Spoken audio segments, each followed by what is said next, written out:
Statement. Today, we're holding our second hearing on the crisis of gun violence in America.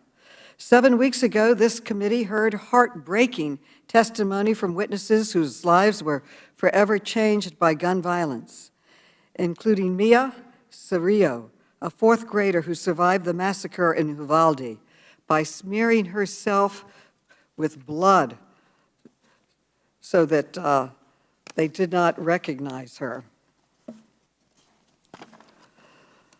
Gun violence is now the top killer of children in the United States, causing more deaths in children than car accidents.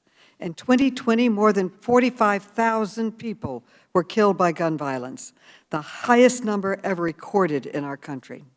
And since our first hearing, the evil of gun violence has continued to shatter our communities. On the 4th of July, a gunman rained down bullets on families at a parade in Highland Park, Illinois. He killed 7 people and injured dozens more. That shooter, like the killers in Uvalde, Buffalo, Las Vegas, Parkland, and Newtown, used an AR-15 style rifle. This is an ultra-deadly weapon engineered to kill enemy soldiers on the battlefield. Yet the gun industry has flooded our neighborhoods, our schools, and even our churches and synagogues with these deadly weapons, and has gotten rich doing it. That is why I launched an investigation into the gun industry. This morning, I released a memo with our initial findings, and what we found is appalling. Our investigation shows that 5 major gun manufacturers collected a total of more than $1 billion from the sale of assault rifles over the last decade. One company, Ruger, made over $100 million through the sale of AR-15 style rifles in 2021. And more than doubling what it made the year before. Another company, Daniel Defense, tripled its revenue from these rifles from 2019 to 2021. And Smith & Wesson brought in over $125 million from the sale of assault weapons in 2021. Our investigation also found that gun manufacturers use dangerous marketing tactics to sell assault weapons to the public. That includes marketing to children, preying on young men's insecurities, and even appealing to violent white supremacists. Finally, we found that even as guns kill more Americans than ever, none of those companies take even basic steps to monitor the deaths and injuries caused by their products. This is beyond irresponsible. At the end of our last hearing, I vowed that this committee would hold a second hearing so the committee and the American people can hear directly from the gun industry about why they continue to sell the weapons of choice to mass murderers. Today, we will hear from CEOs of 2 gun manufacturers who sold assault rifles used by mass shooters, Daniel Defense and Ruger. Daniel Defense sold the assault weapon that was used in Uvalde to murder 19 children and 2 teachers and to wound 18 others. And Ruger is the largest rifle manufacturer in the U.S. Their assault weapon was used to murder more than 24 people at a church in Sutherland Springs, Texas. We also invited Mark Smith, the CEO of Smith & Wesson.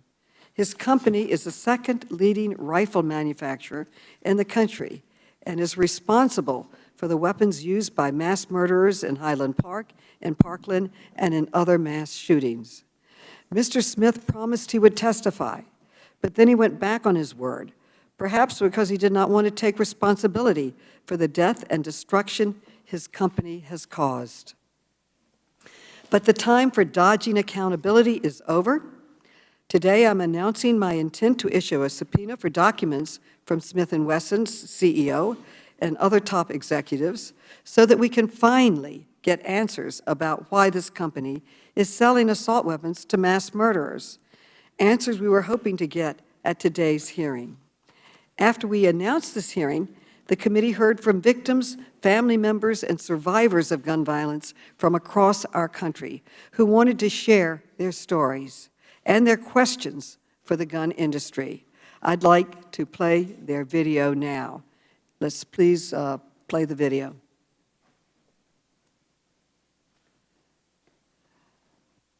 Hi, my name is Nicole, and nearly 10 years ago, I survived the Sandy Hook shooting in my elementary school when I was just 7 years old. Still to this day, I struggle through the horrible aftermath and PTSD. Our family was at the parade when I saw the shooter emerge above a second-floor roofline and point his long gun at my family and those around us and rapidly fire. I threw my wife and son behind a metal park bench to save our lives. After the shooting stopped, I saw the father of Cooper Roberts stand and scream for help, while my wife saw their son Cooper convulsing on the ground, shot through the abdomen and spine. As we ran, clutching hands, not knowing if someone was going to shoot us and if we were going to live or die, my son lost a huge part of his innocence. He is not the same person. He's broken. And every day, my husband and I are heartbroken as we try to help him get back to the carefree, sweet little boy he was before this happened. Hi, I'm Jasmine Caceres. I'm 17, and I lost my little sister, Jackie, at the Robb Elementary shooting in Uvalde, Texas. This picture was taken on her first communion on May 10th. 16 days later, she was shot and killed using a Daniel Defense AR-15. Hello, my name is Ana Rodriguez. I lost my daughter, Maite Juliana Rodriguez, on May 24, 2022 at the Robb school shooting. Maite was a sweet 10-year-old girl who dreamed of attending Texas A&M University in Corpus Christi to pursue a career in marine biology. Maite was robbed of her future due to gun violence. My fiance was shot and killed on May 14th by a white supremacist mass shooter when he went into Tops to buy our son a birthday cake. The shooter killed my fiance with a Bushmaster X-15 rifle. He also had with him a 12-gauge shotgun, a bolt-action rifle, full body armor, and a car full of ammunition. My name is Fred Guttenberg. I am the father of Jesse and Jamie Guttenberg. On February 14, 2018, I sent my 2 children to school to learn safely. Towards the end of that day, a gunman showed up at my daughter's school, killing 17.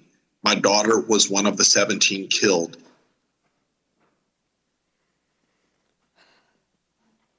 These people. I want to know, what are you doing to stop these shootings? Do you know how many children have been exposed to gun violence in schools since Columbine? What are you going to do? It's okay. To make sure that your products don't get into the hands of a white supremacist mass shooter ever again, who will take a child's father away. It's okay.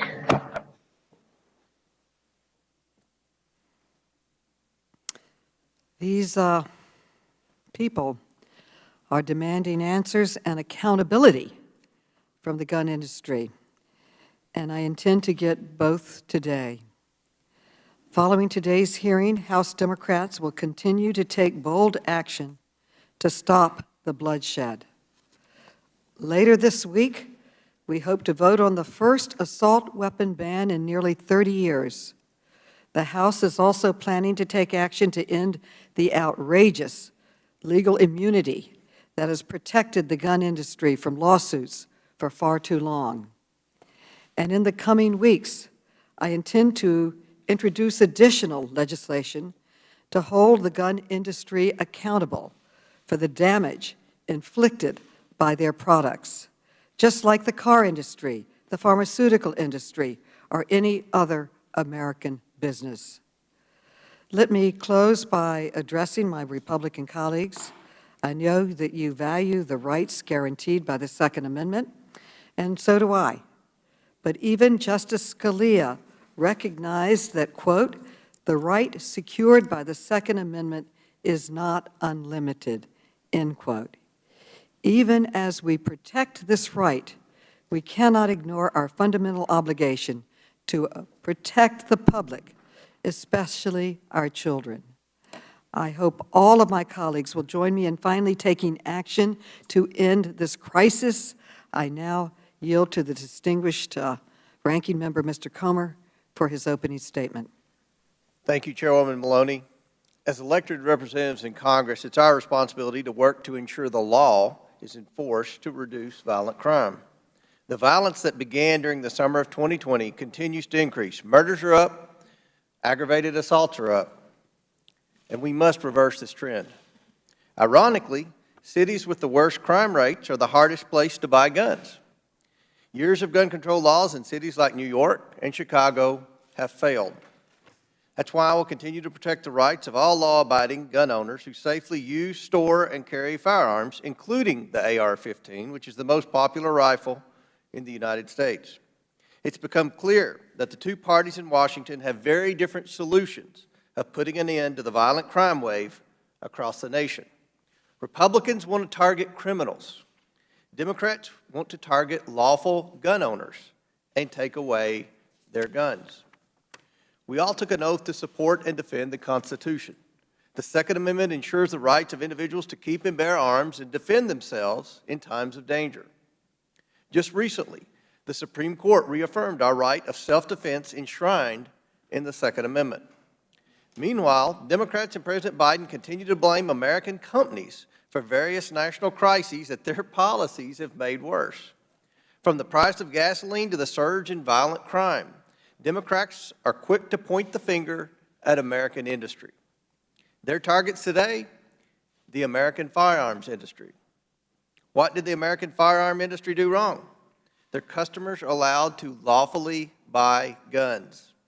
Their customers are allowed to exercise their Second Amendment right to keep and bear arms for their protection and other lawful purposes. Gun manufacturers do not cause violent crime. Criminals cause violent crime.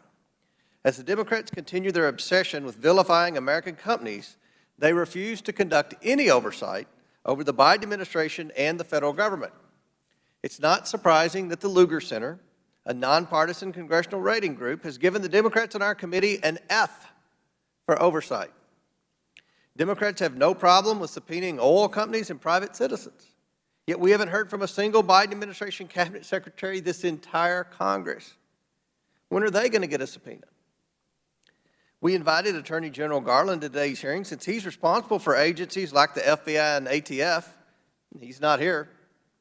In February, we invited the Department of Energy Secretary Granholm to talk about gas prices, but she couldn't make it. Just this week, we learned that Democrats get the same response from the administration as Republicans. They refuse to show up. After both EPA and FAA rejected an invitation to tomorrow's environmental subcommittee hearing, Democrats were so desperate to secure the participation of the administration that they offered to change the scope of the hearing so that both agencies would be comfortable testifying. It looks like they still aren't going to show up. Americans are suffering from the effects of an open border, including fentanyl streaming across into the hands of our youth, inflation at a 40-year high, and last month gas prices hit a record of over $5 a gallon nationwide.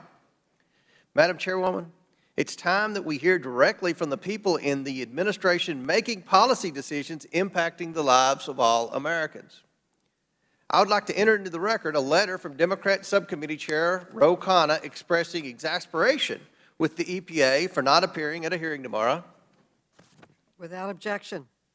I would also like to enter into the record a letter that committee Republicans sent you earlier today stating that we support issuing subpoenas to administration officials if they are not appearing voluntarily.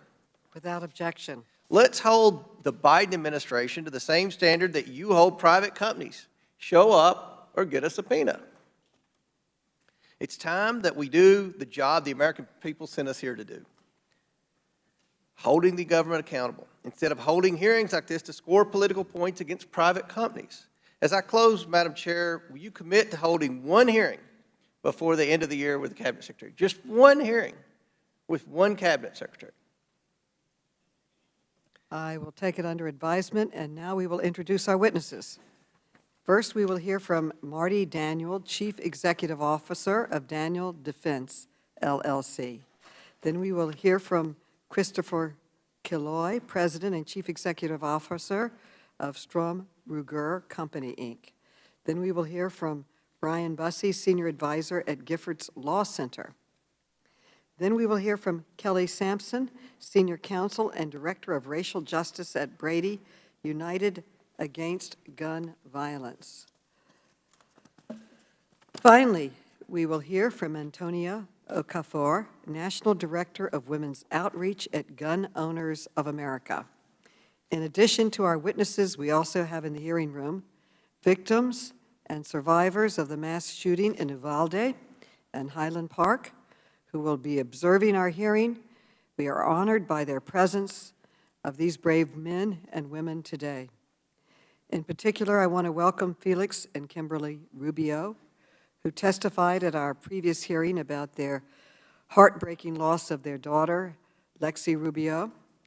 The witnesses will be unmuted so we can swear them in. Please raise your right hand.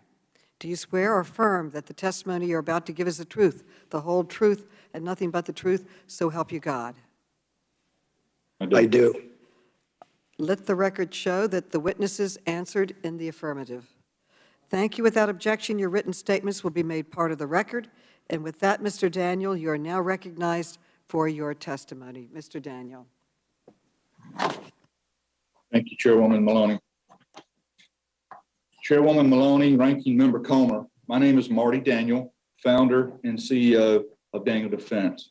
I'm grateful for the opportunity to work with you and to join with Americans across the country in attempting to find effective solutions to combat the unacceptable increase in violent crime in our country, including the evil acts in Uvalde, Buffalo, and Highland Park that prompted this hearing. I'm sharing my views today to help ensure that the voices of law-abiding citizens and gun owners are understood by this committee. I am concerned, however, that the stated and implied purpose of this hearing is to vilify, blame, and try to ban over 24 million sporting rifles already in circulation that are lawfully possessed and commonly used by millions of Americans to protect their homes and loved ones, to safely sport shoot with family and friends, and to put food on the table as licensed hunters. This proceeding is focused on a type of firearm that was involved in fewer than 4% of homicides involving firearms in 2019. I believe in God, and my faith guides me and my family. Fundamentally, I also believe that there's good and evil in our lives. And what we saw in Uvalde, Buffalo, and Highland Park was pure evil. The cruelty of the murderers who committed these acts is unfathomable and deeply disturbs me, my family, my employees, and millions of Americans across this country. Lately, many Americans, myself included, have witnessed an erosion of personal responsibility in our country and in our culture. Mass shootings were all but unheard of just a few decades ago. So what changed? Not the firearms. They are substantially the same as those manufactured over 100 years ago.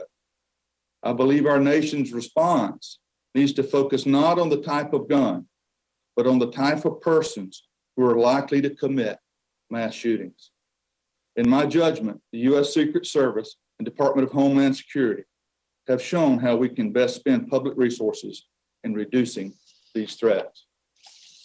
Several recent studies by these agencies have concluded that mass shootings are preventable when appropriate community systems are in place. In my full statement, I identify other actions that can be taken without infringing on the constitutional rights of law-abiding citizens.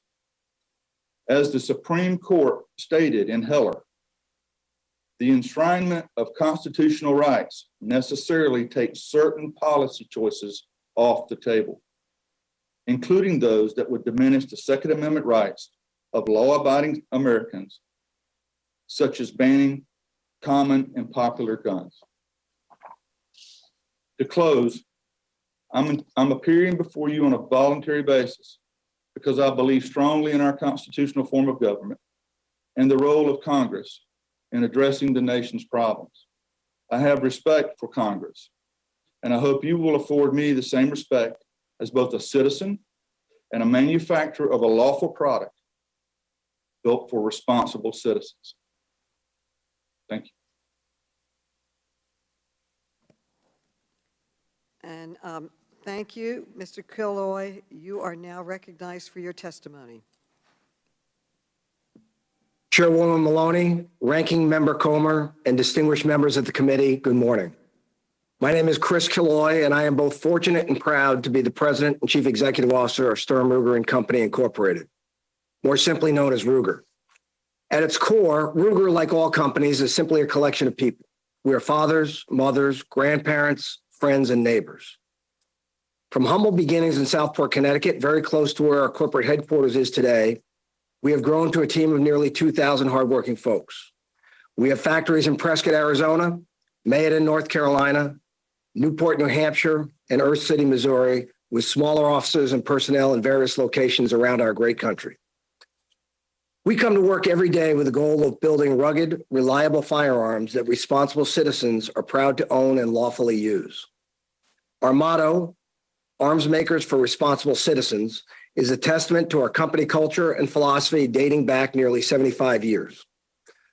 Among the materials provided to the committee are a few examples of what we have done these many years to advance our philosophy and demonstrate our core values of respect, integrity, teamwork, and innovation.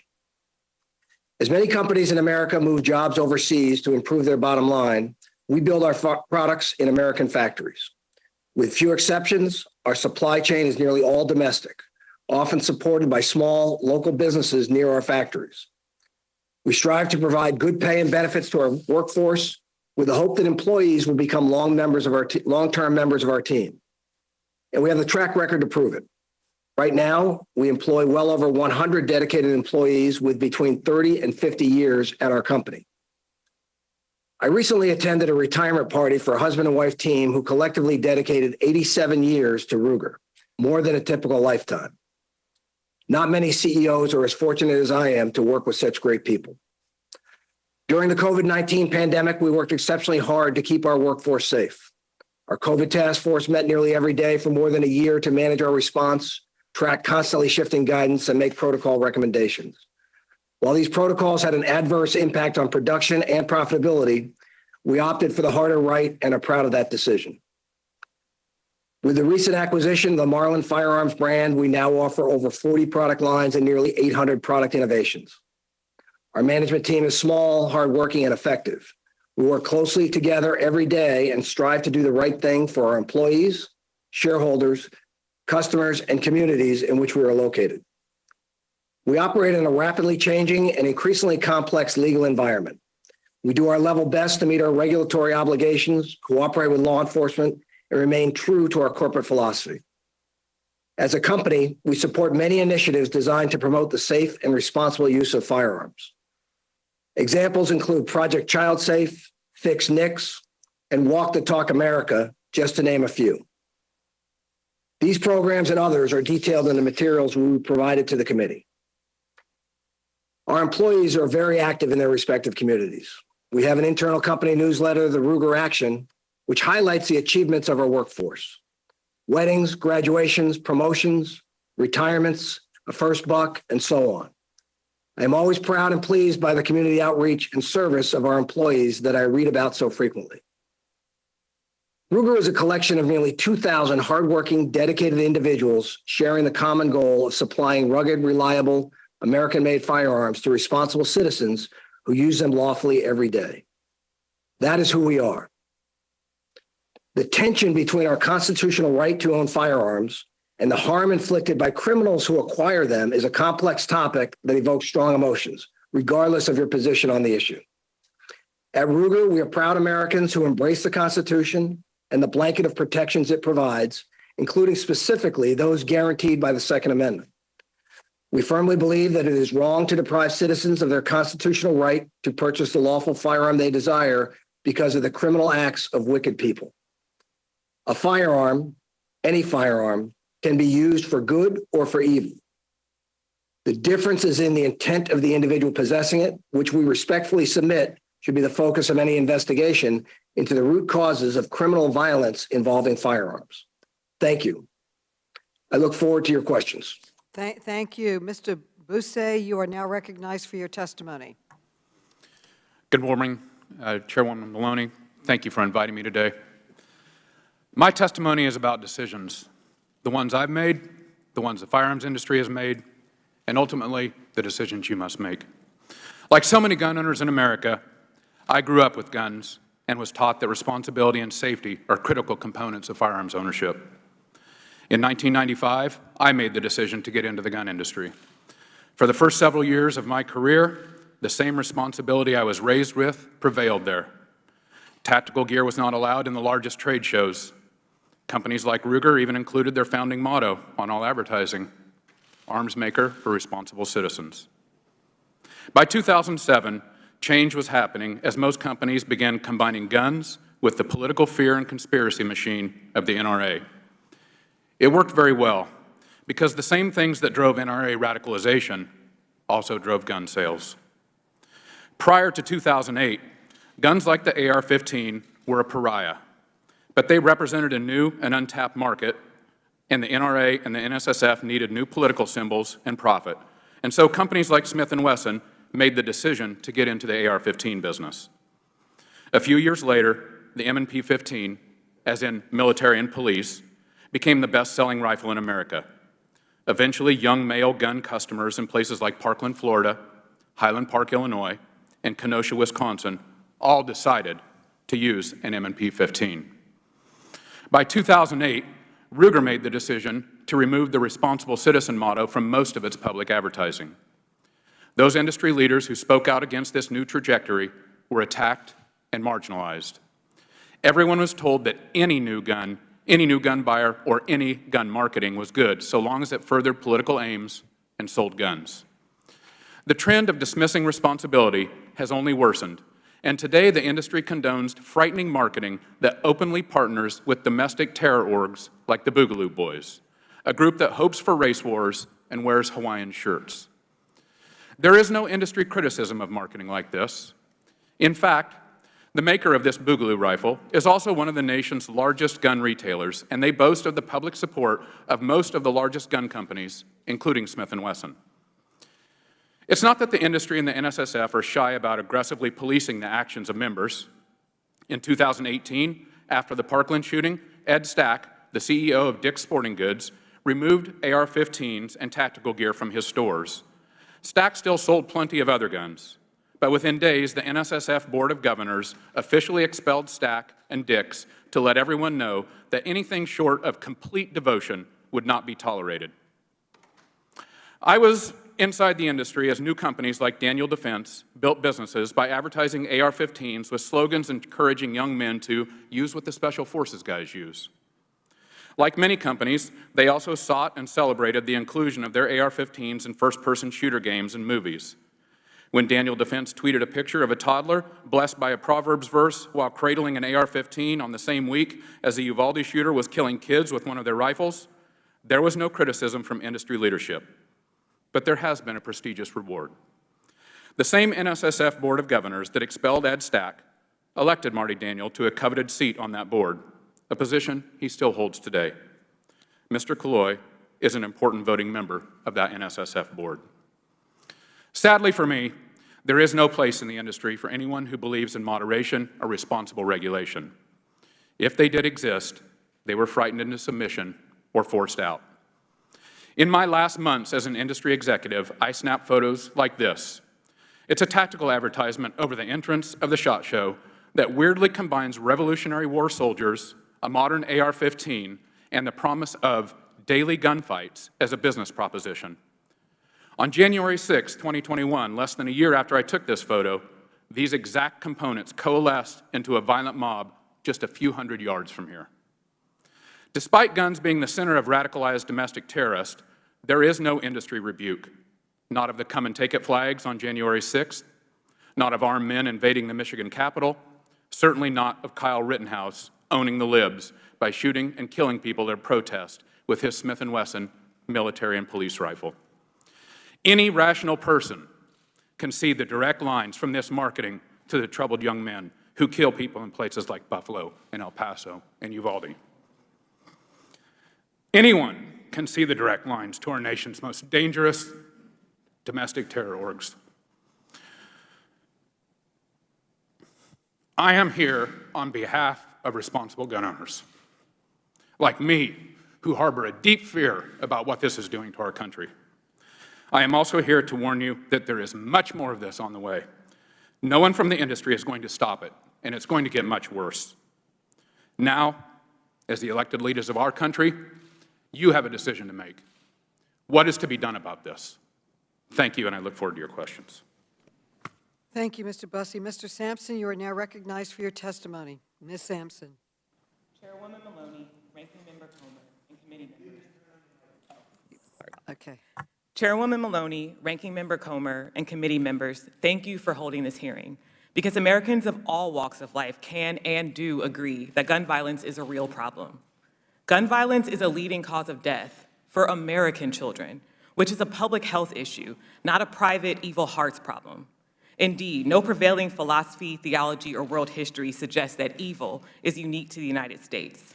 What is unique, however, especially in comparison to peer countries, is the rate at which gun violence kills our people. And that isn't because we're more evil, more prone to mental health diagnoses, or more violent. First, a mental health diagnosis makes someone more likely to be a victim of violence rather than a perpetrator. And in any case, research shows that Americans are no more prone to mental health issues than people around the world. Second, research suggests that America isn't necessarily more violent than our peers, but because guns are so readily available, we are decidedly deadlier. When it comes to gun violence, we're quite literally off the charts. That's why countries like Australia, Canada, and Germany warn their citizens to take extra precautions when traveling here. And that's also why hundreds of families will get the dreaded news that their loved one has been shot today. In the face of such horrific violence, I can understand why people may earnestly believe that the answers lie in the individual private sphere of hearts and morals. But gun violence is a public health problem, and it requires public policy solutions. We have to be honest. We have a gun violence problem unlike any other industrialized country on earth. And guns don't just come from the sky. Those opposed to regulation claim that people who want to get guns to commit crime could circumvent gun laws by going to the black market, as though the black market were a given. But it's not. Loopholes combined with the lack of accountability and unlawful, irresponsible, and negligent gun industry practices feed the black market. I'm going to focus on those business practices. Almost all guns start in licensed manufacturers' factories. Generally, manufacturers sell to distributors who sell to dealers who sell to the public. Dealers are supposed to screen for gun trafficking, and most do. The majority of gun dealers won't sell a single crime gun in a given year. But the most recently available data shows that 5% of licensed dealers sell about 90% of crime guns. And you might be asking what manufacturers have to do with that. A lot. Through trace data from the Bureau of Alcohol, Tobacco, Firearms, and Explosives, or the ATF, manufacturers know which dealers and distributors are routinely selling crime guns. Since the majority of gun dealers don't sell crime guns in a given year, then if a dealer has multiple traces, that should at least trigger the manufacturer to investigate and at most compel the manufacturer to cut business ties. But they don't do that. And you don't have to take my word for it. Several industry insiders have said as much, and I've detailed it in my written testimony. Despite manufacturers' role in supplying the black market, they face little accountability for a couple key reasons. First, they've lobbied to undercut the ATF. Second, they've bought themselves a shield in the Protection of Lawful Commerce in Arms Act, also called PLACA, a law that makes it much harder for those harmed by industry misconduct to get justice. So we've got paltry enforcement and PLACA, and the gun industry sows carnage by flooding communities with guns, then reaps profit by saying the only thing that'll stop the bad guys with guns are good guys with guns. This more guns, less crime frame isn't just wrong, it's dangerous. First, we know that states with looser gun laws have more crime. Secondly, framing guns around good and bad guys isn't neutral. Because of the racial inequities in our society, good guy with a gun is usually code for white, resulting in disparate treatment for black gun owners. For example, police shot and killed Philando Castile, a black licensed concealed carry permit holder during a traffic stop, whereas police were peacefully able to take an armed white man into custody who'd fled after shooting and killing 7 people at a July 4th parade in Highland Park. Further, some manufacturers use militaristic marketing, suggesting that assault-style rifles are the way to protect freedom. But as I've detailed in my written testimony, freedom in the firearms context is linked to a distorted view of the Second Amendment that falsely claims that people have the right to take up arms against the government. This insurrectionist interpretation is particularly seductive to extremists, and it threatened this very body on January 6th. Neither history nor any Supreme Court precedent supports the notion that the Second Amendment is the right to insurrection. As Representative Raskin pointed out just last week, it's absolutely absurd, yet we see manufacturers using it to sell guns all the time. The gun industry's role in fueling our country's gun violence epidemic can't be understated. That cannot stand, and I look forward to your questions. Thank you.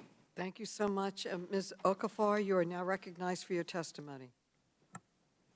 Thank you, Chairwoman Maloney, Ranking Member Comer, and members of the House Oversight Committee.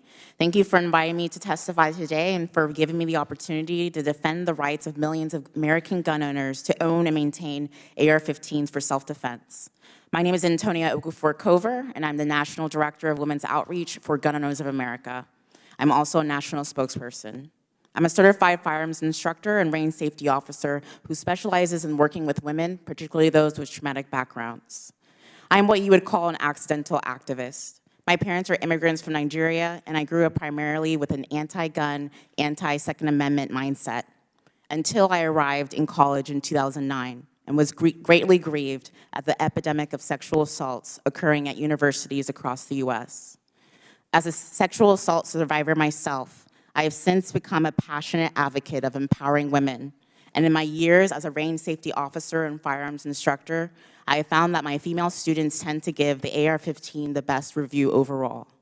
This year, Gun Owners of America put on free events for women that let new female shooters try out an array of firearms, from handguns to rifles to shotguns.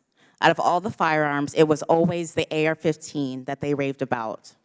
Many of them surprised given the anti-AR-15 rhetoric pushed by organizations spending millions of dollars trying to deter them from owning one. The AR-15 allows women to have a larger firearm without having to absorb the recoil as much as one does with a smaller handheld firearm. The AR-15 makes it easier for those who have a physical disadvantage to the attacker to have an upper hand. Having a rifle allows me the advantage of being able to shoot the attacker from much further away than a standard handgun.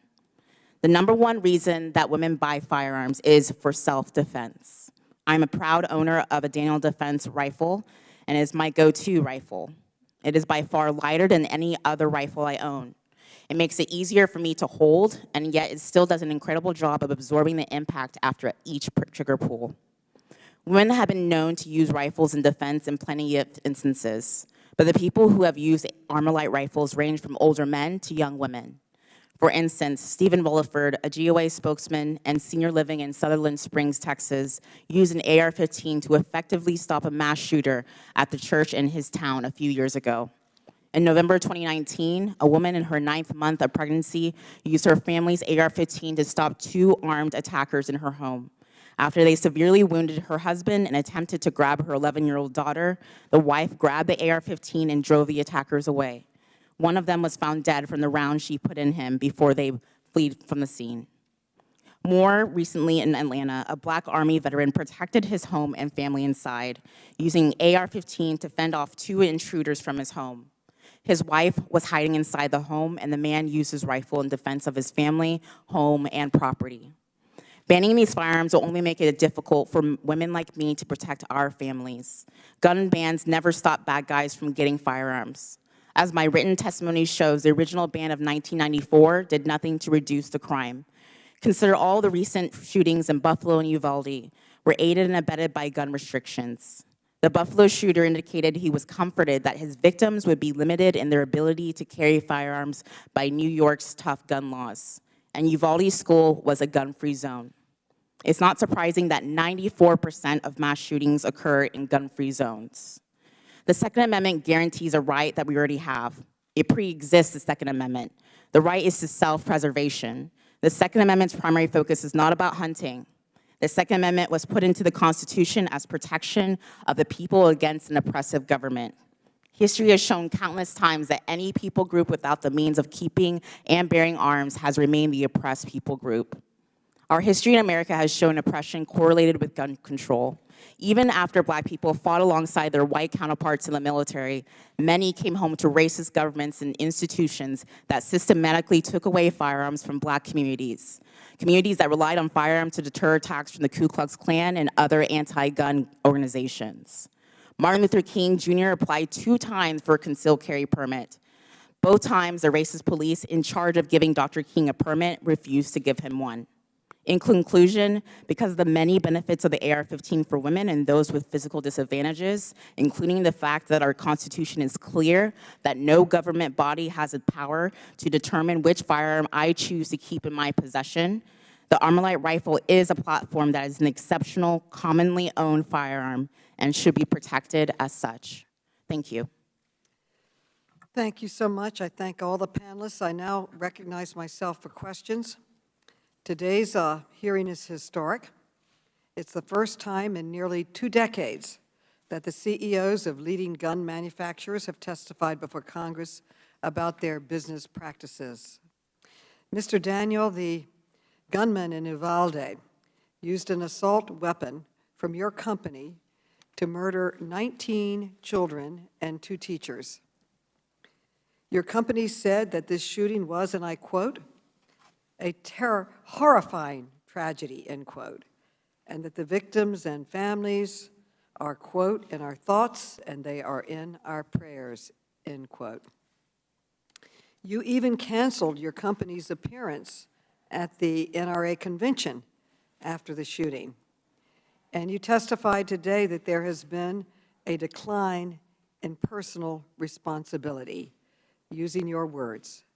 Mr. Daniel, do you agree that the murder of these children and teachers in Uvalde was a tragedy? And do you feel any personal responsibility for that tragedy?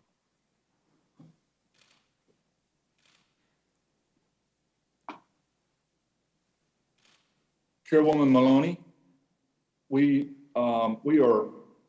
I am deeply disturbed by these horrific acts committed by evil people.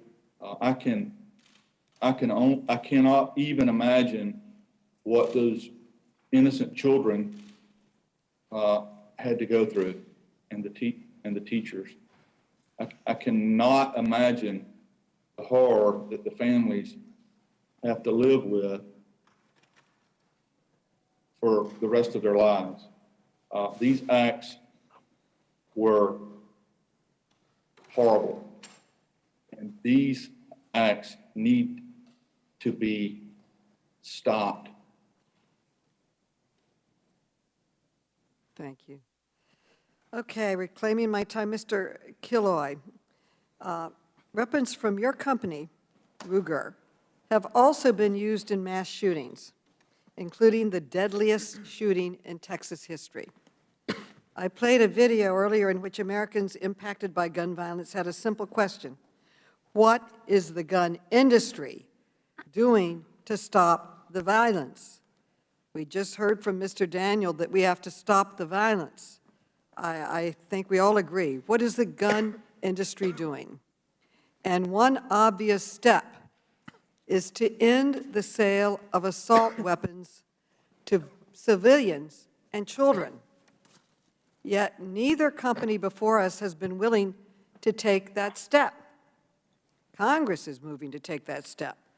Mr. Daniel, how many more American children need to die before your company will stop selling assault weapons to civilians and young men?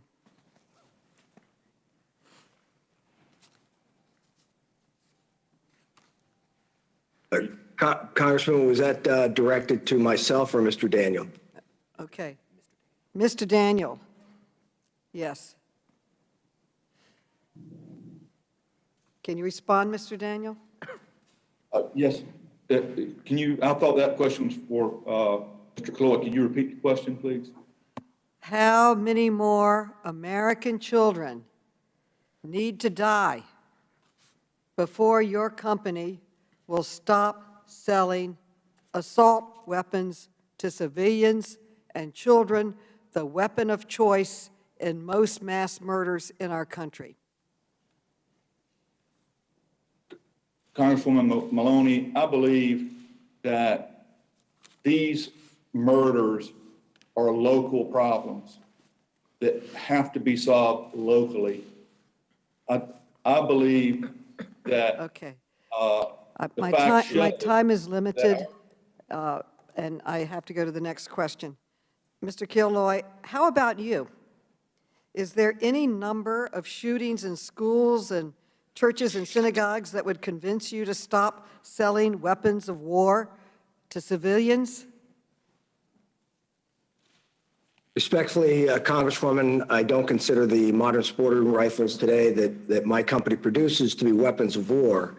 And like all Americans, I grieve, when we read about these tragic incidences. You ask what the industry has done and what our company has done and can do. One of the things you referenced was the Sutherland Springs situation. In that case, the evil person who perpetrated those crimes and committed those murders was allowed to buy a firearm that, frankly, he should not have been allowed to do. Reclaiming my time. And it seems to me that if a company really cared that its products were being used to kill scores of Americans, it would stop selling them. But of course, the gun industry won't do that because they're making lots and lots of money from these weapons. As shown in the chart behind me, over the last 10 years, Daniel Defense collected more than $500 million in revenue selling AR-15 style assault weapons, the weapon of choice in too many mass shootings. Ruger also made over $500 million on these weapons, and Smith & Wesson made more than $600 million. That is the very definition of putting profits over people.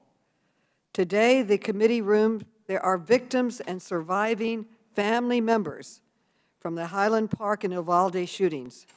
Mr. Daniel, you have sent thoughts and prayers to the victims of Uvalde, but you have never accepted responsibility for selling the weapons that killed these innocent children. And you testified earlier that there has been a decline in personal responsibility. I want to give you the opportunity now to show personal responsibility. Will you accept personal responsibility for your company's role in this tragedy and apologize to the families of Uvalde? Chairwoman Maloney, these acts are committed by murderers. The murderers are responsible. Reclaiming my time. Mr. Killoy, how about you? Will you apologize to the victims here today and victims around our country and their families in Sutherland Springs, Boulder, and other cities who were harmed by your products? Congresswoman, with all due respect, while as I grieve like all Americans at these tragic incidences, again, to blame the firearm, the particular firearm in use here that we're talking about, modern sporting rifles, Thank you. to blame the firearm as an inanimate object. Reclaiming my time. So let me get this straight, and with all due respect, you market weapons of war to civilians and children.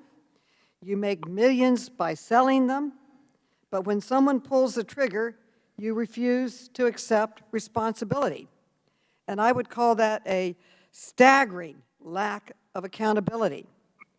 I hope the American people are paying attention today.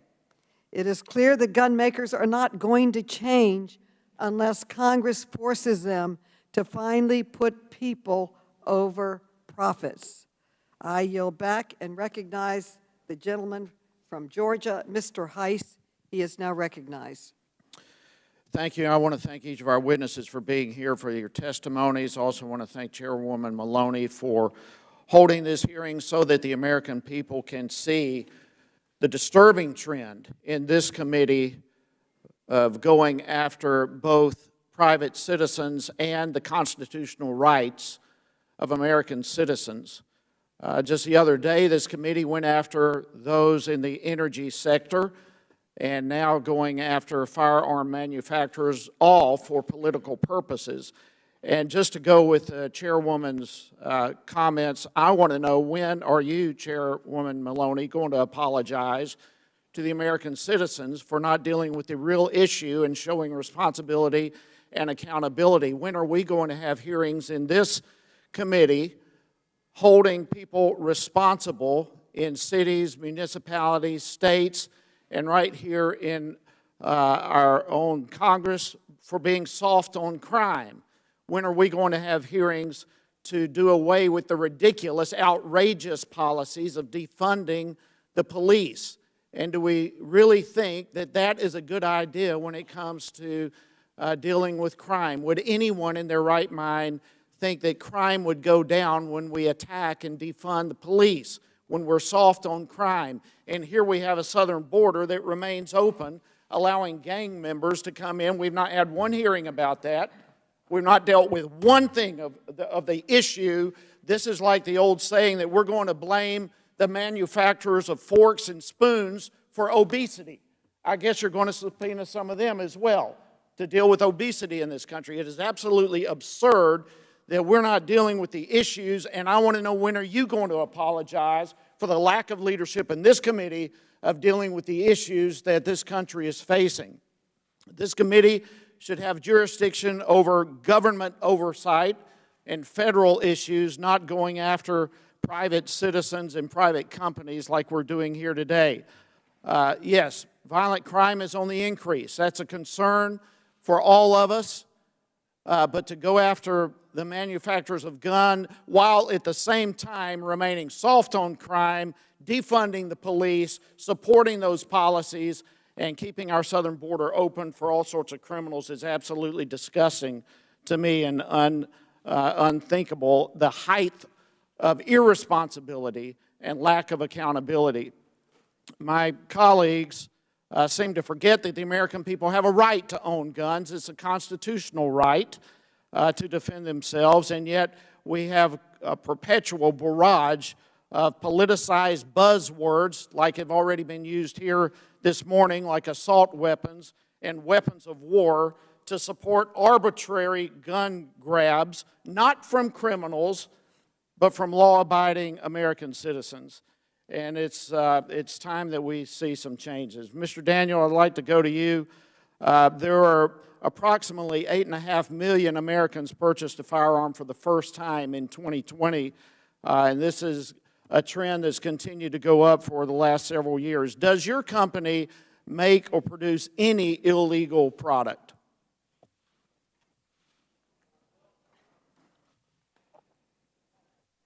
Mr. Daniel.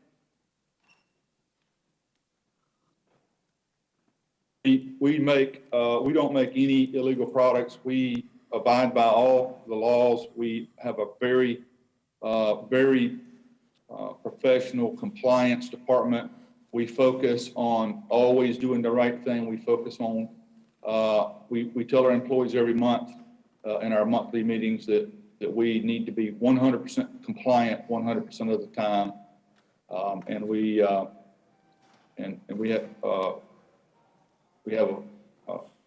known to have a great system of making sure that we're everything is legal. And I've been to your company. I've toured it. It's an amazing place. Why do you believe so many Americans are choosing to exercise their constitutional rights for firearms and purchase firearms, particularly things like the AR-15, which seems to be under attack this morning?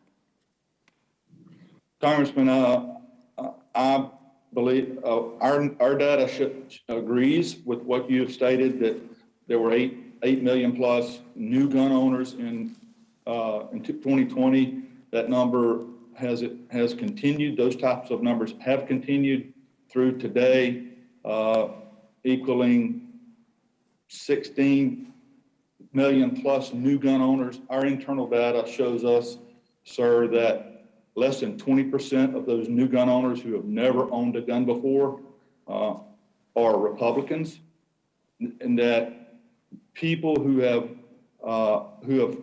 made a decision in the past to never own a gun have changed their minds and are buying guns in unprecedented quantities. And I'm sure that's primarily to defend themselves because we're soft on crime. We're not dealing with the real issues. Ms. Okafor, let me go to you here.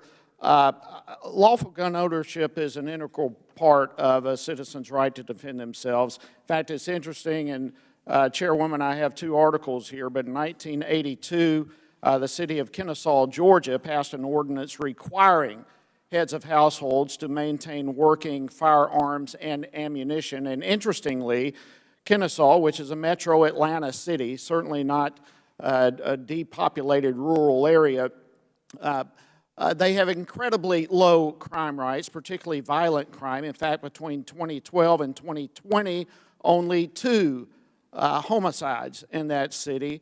And I have a couple of articles I'd like to submit to the record, please. Without objection. Thank you. Ms. Okafor, in your opinion, is private gun ownership one of, if not the most effective means of self-defense? Thank you, Congressman. Yes, absolutely. That is one of the most impactful ways of deterring any criminal from wanting to go to the places that are most vulnerable and defenseless. Like I said in my testimony, 94% of mass shootings occur in gun-free zones. So a criminal is going to go where they can do the most amount of harm in the least amount of time. And so those places that they know that they're not going to be able to do that, they're going to be a deterrent. Is that answer data-based? That's absolutely data-based. Okay. Thank you very much. I appreciate the chairwoman's allowing us to go a little bit over our time, but with that, I'll yield back, and I thank the witnesses for being here. The gentleman's time is expired, and he yields back. Our votes have been called, and after the questioning from the District of Columbia, Ms. Norton, who is now recognized, we will recess for the purpose of going to the floor to vote. Ms. Norton, you are now recognized. Thank you, Chairwoman Maloney, for this especially timely hearing. You're having this hearing at a time when gun violence is menacing the entire country. You do not open a paper these days, these mornings, without reading about gun violence, often involving many, many victims. I would like to preface my questions by noting that without statehood, the District of Columbia could have its local gun violence prevention laws, including its ban on assault weapons and high-capacity magazines, overturned by Congress. Republicans, including this Congress, have repeatedly tried to overturn D.C.'s common-sense gun violence prevention laws. We have defeated each such effort, and I will continue to try to do so. It is clear that there is a common denominator to mass shootings that occur over and over and again in America, and that is the use of assault weapons. Mr. Bousse, how is an AR-15 style firearm different from other guns sold by manufacturers, and what makes an AR-15 more deadly and dangerous than regular handguns? Thank you, Congresswoman. An AR-15 is chambered in a very common cartridge, typically a .223 or a 5.56. In that way, it is similar to many other commonly used guns. But the AR-15 is based on the military version of the rifle, and it's specifically designed to be an offensive weapon of war for troops in battle to charge into places like buildings and battlefields to take as many lives as possible as fast as they possibly can. That's what the design of the rifle is for. It's, I think, an analogy may be in order. An AR-15, if you think about it in terms of cars, most cars and trucks have 4 wheels and a steering wheel and engines and all those things. And most rifles have a trigger and a barrel and a stock and all of those things. But in this case, the AR-15 would be much like a Formula One race car. It's like other cars, but it's specifically designed to do things very fast, very easy. At corners, it gets places very fast. So I think that's the analogy that should be used. It's a very telling analogy, I must say. All of these differences mean the damage to the human body from one bullet fired from an assault rifle is particularly gruesome. I'll just give one example. A trauma surgeon at the University of Texas said that a bullet from an AR-15 has so much energy that it can disintegrate 3 inches of leg bone and it would, quote, just turn to dust. Knowing this, it's incomprehensible that the AR-15 style rifles are so easy to purchase. Mr. Daniel, your company brags that it offers a buy now, pay later financing and consumer can buy this product in, quote, seconds. Mr. Daniel, did the Uvalde shooter use this financing program to purchase his weapon? Congresswoman, this shooting is still under investigation, and we shouldn't comment on this investigation. Ms. Sampson, I want to quickly turn to you. How could a new assault weapons ban reduce the number of horrific mass shootings in our country? Put on your microphone. Mike, please. Mike, please. Is it on now? Thank you for the question.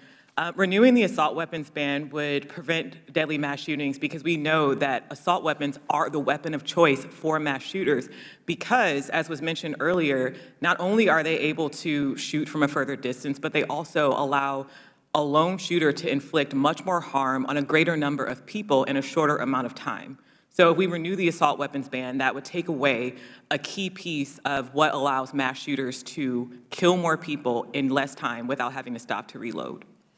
The gentlelady's time has expired. Votes have been called, and to accommodate members voting, the committee will take a short recess and reconvene approximately 5 minutes at the close of the last vote in this series. The committee stands in recess.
grassroots for sure.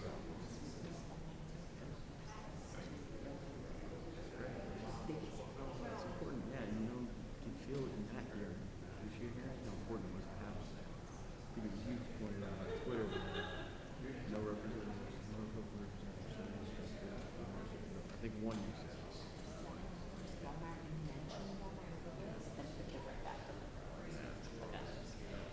But they would say,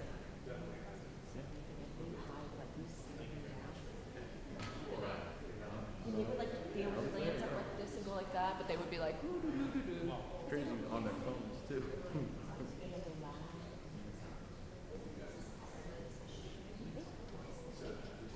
That's the part I don't know if you realize. People are pretty against the law. It's like, we should know the brief, man. Yeah. You're right. they're so bought out and their question power is more important than the law.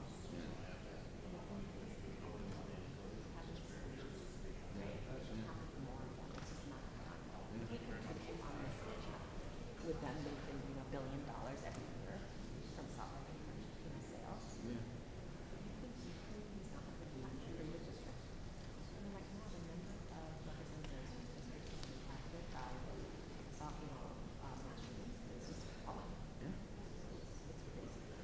What's the fight you guys are fighting? It's been very grassroots.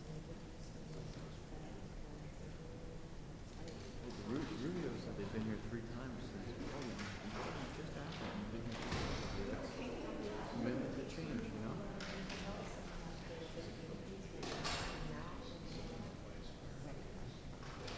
Yeah.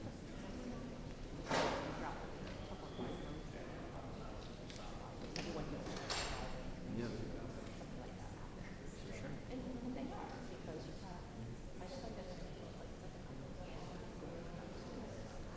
Yeah.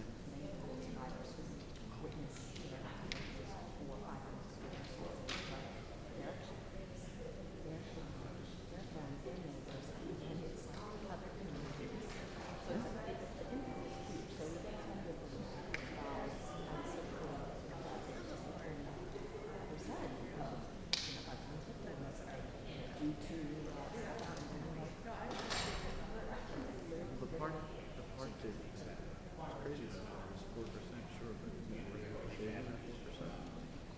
Like that's the part. Yeah, I know that.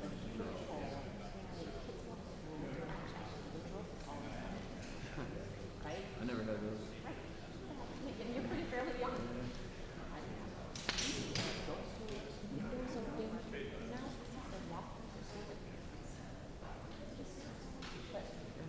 The world.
Sure. Well, hopefully it's starting to pay off.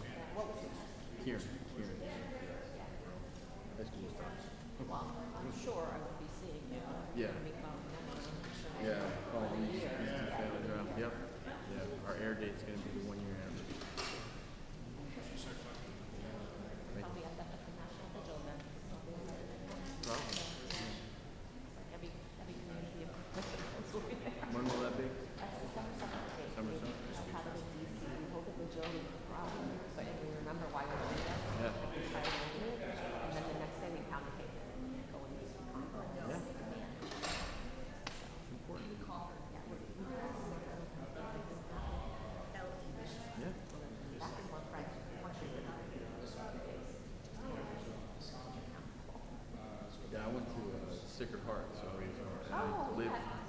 girl from Newtown when that happened. It's like crazy how close to home that was, you know?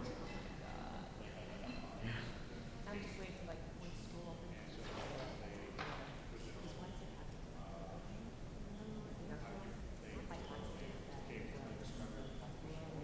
Yes.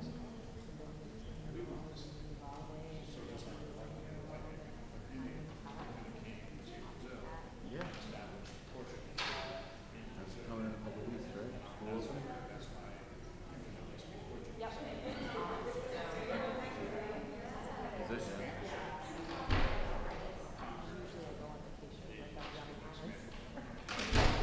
Reading it off the headline.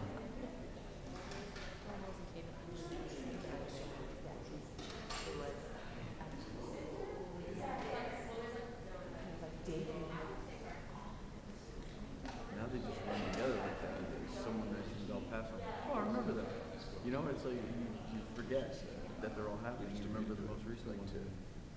Kind of crazy statement of society.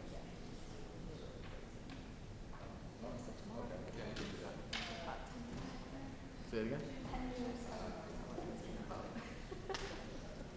It was a labor of love. Literally went like. Yeah.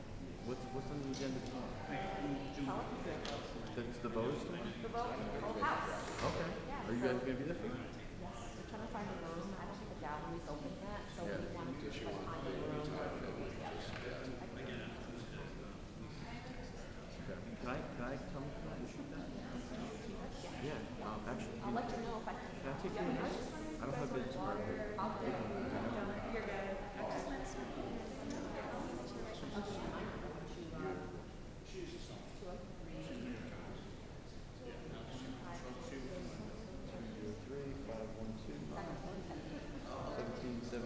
Yeah.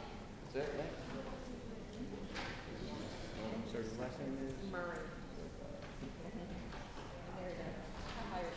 There you go. Hey, good people, yeah. Yes, those Irish.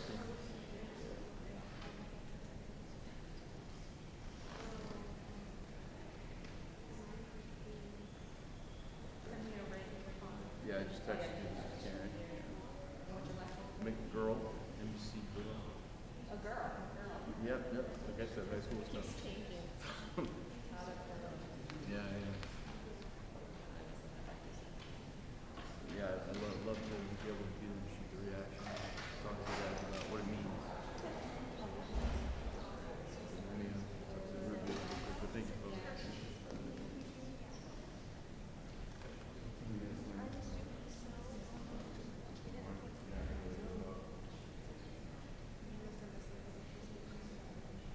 I didn't think it was very fun.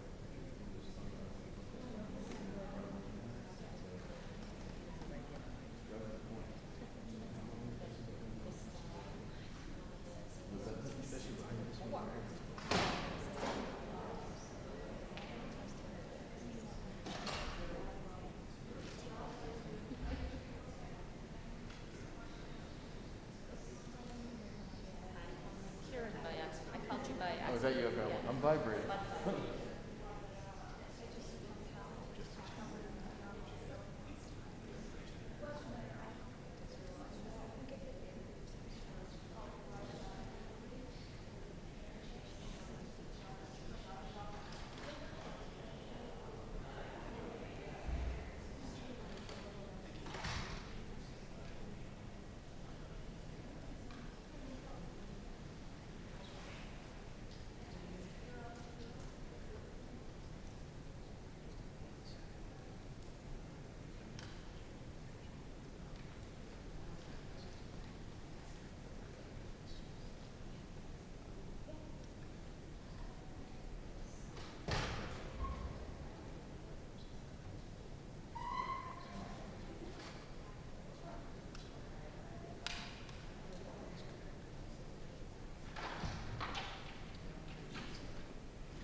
be shredded in times of crisis or in tragedy. And tragically, we see often, and even in this body, to use every crisis and every tragedy as a reason to shred the Constitution, so to speak. Even today in this hearing, we see once again the attempt to punish society for the acts of an individual. This ideology, this blame shifting that's really rooted in Marxism. It's the same ideology that gives terrorists and those who commit genocide their reasoning, and demagogues throughout history to justify their actions.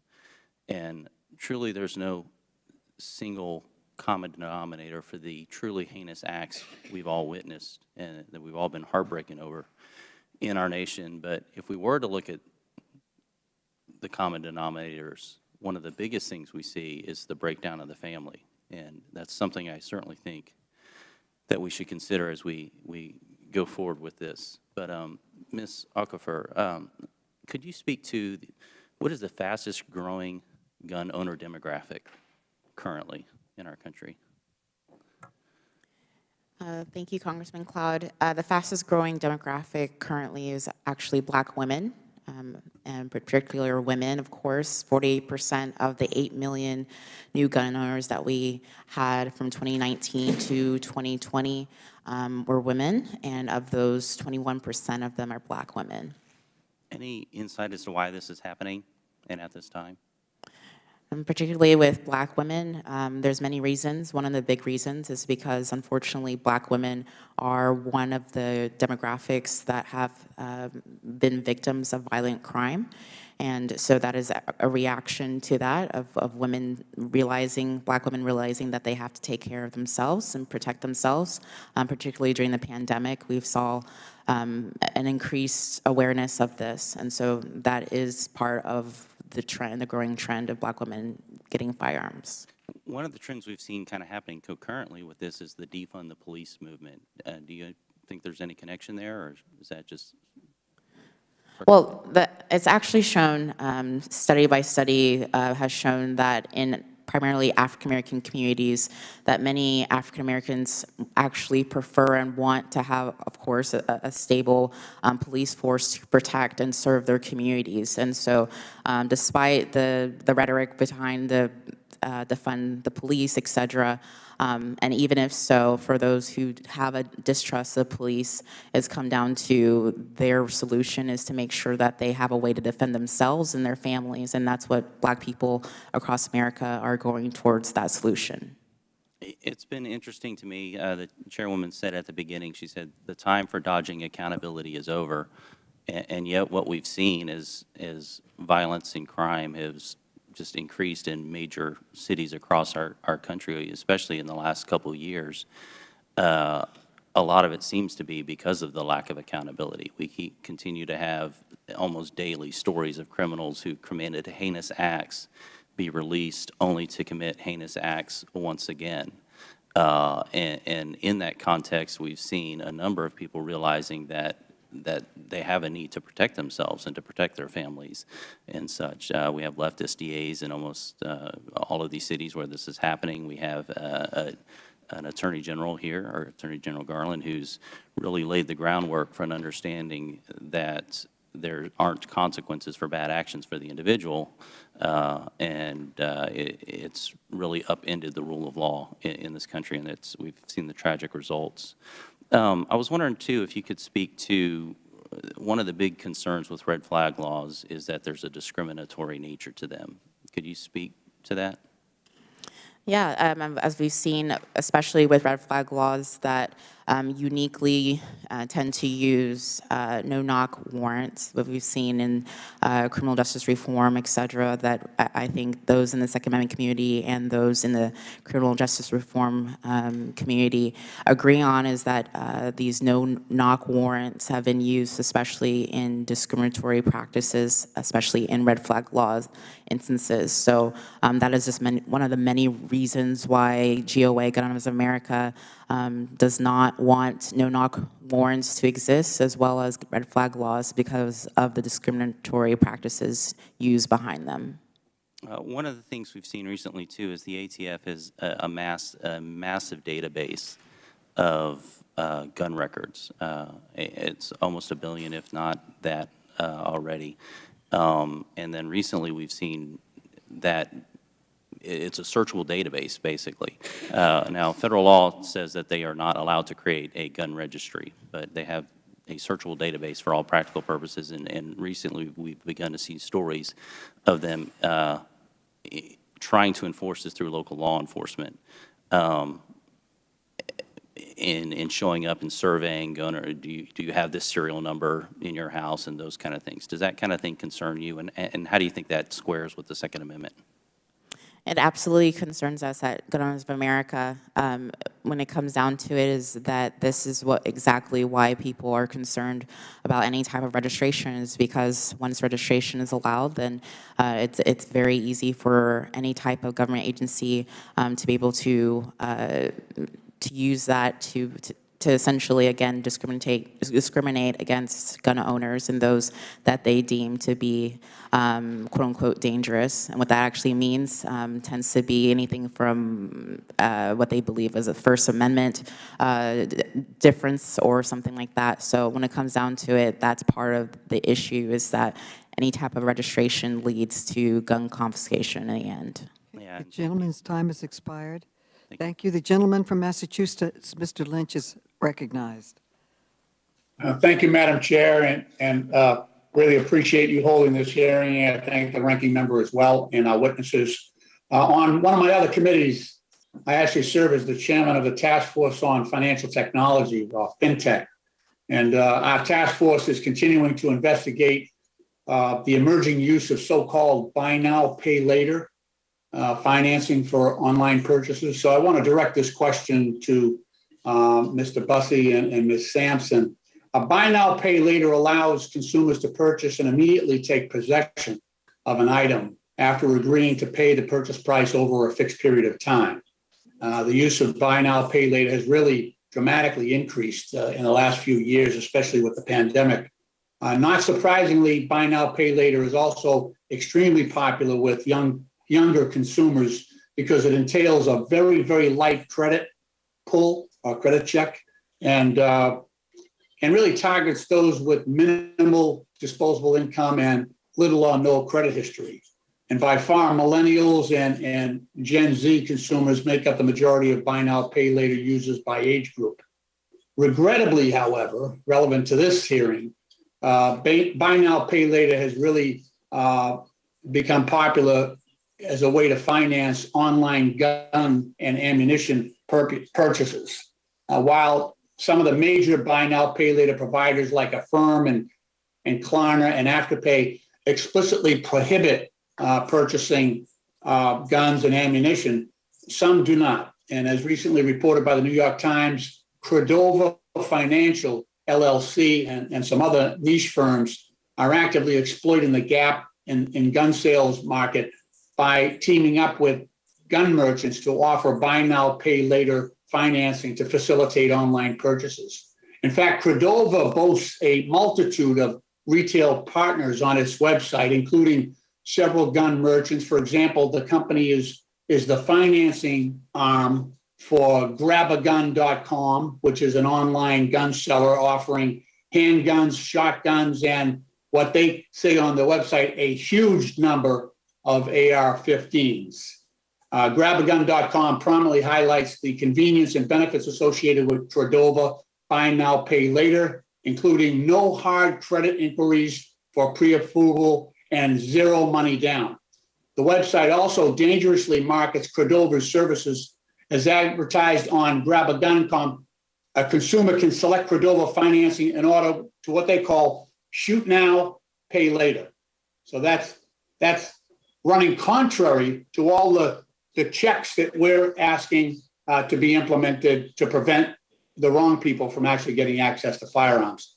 So Mr. Bussey and Ms. Sampson, can you offer us your thoughts on how this new mechanism of buy now, pay later in the gun industry could affect and exacerbate the gun violence epidemic? Thank you for the question, Congressman.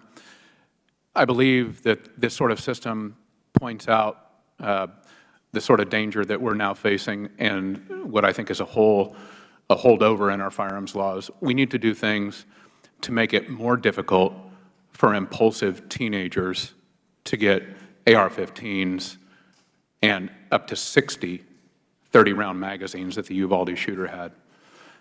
We don't need to make things, I mean, 18-year-old, 19-year-old, 20-year-old kids, especially young men, are impulsive, and buy now, pay later, or buy now, or shoot now, pay later, sort of financing options like this highlight this massive hole we have in our regulation that is a holdover from the time when 18-year-old kids were thought it was okay because they needed to go buy a hunting rifle to go hunting with their dad on some nice October day. That's why this 18-year-old law exists and why handguns are 21. Our country has changed now where many of our long guns, in fact, in some places, the majority of our long guns purchased are AR-15s. And we need, in my opinion, as responsible gun owners, as lawmakers, as responsible citizens, we need to reduce the prevalence of increasing that sort of easy access. Thank you. Ms. Sampson? I would also just add that the reason why this is so compelling, especially for younger consumers, is because AR-15s and the like are rather expensive weapons. And so for individuals who may be younger, this may be another way to allow them to get their hands on them. And it all goes around to the deliberate marketing to some of the most vulnerable and impulsive members of our society. And the gentleman's time has expired. The gentleman Thank you from very Louisiana. much, Madam Chair. I yield back. Thank you. Thank you, thank you. The gentleman from Louisiana, Mr. Higgins, is now recognized. Thank you, Madam Chair. Mr. Bousse, does an American citizen have the right to defend their home from armed, violent home invasion? Just yes or no. It's not a trick question. Yes, sir. I believe that the Supreme Court has established that right. Yeah, it was well-defined 240 years ago, reaffirmed by Article 3 and every sovereign state since. Ms. Sampson, you believe an American citizen, a free American, has a right to defend his home from armed, violent invasion? with respect, thank you for the question. The things that we're talking about won't prevent. Well, Americans we're moving from having past that you. right. Ms. Okafor, does an American citizen have the right to defend their home from armed and violent invasion? Absolutely. Not only is it a human right, it's also guaranteed by the Constitution. Absolutely. What my colleagues are doing, it's unbelievably beyond the pale of anything reasonable or constitutional. Everything we're leading towards here is the seizure of weapons from the homes of law-abiding American citizens that have purchased those weapons legally. You're setting up gunfights in the homes of Americans between Americans responding in the dead of night. When do you think ATF and the FBI comes to a house? In the dead of night. You're setting up gunfights between American citizens defending their homes from dark shadows, clearly armed, coming into our home, onto our porch, and through our door. You're setting up death. Americans killing Americans over some fantasy that you can define. What is a dangerous weapon in the hands of those Americans just living beyond their true right to exercise their own decisions about what type of firearm they legally purchase and own. It's insane what you're pushing. It's not going to end well. Once again, I clarify. Yeah, you have majority control, and you're most certainly exercising it, and you can push this bill through by party line vote. But Americans are not going to sit and allow, without responding. Man, people make decisions like that in the worst possible circumstances. again in the dead of night. You're setting up some extreme stuff and you're 100% responsible for it. My colleagues in the Democratic Party, when those gunfights happen, that blood will be on your hands over this political charade of pretending to be able to identify weapons that you, from your ivory tower in D.C., you know better. I can define the weapons that Americans shouldn't have the right to own. It's already, we can't buy a tank or howitzer or caliber above 50.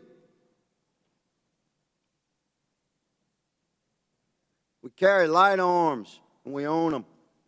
We own them legally and we intend to keep them. Ms. Okafor, thank you for being here today, man. Very contentious, this issue in America today, but doesn't have to be. If anyone that would actually read the Constitution that they teach, they would know that this is a rabbit hole there's no escaping from. And ultimately it ends with an American citizen standing to defend his freedom. The only question is, can we have that debate reasonably through Article 1 in the legislative branch? Will we have reasonable regulatory effort out of Article 2 in our executive branch? Will it be argued in court, or will it be settled on the front porch of Americans when the FBI and the ATF shows up to seize legally owned weapons from a law-abiding American citizen? That's what you're setting up. I'm sorry, Ms. Okafor, my time has expired, but my passion has not in defense of the Second Amendment. Madam Chair, I yield. The gentleman yields back. The gentleman from Virginia, Mr. Conley, is recognized for 5 minutes. I thank the chair. And let me just say to my friend from Louisiana, I can match his passion with my own. And we will not be threatened with violence and bloodshed because we want reasonable gun control. Is the gentleman pointing? I will not yield. I will not yield. I'm not. My time, Madam Chairman. And I'd like the time I'd ask the restored. gentleman I'd like to the time retract restored that from the statement. interruption. You just heard it. Another threat of violence. Madam Chair, I'd like the word stricken. Madam Chairman, it is my time. Madam Chair, point of order, Madam Chair. Can I put up? Members will suspend.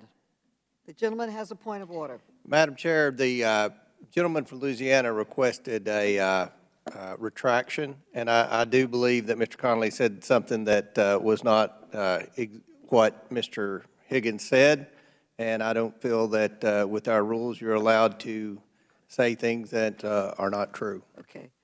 Mr. Conley, will you retract?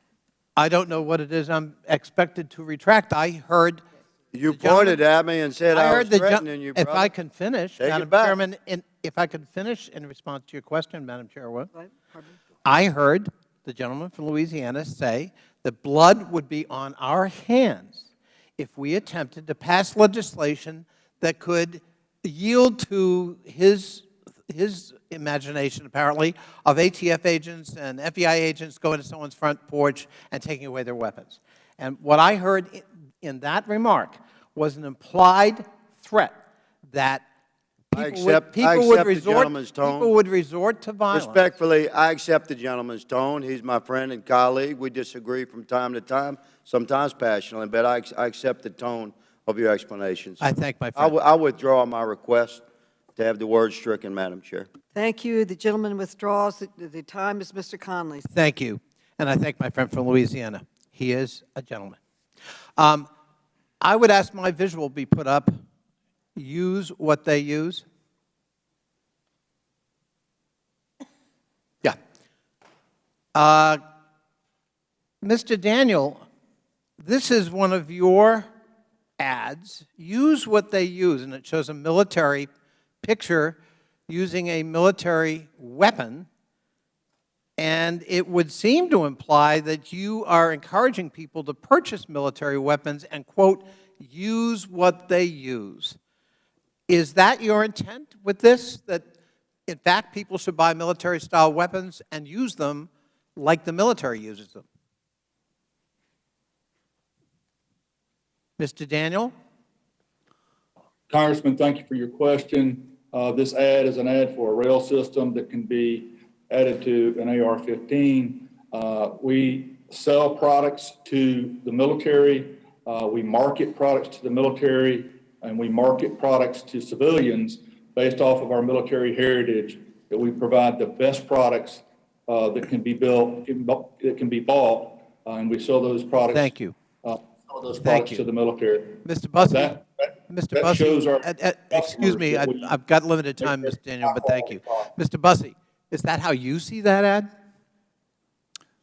Thank you, Congressman. This ad is a common practice in the firearms industry to build up the sort of military credentials of a firearm so that, frankly, oftentimes more young men want to purchase the gun as if they are in or still in or wish to be in the military. Would it be fair to say that just looking at the visual, this isn't what Mr. Akafa has talked about, self-protection and protecting my home. This is, in fact, invoking a military image explicitly and inviting you to purchase the same kind of military-style weapon the military has. Is that correct? Yes, sir. These kind of ads are very prevalent in the industry now, and it's changed much in the last 10 or 15 years to this style of advertising. If we could put up visual number 2. Yeah. So this is extraordinary to me. What weapon is that, Mr. Bussey, that is being handed to a toddler?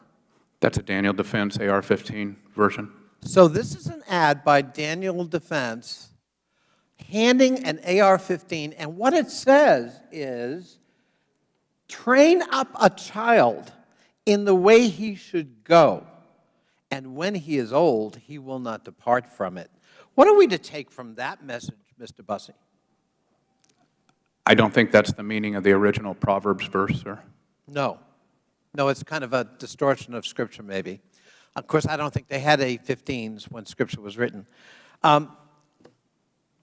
Mr. Daniel, if a child uses one of those guns to shoot himself, under the law, is your company liable, or are you liable by law? Ad about, this is not a question about safety, sir. This is a question about the purpose of this ad. No, no, no. I'm asking you a different question right now because I got limited time. I'm asking you a legal question. Are you liable if a child shoots himself with one of those guns? I don't know the answer to that, sir. I'll be happy to talk to my lawyers and get back to you. I would suggest you respectfully the answer is no, but all right. If a child uses one of those guns to shoot a friend or sibling, are you or your company liable?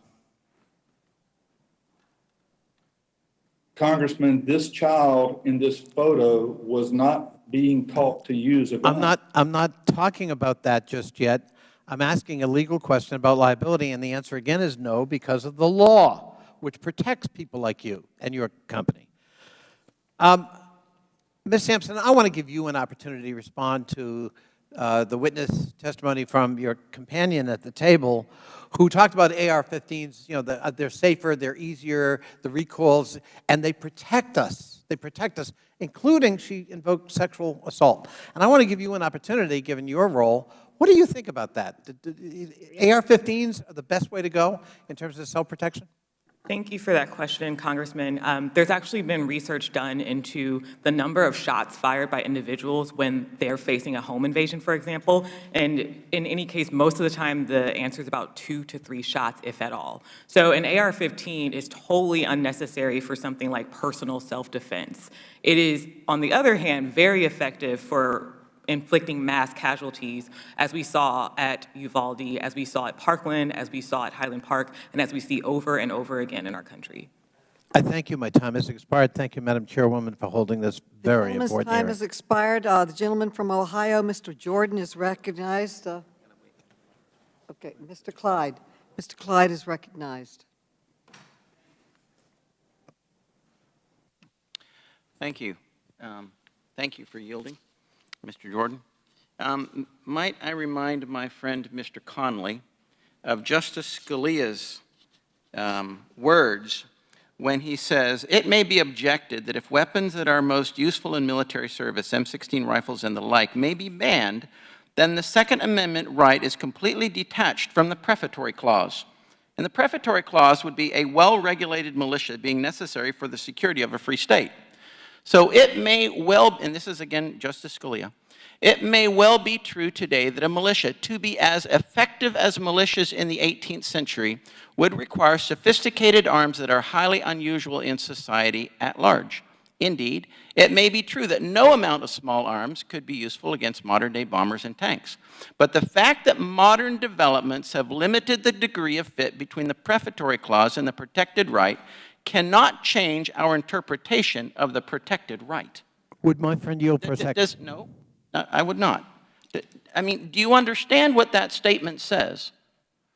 That statement says that the Second Amendment protects weapons that are of primary use to a militia. And what is a militia? A militia is all able-bodied personnel that can be called up in defense of a free state. That is exactly what Justice Scalia says in the Heller decision. Now,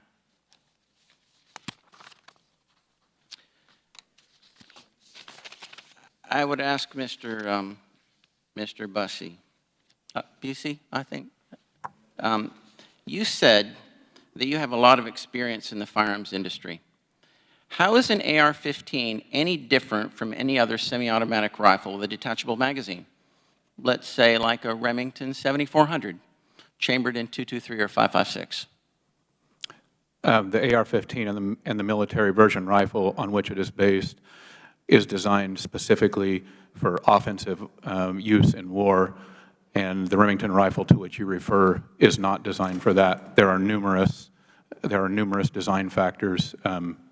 I don't think we have enough time. I certainly don't have enough time on this clock to list all the features which denote that. Okay, do they not both fire one round with a single pull of a trigger?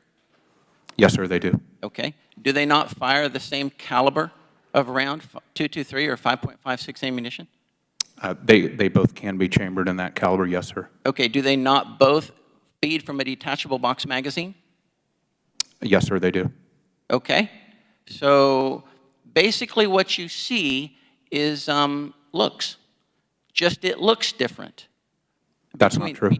Between a Remington 7400 and an AR-15. It does exactly the same thing. If that was the case, sir, I would expect that we would be soon arming our special forces with the Remington 7400. I'm not aware of any such demands. Well, you know, our special forces, they don't use AR-15s, do they? Some do, yes, sir. They use M4s. No, some use AR-15s. And they have different things that attach to them, like optics, and like laser designators, and like flashlights, and all sorts of other things. Most of which are available to civilians as well, sir. Absolutely, they are, okay? But the Remington 7400 does exactly the same thing with every pull of the trigger that an AR-15 does. So I disagree completely with your statement that the AR-15 is a weapon of war. Sir, you must disagree with the folks in the military who request the AR-15 and the Mr. military Busey, this version. is not a discussion. Okay, thank you. Now I would ask Ms. Sampson. You said in your statement that though trace data from the dealers or distributors, trace data from manufacturers, through trace data from the manufacturers, or from ATF rather, manufacturers know which dealers or distributors routinely sell crime guns. Is that correct? Yes. Okay. You use this term crime gun. Can you define that term? A crime gun is a gun where either the possession of the gun itself was a crime or the gun was used in a commission of a crime. Say that again? A crime gun was a gun in which either the possession of the gun itself was a crime or was used in the commission of a crime. Okay. So do you have evidence to show that every trace gun is a crime gun, as you call it? By definition, yes. And we've seen instances where manufacturers have continued to do business with dealers who have an inordinate amount of traces per year. And the majority of dealers don't have a trace in a year, so if a manufacturer sees the same store continuing to sell crime guns, that should raise an alarm bell to that manufacturer. But manufacturers primarily sell to distributors, right? Manufacturers sell to distributors who sell to dealers, but Okay, they have so the manufacturer's never going to actually see the dealer sale, is he? Yes, they will. They will understand which dealer the gun came from. No, if they sell to a distributor, how would they know that? Through the ATF. But the ATF's not going to tell them what dealer. The ATF has actually offered to do that, and manufacturers have refused, and I detail that in my written testimony. All right. Gentleman's time has expired. The gentleman from Illinois, Mr. statement. Christian Muhi, is recognized for 5 minutes. Thank you, Madam Chair. Ms. Aquifer, I have a social media post from your Facebook, Instagram account. The image says you posted it on June 16, 2020. Here we have the seal of the Bureau of Alcohol, Tobacco, Firearms, and Explosions. And next to it you said, quote, "We said what we said. Hashtag GOA, Gun Owners of America. Hashtag abolish the ATF." That's what your post says, correct? Correct. Then underneath this ATF seal, your post says, in big letters, defund, correct? Correct. Defund the ATF. So just to be clear, you say defund the ATF and then abolish the ATF. On July 4th in Highland Park, Illinois, just very close to my district in the Chicago suburbs, the shooter shot and killed 7 and injured 30 with an AR-style rifle. AR-15 style rifle.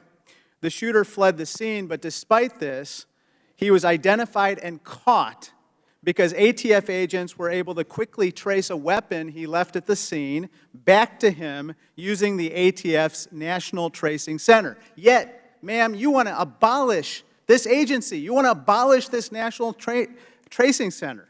That is an extreme and radical viewpoint. Unfortunately, some folks on the other side have introduced the extremist bill, quote, eliminate the ATF Act. I respectfully submit we should help keep our law enforcement intact. We should help keep our communities safe, and we should be investing in the ATF and law enforcement, not defunding and abolishing it, as you would suggest, ma'am. Mr. Daniel, I want to turn your attention to a tweet on your account. This tweet says, it's actually from March 2nd depicting the Delta 5 Pro precision rifle. Your post reads, quote, rooftop ready, even at midnight. Then a smiley face emoji follows that statement. Mr. Daniel, this is what your tweet says, correct?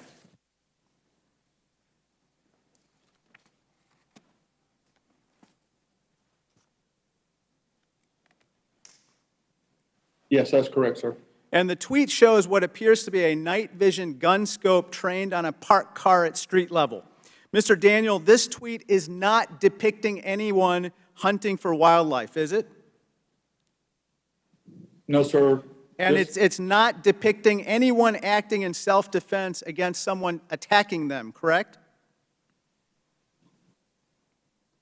That remains in the eye of the viewer, sir. I don't see anyone attacking somebody here. Mr. Busey, can you verify that? Nobody appears to be attacking the person who's supposedly operating this AR-15 or this sniper rifle, correct?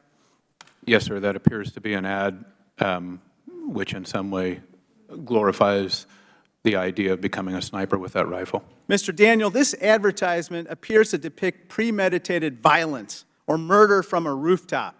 As you know, the Highland Park shooter in Illinois rained down bullets from a rooftop. 8-year-old Cooper Roberts was paralyzed from the waist down when he was shot from a rooftop, Mr. Daniel. 2-year-old Aiden McCarthy was orphaned when both of his parents were murdered when they were shot from a rooftop. Sir, this tweet appears to suggest a planned murder, and I would respectfully ask authorities and law enforcement to see whether this particular advertisement is even legal. Mr. Busey, according to various outlets, including the Daily Beast, the Sig Sauer Corporation is selling a new weapon called the MCX Spear Rifle. In fact, Mr. Busey, you were recently quoted saying, quote, "It'll shoot through almost all of the bulletproof vests that are worn by law enforcement in the country right now." You stand by that statement, correct, sir? Sir, the stated purpose for sourcing that rifle was to defeat body armor on the field of war. So I'm not stating anything that the company advertisement and that the sourcing information did not state. Mr. Daniel, I presume you don't want your weapons to be used to harm law enforcement. Will you commit that you will not sell a weapon that tears through bulletproof vests? Congressman, we sell the very best products made for self-defense in the world. So you're not answering the question. It's a yes or no question. Mr. Killoy, same to you. I presume you won't sell a weapon that tears through bulletproof vests, will you? Congressman, with all due respect, the ability to pierce body armor typically relates to the ammunition, not the firearm. And so you will not sell that ammunition either, will you?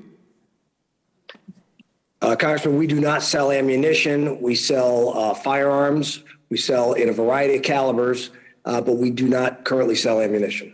Gentleman's time has expired. The gentleman from Florida, Mr. Donalds, is recognized for 5 minutes. Thank you, Madam Chair. First and foremost, obviously in the committee room today, we have family members from Highland Park and from Uvalde.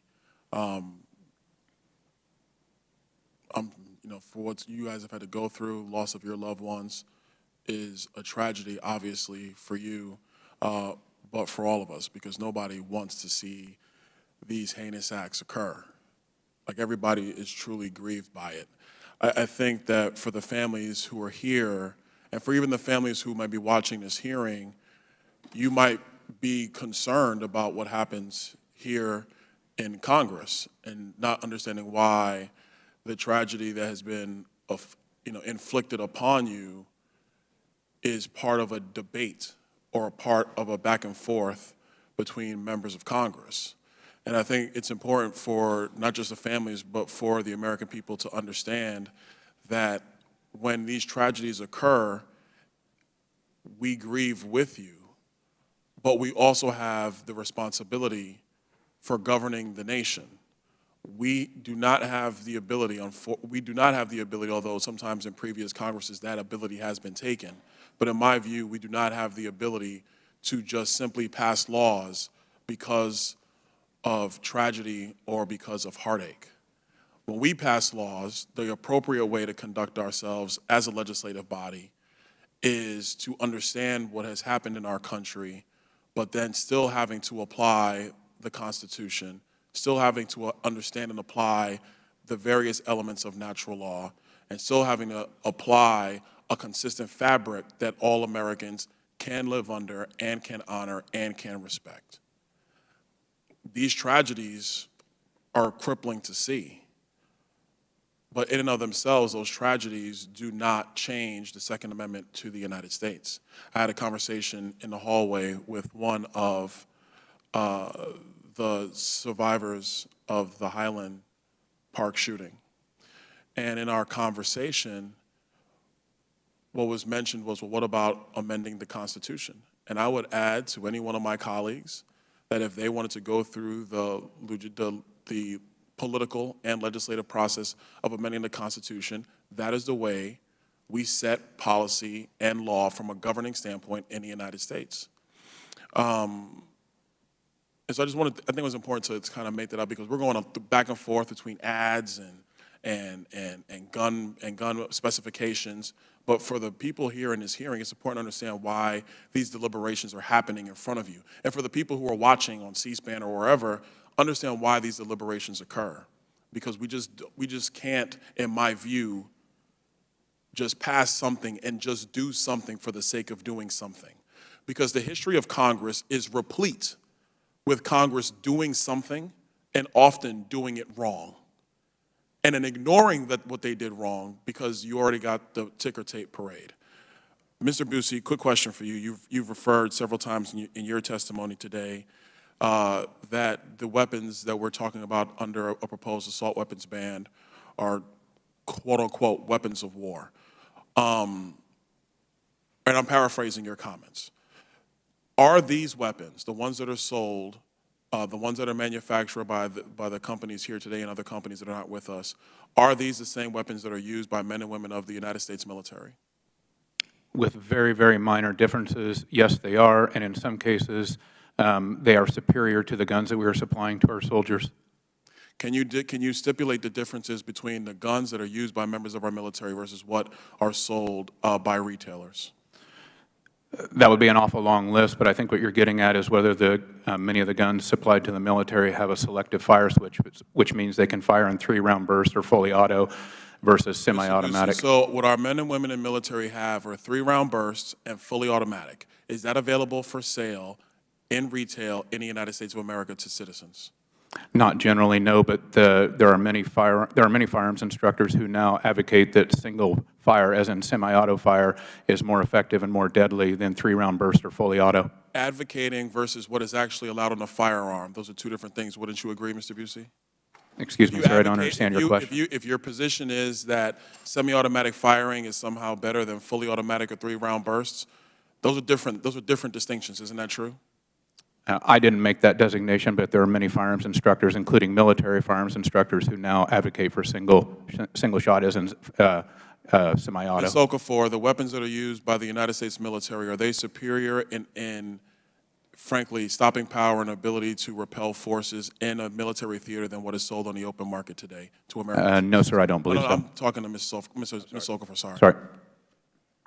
I'm sorry, can you repeat that? I'm a little over, but I thank the chair for her indulgence. The weapons that are sold by retailers today that are the subject of this day's hearing, are they similar in stopping power and effectiveness than what is used by members of the United States military, even though they have the same look? An M16 or M4 or an AR-15 are different in the fact that you're able to have the bursts or 3-round bursts or the fully automatic option that's readily available to military versus having to have a Class 3 license that a civilian has to have and obtain in order to have a firearm with that capacity. Thank you. The gentleman's time has expired. Gentleman from Maryland, Mr. Raskin, is recognized for 5 minutes. Thank you, Ms. Chair. Mr. Daniel, you said that the suffering of the children in Uvalde and other victims of the AR-15 was, quote, unfathomable to you. Does this mean that you do not understand the impact of AR-15s on human flesh and the human body?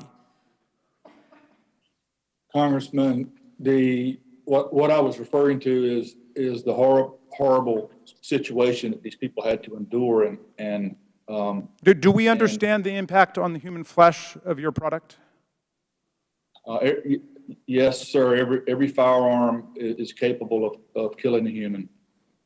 Okay, reclaiming my time.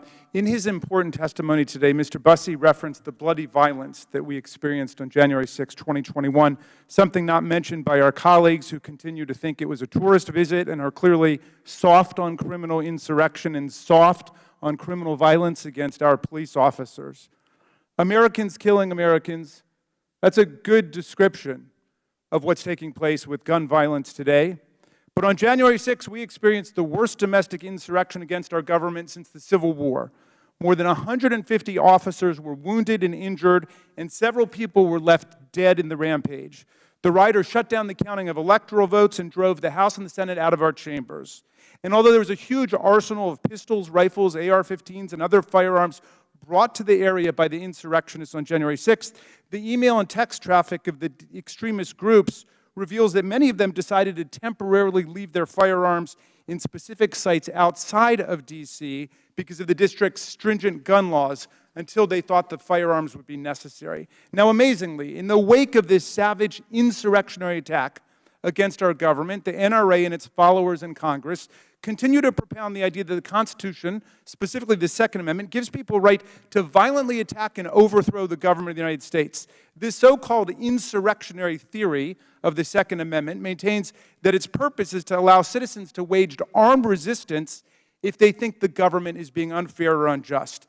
The reading is absurd and flies in the face of the plain text of the Constitution, which in at least 7 different places that I count clearly forbids and punishes armed resistance against the U.S. government. A few examples.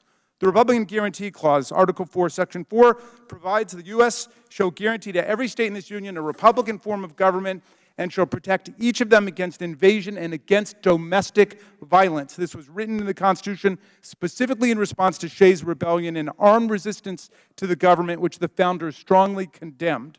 The Treason Clause, Article 3, Section 3, Clause 1, states, treason against the United States shall consist only in levying war against them or in adhering to their enemies. What is violent insurrection against the government if not levying war against the United States? Section 3 of the 14th Amendment says, anyone is sworn an oath under the Constitution to defend it and support it, but betrays it by engaging in insurrection shall never be allowed to hold federal or state office again. And one more example, Article 1, Section 8, Clause 15 says, Congress shall have the power to provide for calling forth the militia to execute the laws of the Union, suppress insurrections, and repel invasions. Now, do our colleagues really believe that the Constitution explicitly and repeatedly gives the government the power to suppress violent insurrections, but the Second Amendment in invisible ink gives the people the right to engage in violent insurrections? This is absurd and outlandish. And when I've pointed it out, the only substantive response I've gotten from my colleagues is a quotation from Patrick Henry, an anti-federalist who strongly opposed the Constitution precisely because he thought it gave the government way too much power and the people not enough to rebel against the government.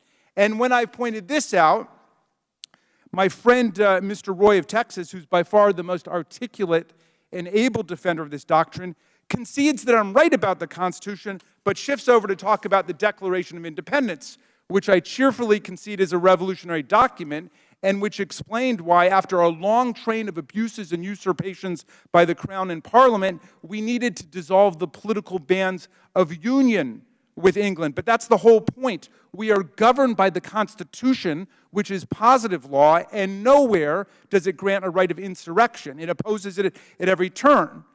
As a matter not of constitutional law, but natural law, people can decide to overthrow their government, but you do that on your own time, at your own risk. The Constitution does not give you the right to destroy the Constitution and the government. And another way to understand this point is to think about nonviolent civil disobedience. Even nonviolent civil disobedience is not protected by our Constitution. Dr. King and SNCC, those people went to jail because they believed in civil rights and were willing to pay the cost. They never claimed that the Constitution gives people the right to break the law, much less take up arms against the government. So the facts are very clear. The Second Amendment does not give you the right to engage in insurrection. They should stop saying that. And Justice Scalia was extremely clear in the Heller decision that the Second Amendment does not give an unlimited right to carry whatever guns you want, wherever you want. I yield back to you, Madam Chair. Gentleman's time the gentleman is over time. I now recognize the gentleman from Ohio, Mr. Jordan. You are recognized for 5 minutes. Thank you, Madam Chair. I'll tell you what we believe. We believe the right to keep and bear arms shall not be infringed, period. Particularly arms, as the United States Supreme Court has said, particularly arms that are in common use. Ms. Okafor, are handguns in common use? They are, Congressman. How about AR-15s? Are they in common use in the country today? Yes, Millions of people have them. 24.6 million. Are firearms used in self-defense, Ms. Okafor? Yes, 1.6 million every year. Unfortunately, it's probably more and more common in light of the Democrats' ridiculous policies of defunding the police, and no cash bail, not prosecuting criminals when they do crimes, letting people who attack a United States congressman running for governor, letting him out on bail in the state of New York. That probably, unfortunately, leads to the idea that people need guns to protect themselves, their family, their property, right? Right. It's a human right, again, guaranteed by the Constitution. Are AR-15s used in self-defense? Yes, I actually described them in my testimony. And you train women to protect themselves, and it's something you know about firsthand. So you actually are out there working with women across the country. You're helping train them so they're ready if some person wants to attack them, why they need a firearm to protect themselves. Is that right? Absolutely, yes. And AR-15s are used to defend others from criminals, right? That's part of your training, what you're helping People understand? Yes. Mr. Daniels, is it fairly common that AR-15s, your product, are used to protect innocent people from criminal attackers? Yes, sir. As Ms. Okafor stated, millions of times, hundreds of thousands, or up to millions of times a year, firearms are used for self-defense. Including the one you make, right? Including AR-15. And that's becoming more and more popular with people when they're thinking about defending themselves, their family, and their property to use the firearm you manufacture. Is that right? That's correct, sir. The Democrats beef, we should just cut to the chase here. The Democrats beefs with the Second Amendment. They don't like the Second Amendment. They want to get rid of the Second Amendment, but they can't because in the Constitution, the American people like the fact that we have the right to keep and bear arms to protect ourselves, our family, our property. They like that fact, and it's a cumbersome process to amend and change the Constitution. So they can't do that. They're going to say, so we're going to ban certain type of weapons. We're going to call them assault weapons. We're going to try to ban them. Or they're going to come after gun manufacturers and try to sue them. Piece of legislation that unfortunately passed out of the Judiciary Committee last week. That's their course of action because their beef is with the Second Amendment. They can't change that, so they're going to go around it. And they go after gun manufacturers with this bill sponsored by our colleague, Democrat colleague, to allow gun manufacturers to be sued for the actions of heinous, evil people who use firearms in the wrong way and in a destructive way. Isn't that right, Ms. Okafor? That's correct, and I would like to say, and that's why I've said vocally, and GOA concurs, that abolishing the ATF is precisely that, because it's unconstitutional, but especially the fact of the matter is that they use that as a bureaucratic way to go around an elected body to be able to put restrictions on firearms, and so that is why the ATF should not exist. Their beef with the Second Amendment, though, is not limited to going after gun manufacturers and allowing them to be sued. It's not limited to banning certain weapons that they want to define as assault weapons or whatever else they want to try to ban. It's not limited to their ridiculous red flag concept, bribing states to do red. It's also what they did through the bureaucracy, through Treasury with Operation Choke Point, where they tried to choke off the financing of gun manufacturers as a way to get at the Second Amendment because they know they can't do it, they can't change it via the Constitution like you're supposed to if you're going to try to do that. Is that accurate, Ms. Okafor? That is correct. All right, Madam Chair, this is, look, I hope this effort goes nowhere. It looks like, at least if you can believe the press today, looks like the Democrats aren't going to bring up the assault weapons ban on the floor this week. That's a win for liberty. That's a win for the Second Amendment. Not going to bring up looks like they're not going to bring up the bill that Mr. Schiff is sponsoring, which would allow gun manufacturers to be sued in a ridiculous way. So those are hopefully some wins for the American people and a win for the Constitution. With that, I yield back. The gentleman yields back. The gentleman from California, Mr. Kahana, is recognized for 5 minutes. Thank you. Thank you, Madam Chair.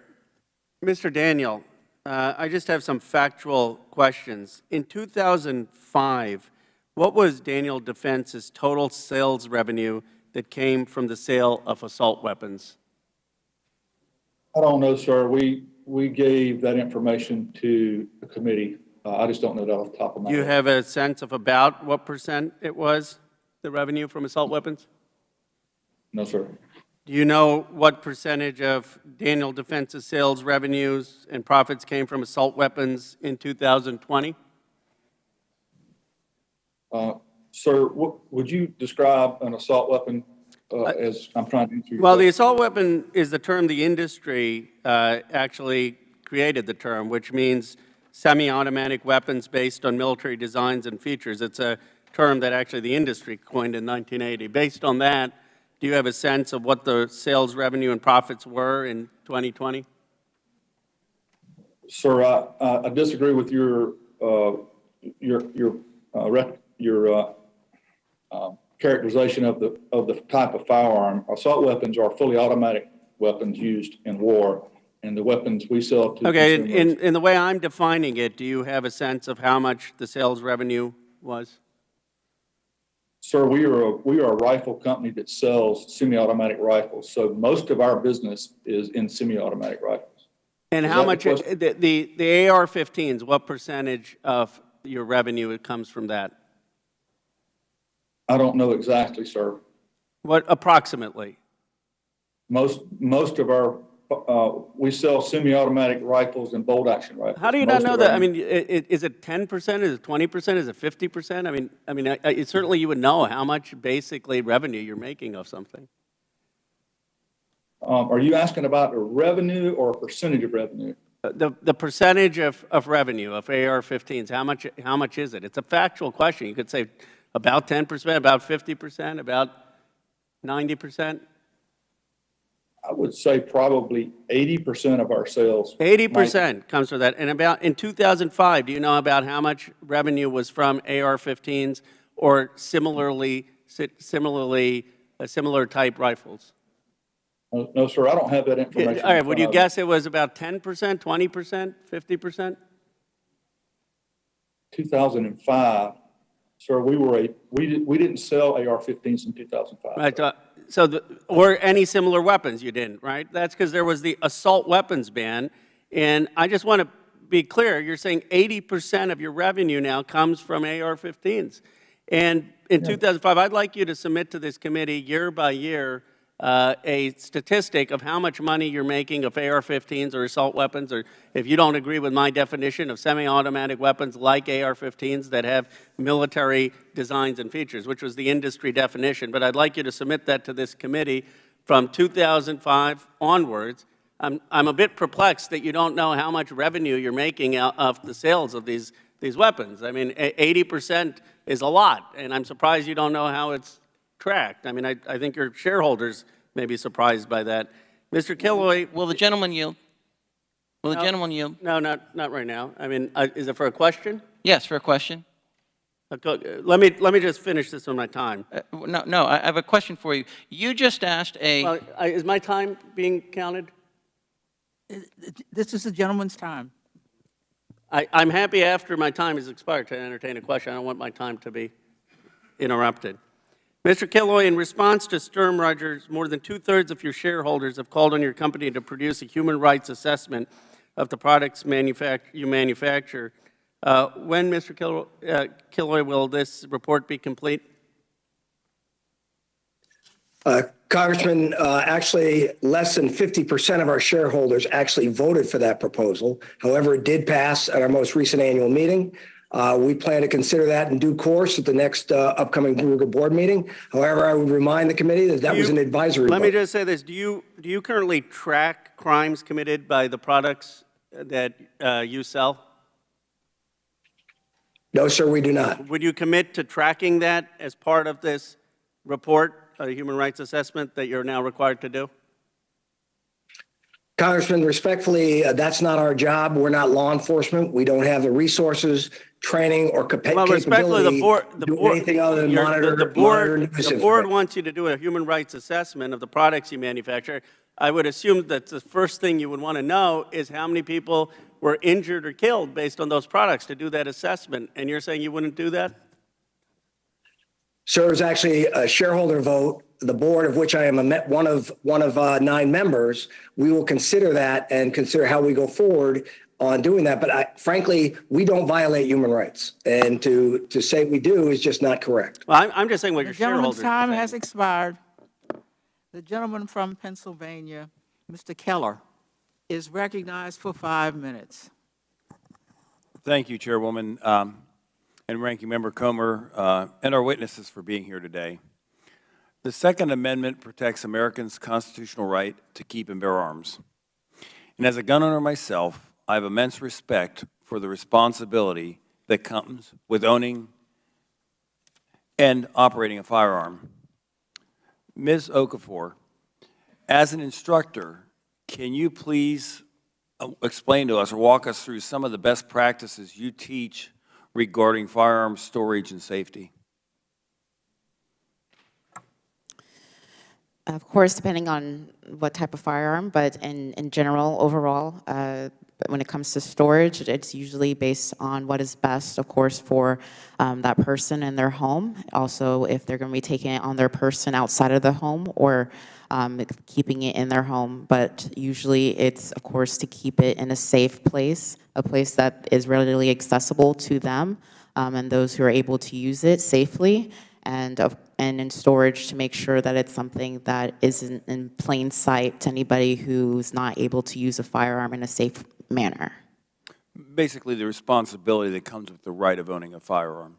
Absolutely. It comes down at the end of the day to the individual, the family members, to make sure that those who are in the home are able to properly use a firearm in a safe manner. I am a mother of 2 children, and when they're of age, as early as they can, I'm going to make sure that they know how to properly use and store a firearm. That's the responsibility of any firearm instructor and owner.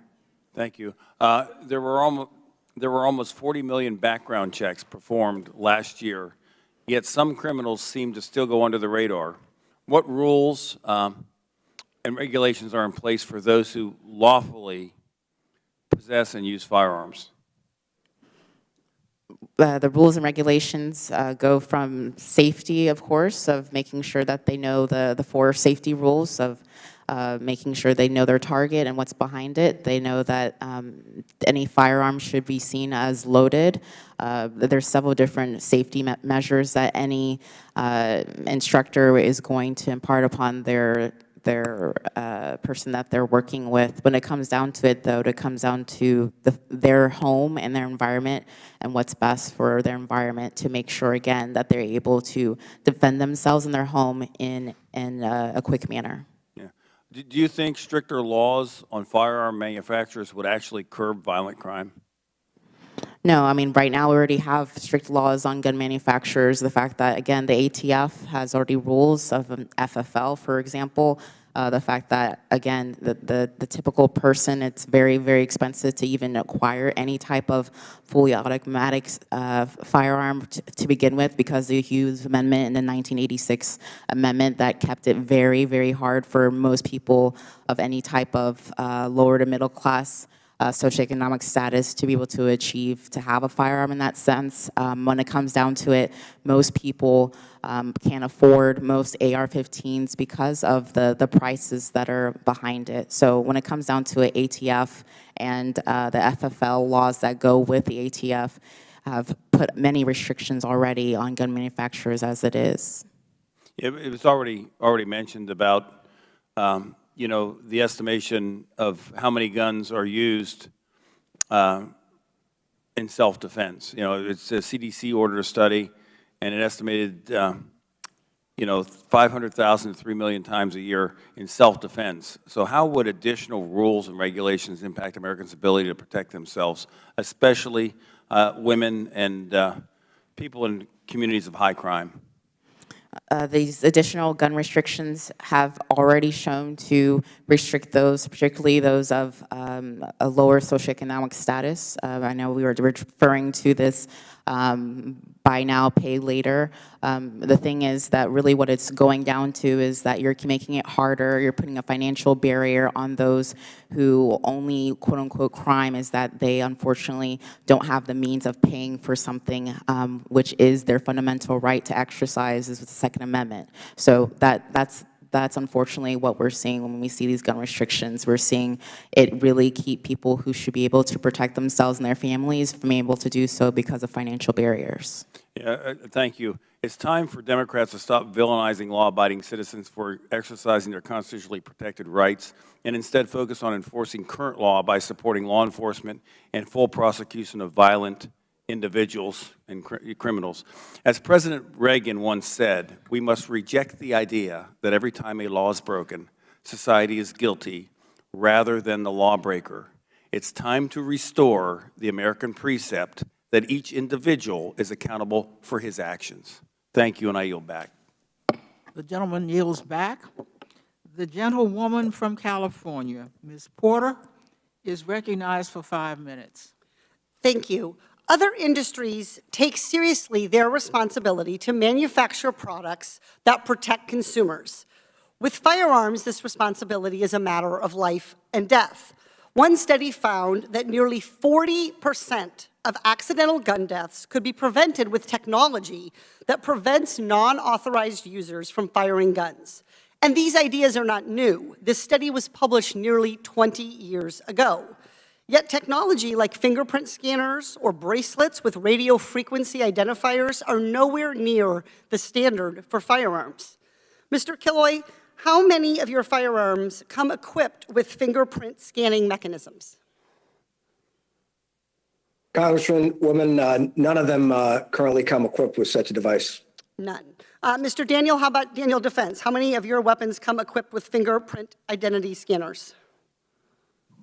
Congresswoman, we do not sell any type of firearm this way. Our customers have not asked for such. Okay, so that's a no. This is my cell phone. Mr. Killoy, it scans my fingerprint each time I go to unlock it. Is this a weapon? No, ma'am. Can this fire bullets that shred people's vital organs? This phone? No, Congresswoman, it can't. Then why should this device require more steps to operate than your company's firearms, which have been used in accidental shootings, mass shootings, and homicides? Congresswoman, respectfully, your cell phone doesn't generate internal pressures of upwards of 60,000 pounds per square inch.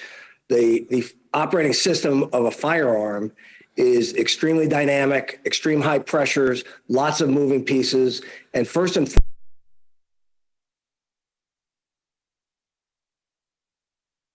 reclaiming my time, these fingerprint scanners are offered in some firearms. Some manufacturers sell this, and they work. Your company and Mr. Daniels' company chooses not to. Let me demonstrate again how long this takes.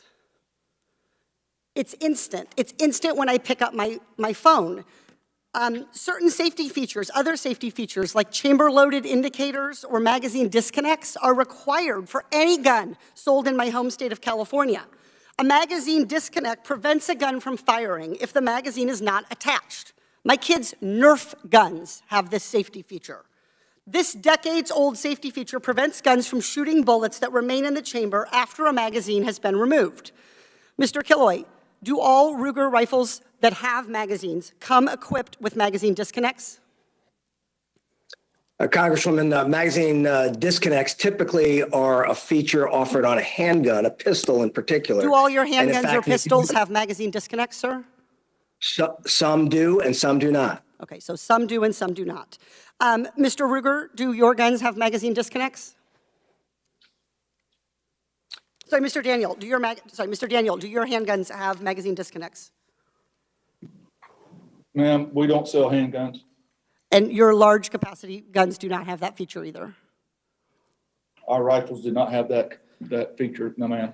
Magazine disconnects are also not new. These features come standard in every gun that is sold in my home state, and those features prevent accidental deaths.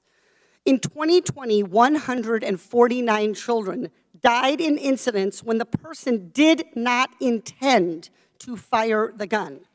Mr. Killoy, Mr. Daniel, kids are dying because you refuse to implement these safety technologies like fingerprint scanners and magazine disconnects. And these technologies were studied and developed decades ago. Mr. Killoy, will your company commit to adding fingerprint scanners to every firearm Ruger manufactures? No, Congresswoman, we will not. Mr. Daniel, same question. Will your company commit to adding fingerprint scanners to every Daniel Defense firearm? Congresswoman, our guns fire when there's a bullet in the chamber, and it doesn't fire when there's not a bullet in the chamber. A gun should be kept, and if it does not want to be fired, if the owner does not want to fire it, they should not keep around in the chamber. But the question is, will you commit to adding fingerprint scanners as a safety technology to every Daniel Defense firearm, yes or no? No, ma'am, our customers are not interested in that. Mr. Killoy, will your company commit to adding magazine disconnects to every magazine-loaded Ruger firearm? Congresswoman, we have in many of our pistols, our semi-automatic pistols, we offer that as a feature. And if our customers choose to buy one of our firearms that has a magazine safety disconnect, they can. Other times they choose not to have that particular feature. The gentlelady's time has expired. The gentleman from Arizona, Mr. Biggs, is recognized for 5 minutes. Thank you, Madam Chair. This hearing is yet another transparent attempt to malign law-abiding Americans and American companies. My Democrat colleagues correctly note that there's been an increase in violent crime in this country over the past 3 years, but incorrectly claim that firearm manufacturers are contributing to or fueling violent crime. The laws of supply and demand apply to the firearms market in the same way that they apply to other markets. Firearm manufacturers are responding to demand from the American people who are experiencing dramatic increases in homicides and aggravated assaults in their communities. Americans who are seeking to protect themselves and their families, a right recognized in this country by our Second Amendment. Democrats in Congress continue to infringe on this right and to shame law-abiding companies who ensure that Americans have the means to protect themselves. I thank each of you for your testimony today. Ms. Okafor, thank you for the work that you do to promote safe and responsible firearm ownership. I appreciate your discussion of the relative merits of the AR platform. I discussed in the judiciary markup last week on this topic, which is interesting because these the chairs of this committee, of these two committees, are running against each other. So we have competing. We just do the same hearings back and forth. But I mentioned that my wife actually prefers the AR-15 because it is easier to handle. It's more stable for her, and in a case of defense and the need for stability and be able to respond under a stressful situation, she'd be more comfortable with an AR-15. The features of the AR-15 make it an incredibly viable weapon for defense. In your written testimony, Ms. Okafor, you discussed some of the recent trends in new firearm ownership. And before I ask you to discuss those with us, I'll tell you that I talked to multiple gun dealers, retailers in my district who tell me that the #1 new owner trend in my district are women who are Democrats, which I find interesting. Ms. Okafor, can you discuss the trends with us, please? Absolutely. What I discussed earlier is that the fastest growing demographic of gun owners are African American women. And we've also seen, like as you said, with the fact that a lot of African American women tend to be part of the Democratic Party. So it's honestly nothing to do with politics when it comes down to transcending politics, because this is a human right. There's nothing to do with you being a Republican or a Democrat or a Libertarian. It has to do with the fact that you understand your right to defend yourself, and you want to be able to do so. So many people in America are doing just that. And you kind of discussed it, but what are you hearing is the rationale for these new demographics who are coming out and buying guns? Particularly for women in general, what I've found many times, particularly other mothers, saying that they know that at the end of the day that it comes down to them to defend themselves, to defend their children, particularly during the pandemic when unfortunately there were in many instances where people weren't sure if they were going to have a police officer, police department get to them in time because of what was going on. So many people, including what was going on during that chaotic 2 years, found it necessary to then purchase a firearm, particularly for self-defense. Mr. Daniel, Mr. Smith, what's your understanding about the motivations of Americans who are purchasing a firearm for the first time? Mr. Daniel, you first. Mr. Congressman, I believe that people are buying, new gun owners who have never owned a gun before are buying firearms by the millions because they're afraid. They're afraid because of the violence they see in the riots. They're afraid because of criminals are not being prosecuted, and they're afraid because of the rise in crime that they see. And they are making a life decision to change from being a non-gun owner to a gun owner. And I suspect, sir, that they will also be making the decision, a life-changing decision in the way they vote. Thank you. Mr. Smith? Congressman, I agree with what we've heard from Ms. Okafor and Mr. Daniel. We are seeing a much greater increase of people purchasing firearms, particularly their first firearm, for the purchase of defending their homes and their person.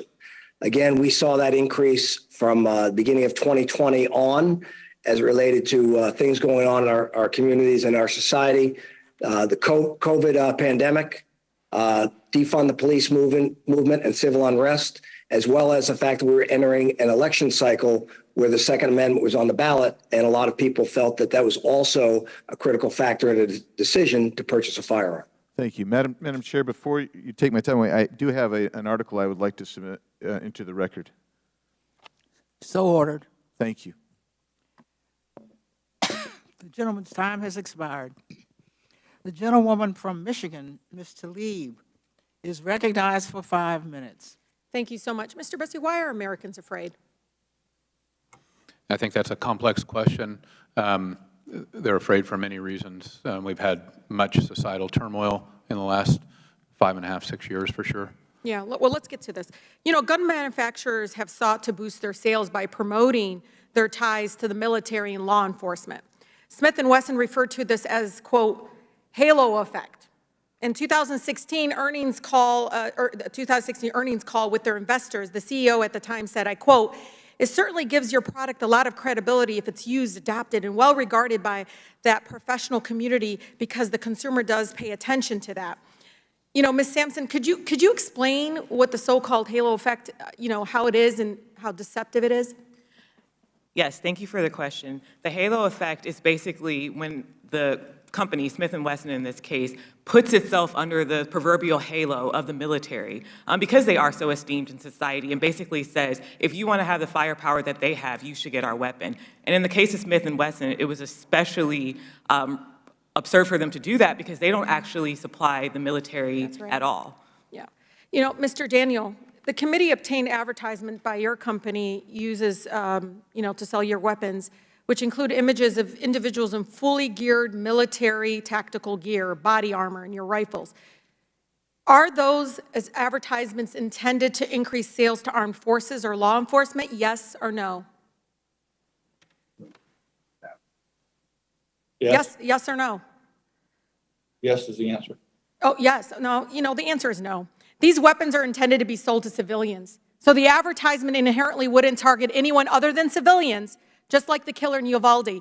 Another one of the gun manufacturers that this committee has also investigated was Sing Sauer, often employs these tactics as well. And I'd like to put one of their ads on the screen, if I may. Do you all see this?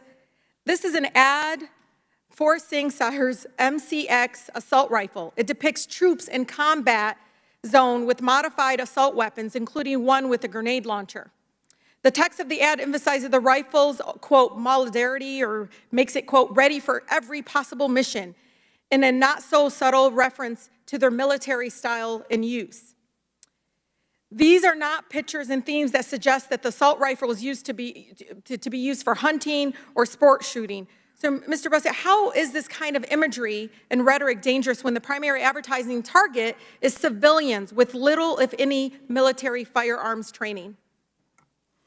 Well, these are very serious weapons, and it's a very common practice now in the firearms industry. Did not used to be, but it is a very common firearms industry marketing practice now to market to or using special operators or trained military officers or military weaponry, but focus the marketing at consumers because that's where the larger and profitable marketing segment is. You know, Sing Sauer sold the AR-15 style rifle used by the mass shooter to kill 49 people in Pulse nightclub in Orlando, Florida. In 2016, 3 of those weapons were used by a shooter in Las Vegas, Nevada. In 2017, to kill 60 people.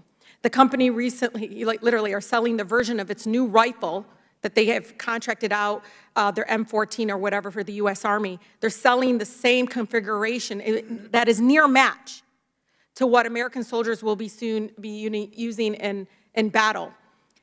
We shouldn't be surprised when young men purchase these weapons to be more like soldiers in the picture. And we shouldn't be surprised when they try to act like them either. These dangerous ads must stop. Yet they're breeding domestic extremists and putting communities of color, communities that are incredibly vulnerable, especially like children in our schools and minority groups, at grave risk.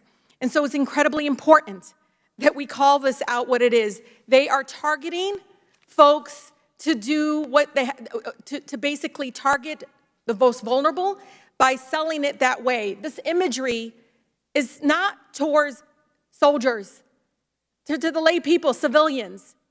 They're advertising it in a way again, that depicts it to endanger people's lives. And so it's incredibly, again, important that we understand this is intentional. The halo effect is real and is profit-driven, and lives are lost because, again, they don't care who dies. They care how many guns they're selling to people. And the more people they can show that you can be like law enforcement and soldiers that have been trained in military battle, then they're going to be able to, again, expose us to more death and more violence. With that, I yield, Madam Chair. The gentlelady has yielded. I recognize the gentleman from South Carolina. Mr. Norman, you are recognized for 5 minutes. Thank you, Madam Chair. You know, I think I've heard it all. I've heard my good friends, Democrat friends, asking why people feel unsafe. It's because of the dismantling of the police departments that they feel unsafe. I hear my good friends on the other aisle tell manufacturers how to build a gun when I don't think they've ever had any experience building a gun. I think I've heard my friends on the other aisle talking about concern for civilians. What in the world? Where is the concern on the 300 per day use that are dying from fentanyl because it's coming across the border unfettered because of this administration's lack of will to stop an invasion at the border? Where are the hearings about the supply shortage that people can't unload a plane? We put a man on the moon, but we cannot unload a ship. You know, what about the 154 cities that have been torn up with no repercussions from those who did it? I mean, the list goes on and on. And, you know, I keep hearing gun violence, gun violence. I was talking to my good friend, Mr. Clyde, and we both agreed that we've all had a lot of guns. I have, he has. He has far more than me. I've never had a gun get violent with me. Never in my life have I had a gun get violent with me, but I have seen where people use guns for the wrong reasons, just like the Ford that went through the Christmas parade that ran over people. It's by deranged people. It's by mentally unstable people. And it's insane, some of the things that my Democrat colleagues want to do. Make the gun manufacturers liable. You know, it's unbelievable that you'd make the Ford makers of automobiles liable for every wreck, or those who get drunk on Jack Daniels, make them liable. I mean, make the Jack Daniels company liable. It doesn't make sense, but that's just usual with what's going on today in this country, and particularly with this administration. Mr. Smith, President Biden has said that gun manufacturers are completely immune from liability of any kind. Is this a correct statement? Congressman, I'm curious, you directed that to me, Chris Killoy from Ruger? Yes, sir, you can take it. Take the question. Yeah. All right. Yes, sir. You know, we are not immune from prosecution. If we make a defective product, you know, certainly we are subject to normal product liability like everyone else. You know, the Protection of Lawful Commerce in Arms Act, which is typically what we're talking about here, really codifies existing common law. If you know, and the average time to crime that the ATF has recently reported is over 7 years from when a firearm is first legally sold. On average, if that gun is recovered in a crime and used in a crime, 7 years time to crime. And again, to try to hold a firearms manufacturer liable for that crime or that criminal activity just does not make sense, does not comport with our jurisprudence in this country. And I respectfully would suggest that that's not the right way to approach this problem. Okay, and I heard my Democrat friends asking about what kind of profit are you making? What kind of, you know, what is your company making as far as dollars earned every year? Has any municipality ever returned the tax dollars that support our public education? Has any of the money that your company pays to support our first responders ever been returned? Has any of the municipalities returned the money that goes for law enforcement?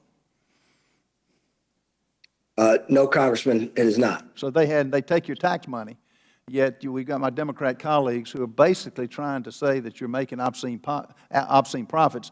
You compete with other gun companies, don't you? You don't have a monopoly, do you? No, sir. We're one of right now about 17,000 federally licensed firearms manufacturers licenses that have been granted. So that you compete on the open market. It's called capitalism. And it's what so many of my Democrat colleagues, they're professional politicians, but they've never been in the free market. They have never experienced making money or losing money. And for politicians to tell you how to build a gun, I think I've heard it all. But it's the most ludicrous, insane question that I can even think of. But I want to thank you for appearing today. Thank you for answering the questions. And for each of you, we're not going to let we're going to try not to let them strip the Second Amendment. We're going to fight as much as we can to stop that. Thank you so much. I yield back. The gentleman yields back. The gentlelady from Ohio, Ms. Brown, is now recognized for questions. Thank you, Madam Chair, for hosting this very pressing and relevant hearing. For years, gun manufacturers... You need a mic. You need a mic. Thank you.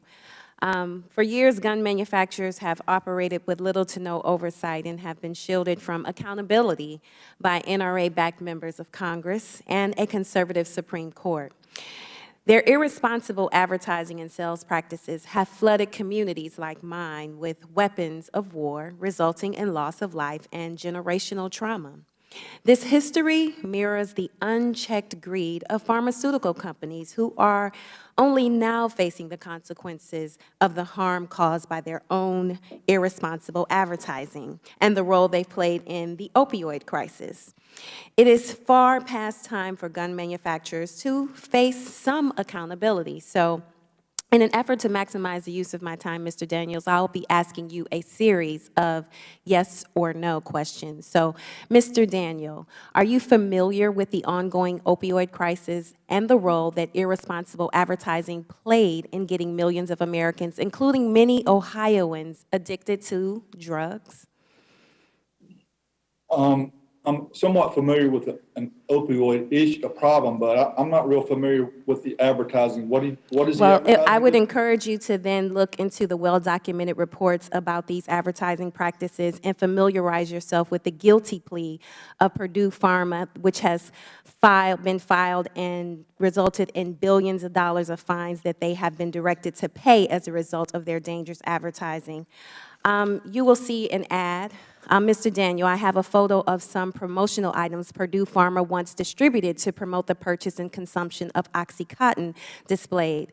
As an American, do you have any concerns with the marketing of OxyContin in a way that could have been viewed as trivializing the addiction and deaths that occur from it? Yes or no, please. I'm not familiar with this advertising, and I'm not sure what they're trying to do here. Well, let me help you. These irresponsible advertisements are not exclusive to the pharmaceutical industry. Your companies have also continued to make irresponsible advertisements for these dangerous weapons. Mr. Daniel, do you understand that firearms your company produces, markets, and sells are deadly and dangerous weapons? Yes or no? Congresswoman, we make the best firearms for self-defense. Yes or no? They have to be dangerous to be good for yes or self-defense. no? Let me help you. To be clear, the U.S. law does consider a firearm to be a deadly weapon. So let me ask you another question.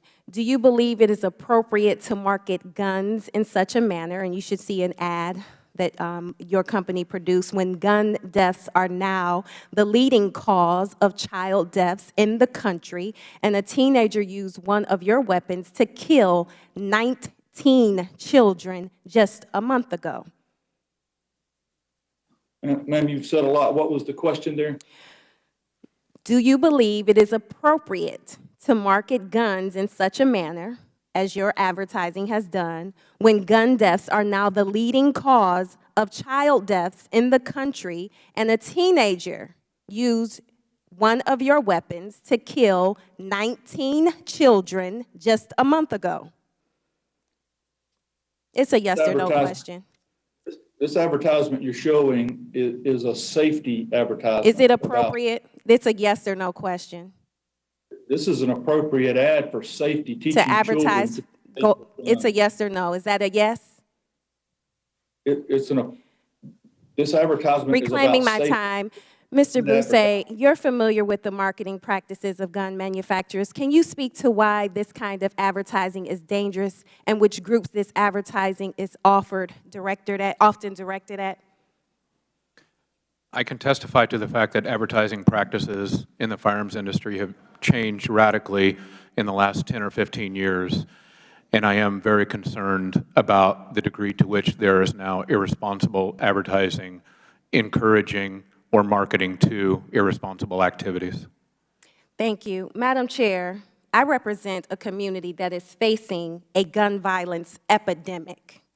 Just like during the opioid crisis, irresponsible companies are pumping vast amounts of dangerous product into our communities without a care for the lives that have been lost or the inherent lethality of their products. History is repeating itself, and gun manufacturers are playing fast and loose with their advertising. If they do not take responsibility for the weapons of war they are selling to the public, Congress will gladly step in and do so for them. And with that, Madam Chair, I yield back the remainder of my time. The gentlelady yields back, and the gentlelady from South Carolina, Ms. Mace, is recognized for 5 minutes. Thank you, Madam Chair. And I want to thank everyone who was here today, particularly for the families who have experienced enormous grief in their lives. Thank you for having the courage to show up on the Hill today for what is, I'm sure, a very difficult day for each and every one of you. I hail from South Carolina's 1st Congressional District, and unfortunately, we are no stranger to gun violence or mass shootings. 7 years ago this summer, we had Mother Emanuel, where a white supremacist bought a gun he should not have legally been able to buy, went down to Charleston, South Carolina in the 1st Congressional District and murdered 9 black church members at Mother Emanuel. Just a few months ago, on April 26th, there was another shooting in a parking lot next door to a Little League baseball game where over 30 shots were fired, and the video showing the terrified children crawling off the baseball field and their parents in fear in Pepper Hill in North Charleston. And we've seen these spikes in crime, spikes in shootings, but it's not just crime with firearms, it's crime, it's women who've been raped. Rapes are up, assaults are up, aggravated assaults are up, mental health issues are up in this country over the last 2 years. Political crime is up. We saw someone who showed up on the steps of the Supreme Court justice, basically, armed and dangerous and ready to kill. And I've seen political crime in my own neighborhood. I had someone come up to my house and spray paint it. I've had my car keyed. I've had my life threatened. Someone threatened to hang me 2 weeks ago. And so we're seeing an increase in violence all across the country, regardless of political spectrum. But right now, this hearing today, there's shouting into the microphones. There's vilifying of gun manufacturers. There's debate on, a particular bill we might vote on this week that we're not going to be able to vote on right now because it's not progressive enough. But what we're talking about today isn't getting at the heart or the root of the problem. And we're going to have this hearing. It's going to be theater. It's going to be a performance today for the cameras that are here. And we're not going to solve the problem of violent crime or violent crimes with firearms.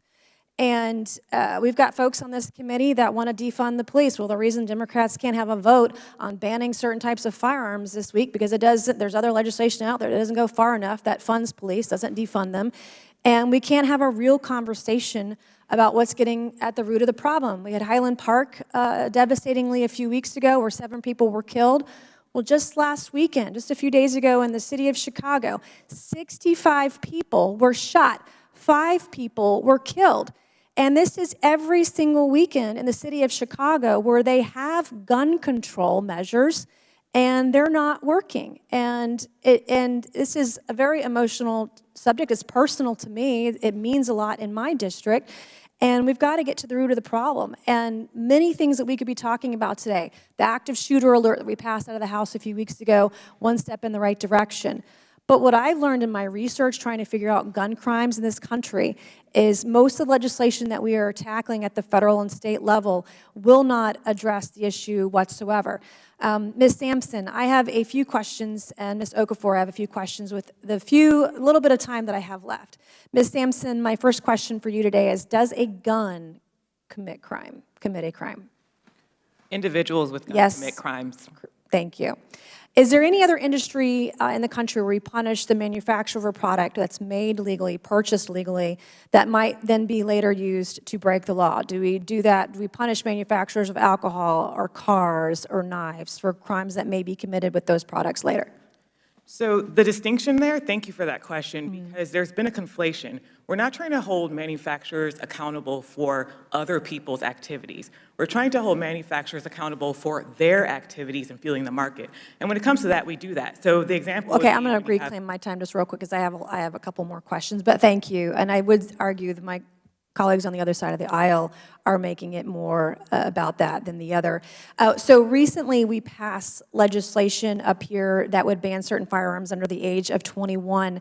Did you know that Dylan Roof, who killed the mother of Emanuel 9, he was 21 at the age when he bought his gun. He was also 21 when he committed that crime. Ms. Sampson, do you know the percentage of folks across the country who are picked up with firearms illegally? Do you know what percentage are maybe charged with the crime and or convicted? I do not. Okay. It's hard to get that data. In fact, in the state of South Carolina, when we had this vote on this bill a couple of weeks ago, I learned that the vast majority of crimes committed with guns in the state of South Carolina, and I'm sure states are different, but the vast majority are going to be the same, over 3,000 last year alone, but the vast majority of crimes with guns are committed by people over the age of 21. Thank you, and I yield back. The gentlelady yields back. The gentlewoman from Florida, Ms. Wasserman Schultz, is recognized. Thank you, Madam Chair. I'd like to talk about how gun manufacturers market weapons of war to young people today. In 2012, the editor of Junior Shooters magazine wrote, and I quote, "Each person who is introduced to the shooting sports and has a positive experience is another vote in favor of keeping our American heritage and freedom alive," unquote. He continued, quote, they may not be old enough to vote now, but they will be in the future." My first question is Mr. Daniel. Mr. Daniel, do you agree that getting young people interested in firearm ownership is positive for the industry's long-term profits and viability? Yes or no? Congresswoman, we actually started a foundation to help train young children to learn how to use firearm safety. Reclaiming my time. My question is, do you agree that getting young people interested in firearm ownership is positive for the industry's long-term profits and viability? Yes or no? Congresswoman, gun safety is important to our company. I wasn't asking, reclaiming my time, I'm not asking about gun safety. I'm asking about whether or not you agree that getting young people interested in firearm ownership is positive for the industry's long-term profits or viability. Can you please answer my exact question? Yes or no? Yes, parents buy guns for their children all the time. Yep. I ask because gun manufacturers employ various strategies to zero in on young people. And this marketing and mainstreaming of weapons of war in children's hands shows up in shocking and disturbing places. In the world's tourist mecca of Orlando, Florida, and even in my own community of Miami, firing weapons of war is marketed as a fun tourist attraction, even to visitors as young as 10 to 13 years old, as we can see from this promotional package from the Lock and Load Miami machine gun experience, as you can see right here. Mr. Daniel, you have included children in your advertisements and social media market, correct?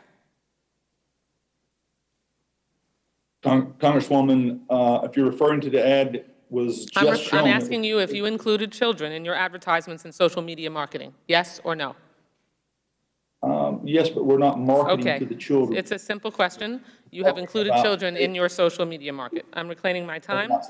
In fact, you post images of pop stars like Post Malone posing with a machine gun, and hashtags like hashtag gun porn and hashtag pew pew.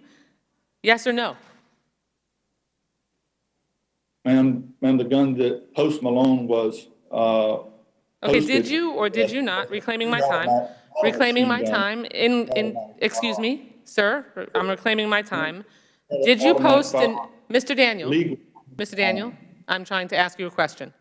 Did you post a social media post with Post Malone posing with a machine gun and the hashtags gun porn and pew pew? Yes or no? Did you do that? No, ma'am. No, ma'am, we did not. I can produce the social media post if you'd like. That's fine if you'd like to, but the gun was not a machine gun. It was a semi-automatic firearm. We're splitting hairs. We're splitting hairs. Clearly, clearly, the gentleman is acknowledging that they posted something and we're splitting hairs over whether you called the weapon a machine gun. This strategy basically turns killing machines into social media thirst traps for young people who will see these weapons as sexy, hip, and alluring. The gentleman acknowledged that they have children in their social media. They had a social media star that is appealing to children, post with a machine gun, and hashtags gun porn and pew pew. I mean, it really boggles the mind. Mr. Daniel, are you even remotely worried that these youth-focused marketing tactics appeal to impulsive teens who we've recognized can't even be trusted to buy cigarettes or a beer when they are under 21? Are you worried about that at all? Congresswoman, we are focused on teaching young people to use guns responsibly and safely. Okay, reclaiming my time. The social media and marketing that you do to children is not remotely focused on safety, nor is it trying to do anything other than having guns be more appealing to children. And just as I lose my time, Ms. Sampson, have there been any studies that correlate how the marketing tactics used by Mr. Daniel and other companies are related to incidents of gun violence among kids and adolescents? Yes, and they're in my written testimony. I'm sorry? Yes, and they're in my written testimony. But basically it has to do with the fact that young people are susceptible, especially susceptible to messages from advertisers. And so when you tell children that these guns will give them more adrenaline, or you use first-person shooter games to promote firearms, things of that nature, it draws in young people who are more vulnerable and maybe not able to sort out reality from fiction. The gentlelady's time has expired. Thank you, Madam Chair. I appreciate the opportunity. I yield back. Okay, I just want to remind members that the chair has been even-handed while allowing members on both sides of the aisle latitude with respect to their 5 minutes today, and would ask that recognized members not be interrupted except by the chair. So now, Mr. Fallon, you are now recognized from Texas. Thank you, Madam Chair, witnesses and colleagues. I appreciate the opportunity to examine a critical industry that helps protect the freedom of American citizens every day. Ms. Aquifer, I just wanted to say it's great to see you again. Denton County strong. Good to see you. Good to see you too. It seems strange to me that this committee has decided to bring in some of the largest firearm manufacturers in the country, but not the Attorney General, who is actually in charge of enforcing our gun laws and who conducts oversight on the ATF, the FBI, and other pertinent agencies, or why this committee hasn't brought in city and state attorneys who are refusing to uphold the law in a lot of these democratic areas. And why on earth aren't we discussing the scourge of violent crime in those same democratically controlled areas? Fact of the matter is that more gun laws and restrictive gun laws do not lessen crime. And I have to restate the last thing I said in our previous Second Amendment infringement hearing, that if you look at countries, for instance, like El Salvador, Jamaica, Venezuela, Honduras, that have some of the most restrictive gun laws in the world, they're also the most dangerous countries in the world with the highest homicide and violent crime rates.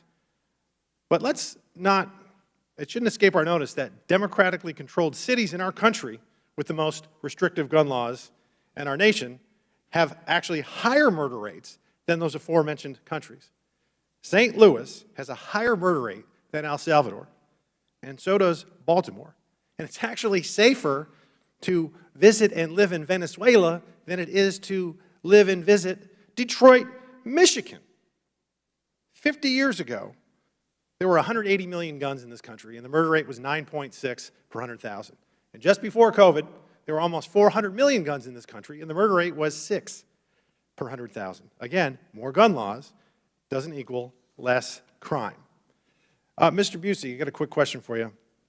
You're a gun owner, and you were a firearms executive for decades, is that correct? Yes, sir. Do you own, let's say, 5 guns, personally? Yes, I own 5. Do you own more than 10? Yes, I do. Okay, so fair to say that you know a lot about different types of guns. I know some about some types of guns. All right, civilian AR-15, is that a fully automatic weapon? No, sir. Okay. And then there are several states that have so-called assault weapons bans, is that correct? There are some, yes, sir. And are they uniform? Are they exactly the same, or are they different, each state? I'm not an expert on each state law, don't know. So you don't know if they're exactly the same cookie cutter? I don't. Okay.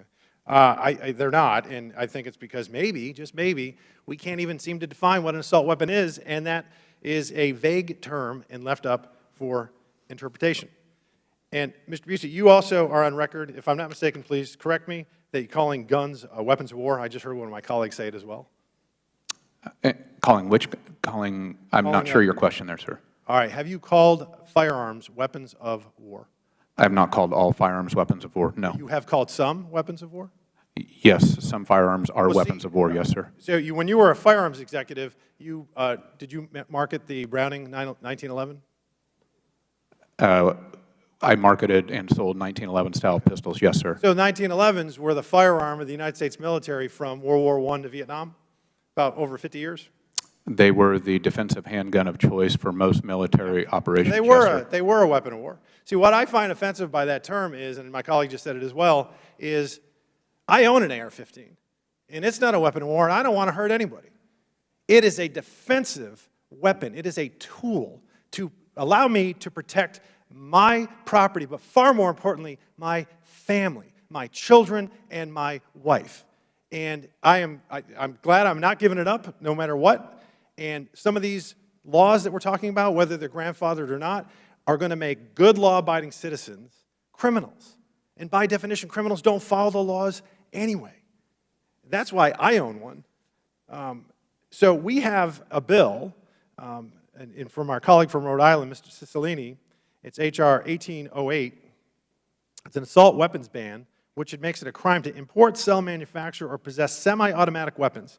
To put plainly, this is an outright ban on all semi-automatic weapons.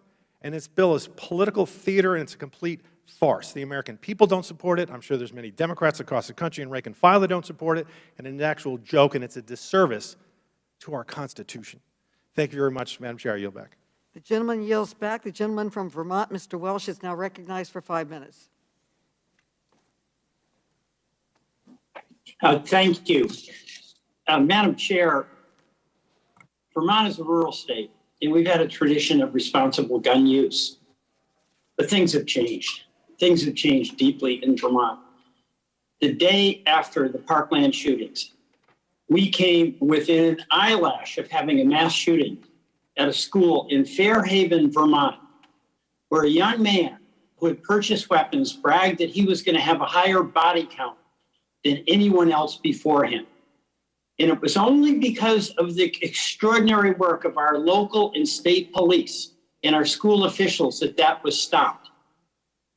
In the night after that incident, where the near death of those kids almost came about, there was a school meeting. And as good a job as our police had done and our school folks had done, parents were expressing some anger and concern. And what it was, it is the apprehension that every parent has in this country now that the security that they had when they put their child on the bus or left their child off at the schoolhouse, that they would come home safe. That's been shattered. And it's not just a one-off incident in Parkland, but we're seeing it time after time.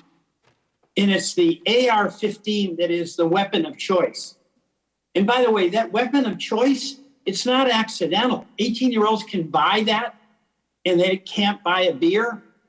It's a weapon of choice because of the marketing. Be a man. Get this. On the road to manhunt.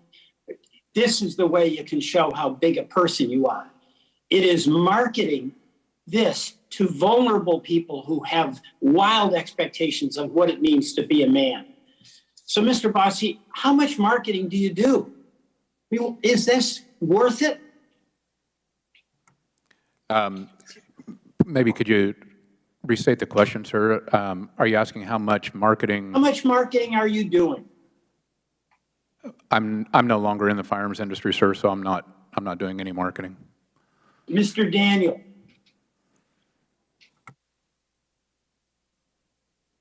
Yes, sir. Repeat the question, please. How much marketing are you doing?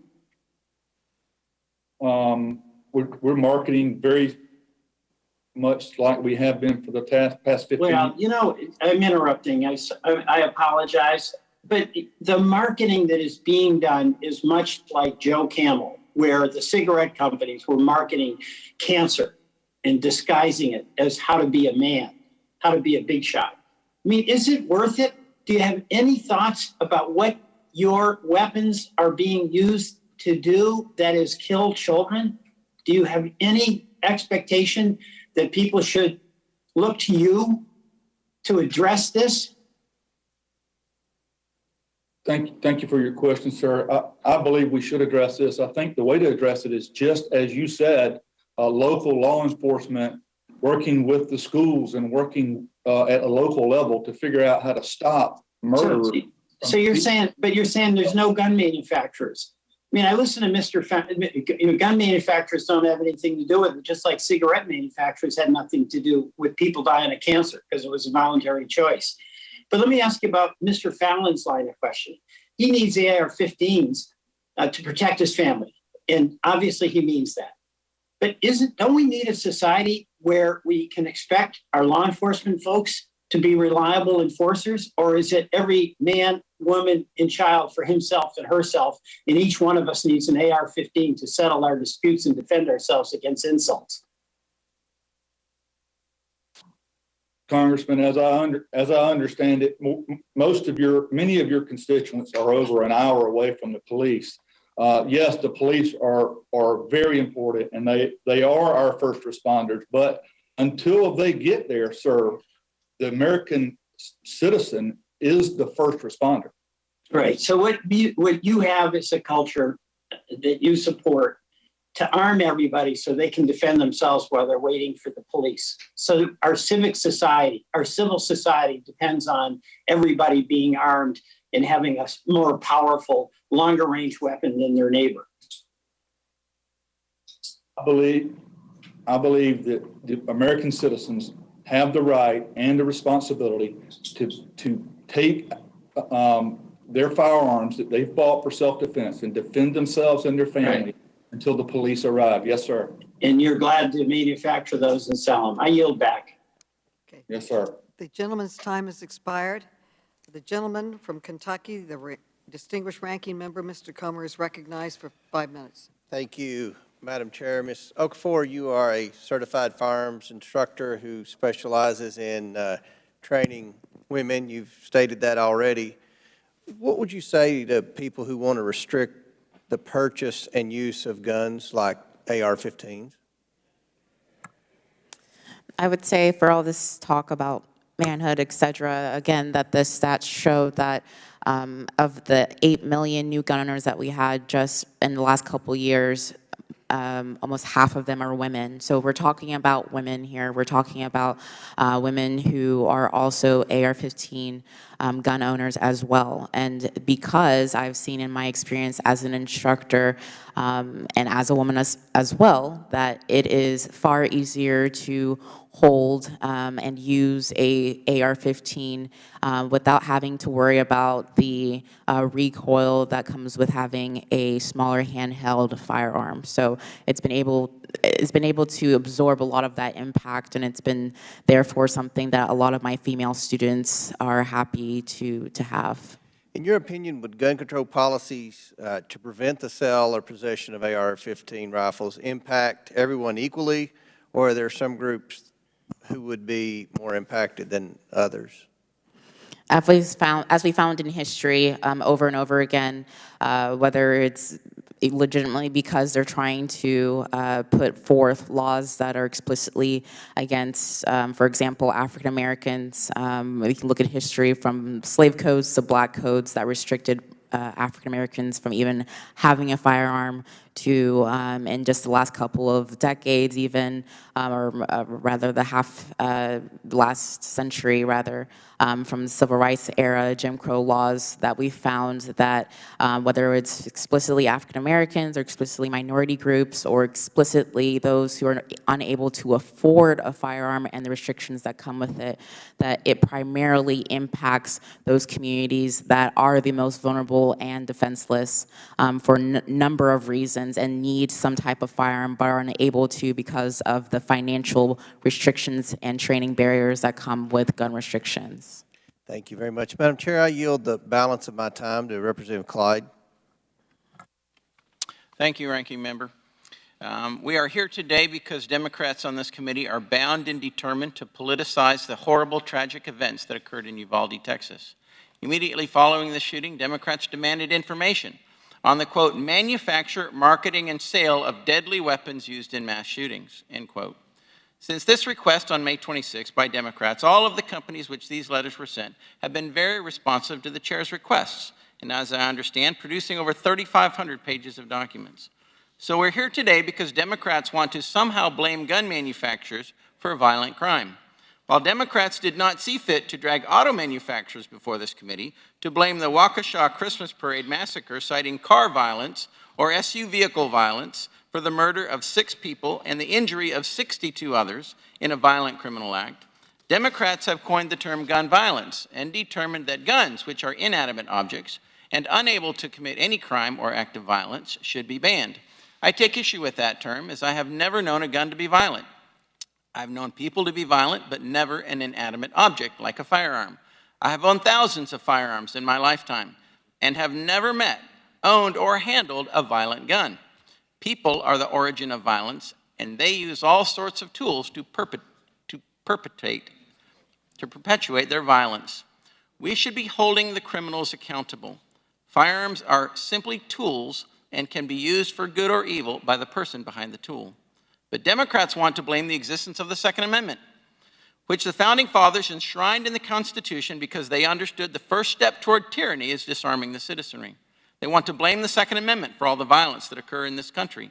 Let me be clear, gun manufacturers do not cause violence, and the Second Amendment is not to blame for violence in this country.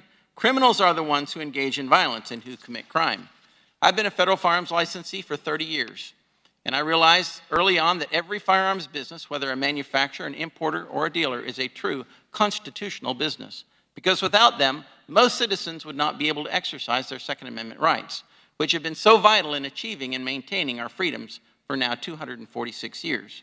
I believe a good motto for our nation's firearms industry would be, we enable individual participation in the preservation of liberty. And that, as we know, is what the Second Amendment does. It helps preserve our liberty because it allows individuals to defend themselves against unlawful aggression, whether it is defending against someone committing a crime or against the government bent on tyranny and eliminating our liberty. Since federal firearms licensees are constitutional businesses, it makes it even more imperative that the government use every tool at our disposal to protect these types of businesses so they can continue to serve law-abiding and free citizens. Governments are instituted among men, as our Declaration of Independence says, that to secure these rights, governments are instituted among men, deriving their just powers from the consent of the governed. Thank you, and I yield back. Okay, the gentleman's time has expired. The gentleman from Illinois, Mr. Davis, is recognized for 5 minutes. Thank you, Madam Chairman, and I also want to thank all of our witnesses and especially the families who have come who've been impacted negatively by gun violence. Gun manufacturers would have us to believe that they are helpless to stop mass shootings. They want us to forget the assault rifles that are designed to kill people quickly and efficiently. And with the right parts, including high-capacity magazines, these weapons can shoot hundreds of rounds in a matter of seconds. One of the gun makers here with us today famously came up with the very idea of banning high-capacity magazines more than 20 years ago. In the lead up to the 1994 assault weapons ban, William Ruger, a founder of Sturm, Ruger reportedly told Tom Brokaw in an interview that, and I quote, "No honest man needs more than 10 rounds in any gun." Mr. Ruger then lobbied every member of Congress to put in place, and I quote again, "a simple, complete, and unequivocal ban on large capacity magazines." But after he retired, the company took a turn. Mr. Ruger began to lobby against restrictions on large capacity magazines and now sells them for profit. Mr. Killoy, does your company currently make guns that accept magazines with more than 10 rounds? Yes, Congressman, we do. Mr. Daniels, same question to you. Sir. I'm Yes, sir. sorry. Mr. Daniel? Yes. Thank you. Mass shooters have used legally purchased high-capacity magazines in some of the worst killings this country or any country has seen. The shooter in the Las Vegas massacre was able to fire 100 rounds in 10 seconds because he used a high-capacity magazine. The Uvalde shooter carried more ammunition into Robb Elementary School than a United States soldier carries into combat. 10 states and the District of Columbia have banned high-capacity magazines, but they're not illegal everywhere. And these dangerous accessories have spread to all areas of the country. Ms. Sampson, why is banning high-capacity magazines at the federal level necessary? Thank you for the question. It's important to ban high-capacity magazines at the federal level because we are a country that's connected. States don't exist in an island, and we often hear people, for example, raise the city of Chicago as an example as to why laws don't work. But Chicago exists within Illinois, which exists in the United States. And it's an example of where guns have come from the state of Indiana, for example. And so even if we have a high-capacity magazine in one state, that doesn't mean that individuals in that state who want to do harm can't go to another state and get around it. So we need federal solutions because we are a nation of states that are united.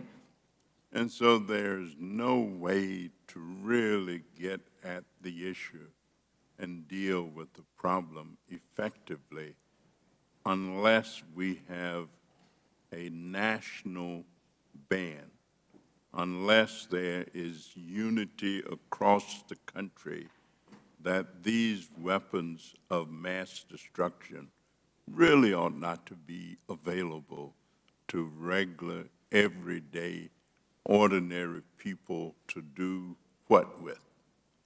Nothing but kill.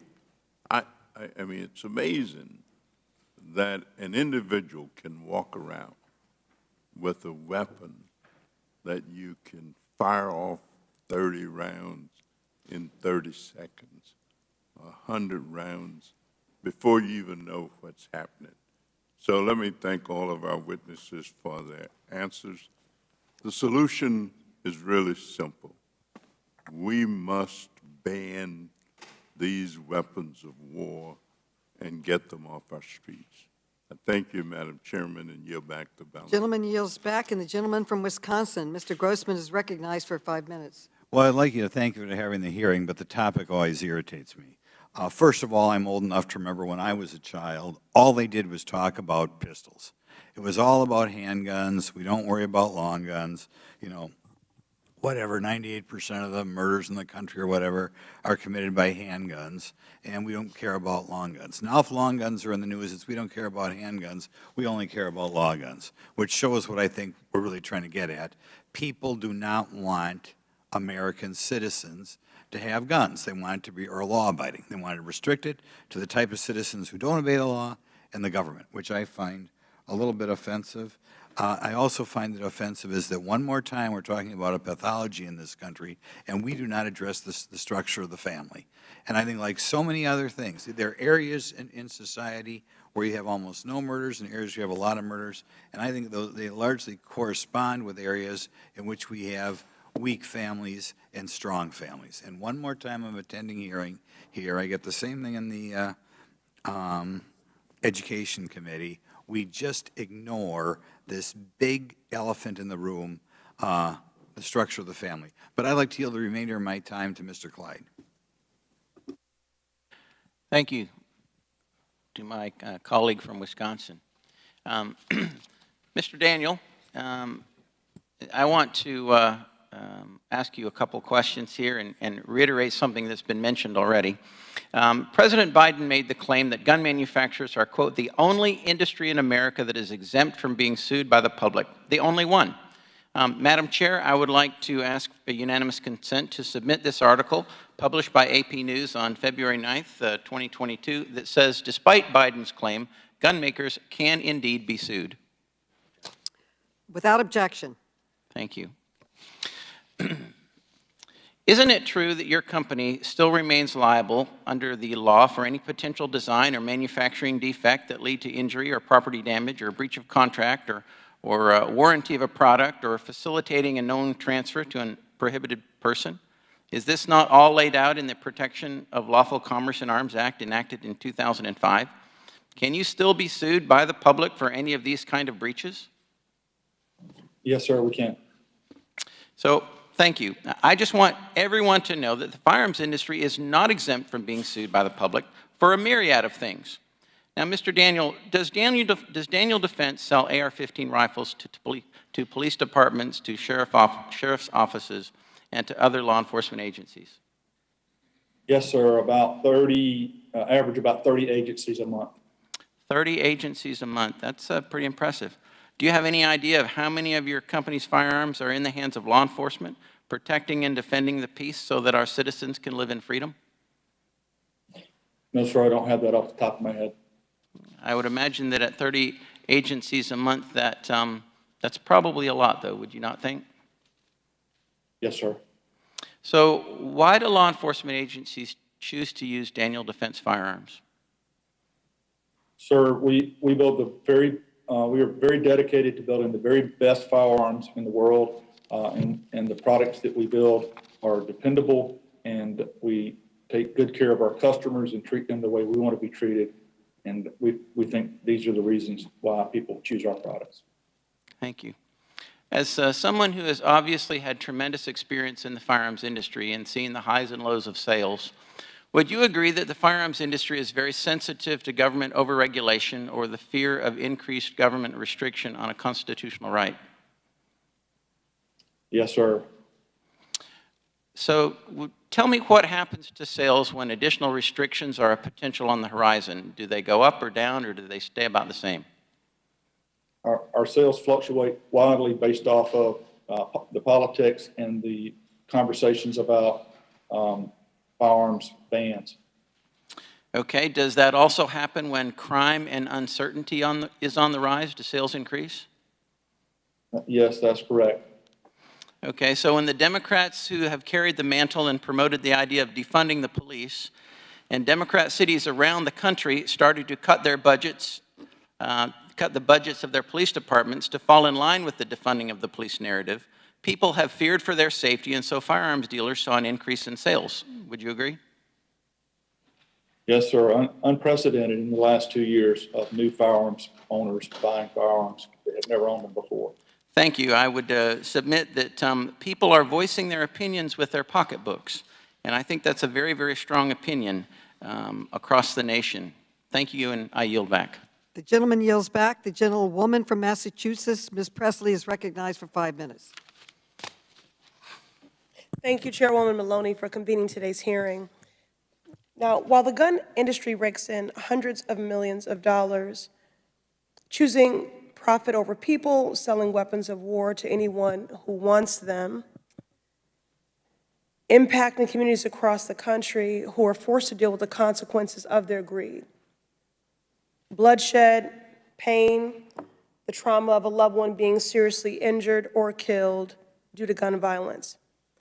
Certainly, communities disproportionately impacted Black, Brown, AAPI, the LGBTQ community, from Buffalo to Orlando to El Paso and Atlanta.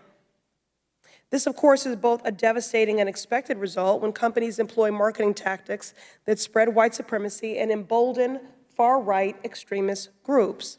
For example, shortly after the 2017 white supremacist march and attack in Charlottesville, Virginia, the National Shooting Sports Foundation promoted an advertisement encouraging people to buy assault weapons to use against unnamed protesters, unarmed protesters. Mr. Boussy, you referenced this advertisement in your remarks. Can you please explain why advertisements like these are dangerous? Thank you for the question. And to clarify, that is not a National Shooting Sports Foundation ad. That is an advertisement from an AR-15 company that was displayed at the National Shooting Sports Foundation SHOT Show in 2018. That is an ad, in my opinion, that is encouraging and celebrating the idea that civil unrest and attacking protesters is a potential business model of profit for firearms companies, and I believe that to be a very distressing and irresponsible path of advertising. Thank you, and although the slide has moved, we could bring it back for a moment. It's hard to see, but they also named Boston, a city that I represent, right in the upper left-hand corner there. Recently, my community has experienced firsthand the far-right white supremacist organization Patriot Front in action. They have held multiple demonstrations of intimidation and fear in Boston to spread their racist bigotry and attack folks on the street. Let me be clear, as Congresswoman for the Massachusetts 7th, I am going to do everything in my power to keep my constituents safe and stand up against white supremacy whenever and wherever it shows up. This should also be a baseline commitment of the NSSF, but instead the organization promoted this malicious advertisement. Mr. Daniel, as a board member of NSSF, will you use your position to stop them from allowing ads like this one, naming Boston and promoting assault weapons, yes or no? Mr. Daniel? Ma'am, this was not an NSSF ad. Will you use your position as a board member in any way to stop these sort of advertisements promoting assault weapons, yes or no then? I don't understand the question. That's okay. Mr. Kaloy, same question to you since you are also on the board. Will you commit to ending the practice of allowing harmful ads like this at events, yes or no? Congresswoman, respectfully, the NSSF does not advertise firearms for any of its member companies. They host a trade show annually in January, and that's where I believe that ad was seen by a company who may have been displaying there. I'll reclaim my time because I think the point still remains. As long as gun manufacturers have immunity to sell their weapons of war using harmful marketing tactics, Black and brown communities will continue to be targeted, and that has got to change. In the face of white supremacy, my neighbors and I are undeterred in the pursuit of healing and the true justice, and we will not let gun makers incite violence against us with impunity. And I yield back. Gentlelady yields back. Mr. Flood, a new member of our committee from Nebraska, welcome. You are now recognized for 5 minutes. Thank you, Madam Chair, and thank you all for your testimony today. I want to turn the attention to exactly why we have seen a rise in gun sales in America. According to FBI statistics, specifically those related to lawful purchases of handguns and other types of guns through background checks, nationally, 75% has been the increase that we've seen from 2019 to 2020. In Nebraska, we've seen a 78% increase in background checks related to gun purchases just in my home state. National research has also shown roughly 70% of gun owners are citing personal protection as their major reason for purchasing a firearm. Unfortunately, over the last 2 years, violent crime across America has dramatically increased. That crime wave has affected my district.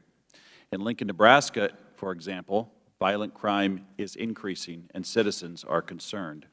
Ms. Okafor, I appreciate your prior testimony today where you called yourself an accidental activist. I know you train gun owners on proper etiquette. I'm really interested in knowing from those who you work with, particularly women, what reasons do they cite for purchasing a gun, and what does having ownership of a gun do for them personally, and is it related to what we've seen as an increase in violent crime? Studies have shown nationally that for women, the #1 reason they buy a firearm is for self-defense.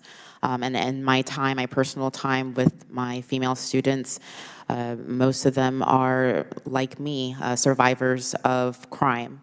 They are survivors of domestic violence, survivors of sexual assault, et cetera. So they essentially come to me because they want to make sure they're never a victim again. And that's why they want to be able to learn how to use a firearm and use it safely. Some would have you believe that banning AR-15s is going to make America a safer place.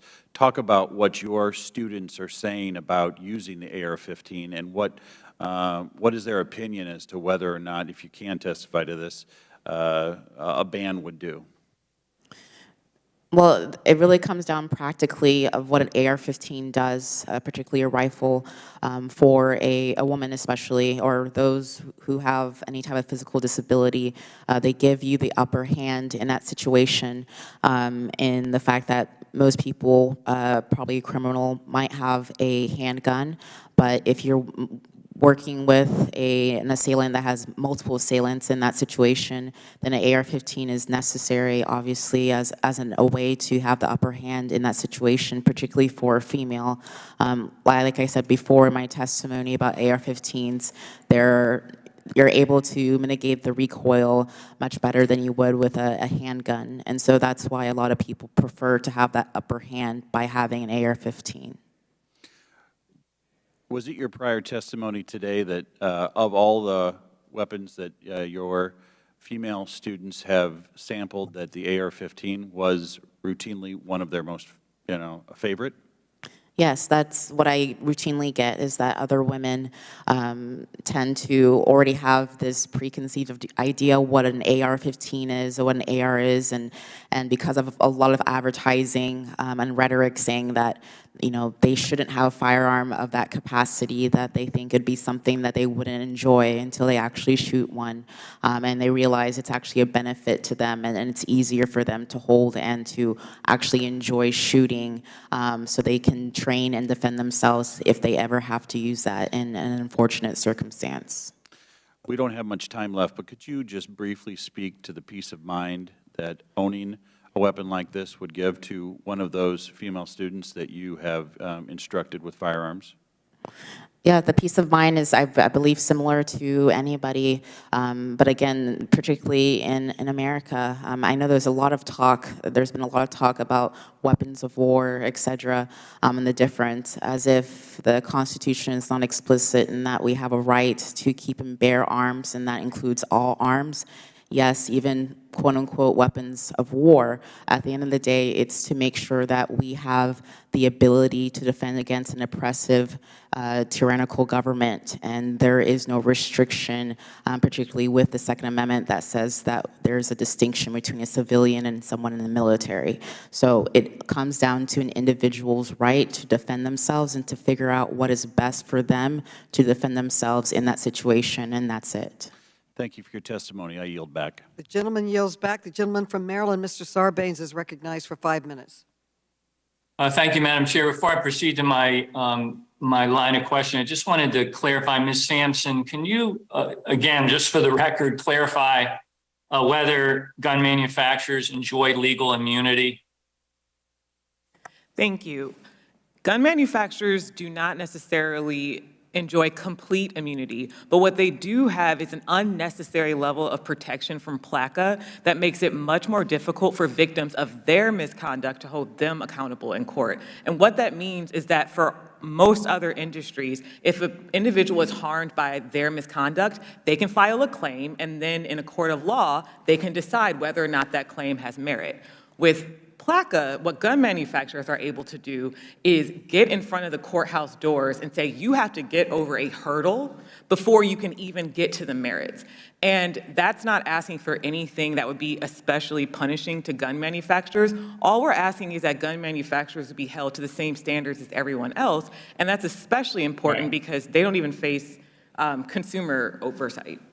So they receive special treatment when it comes to the way manufacturers generally have to face legal liability for their products. Thank you for that. Let me get to why I think they might have some special treatment here.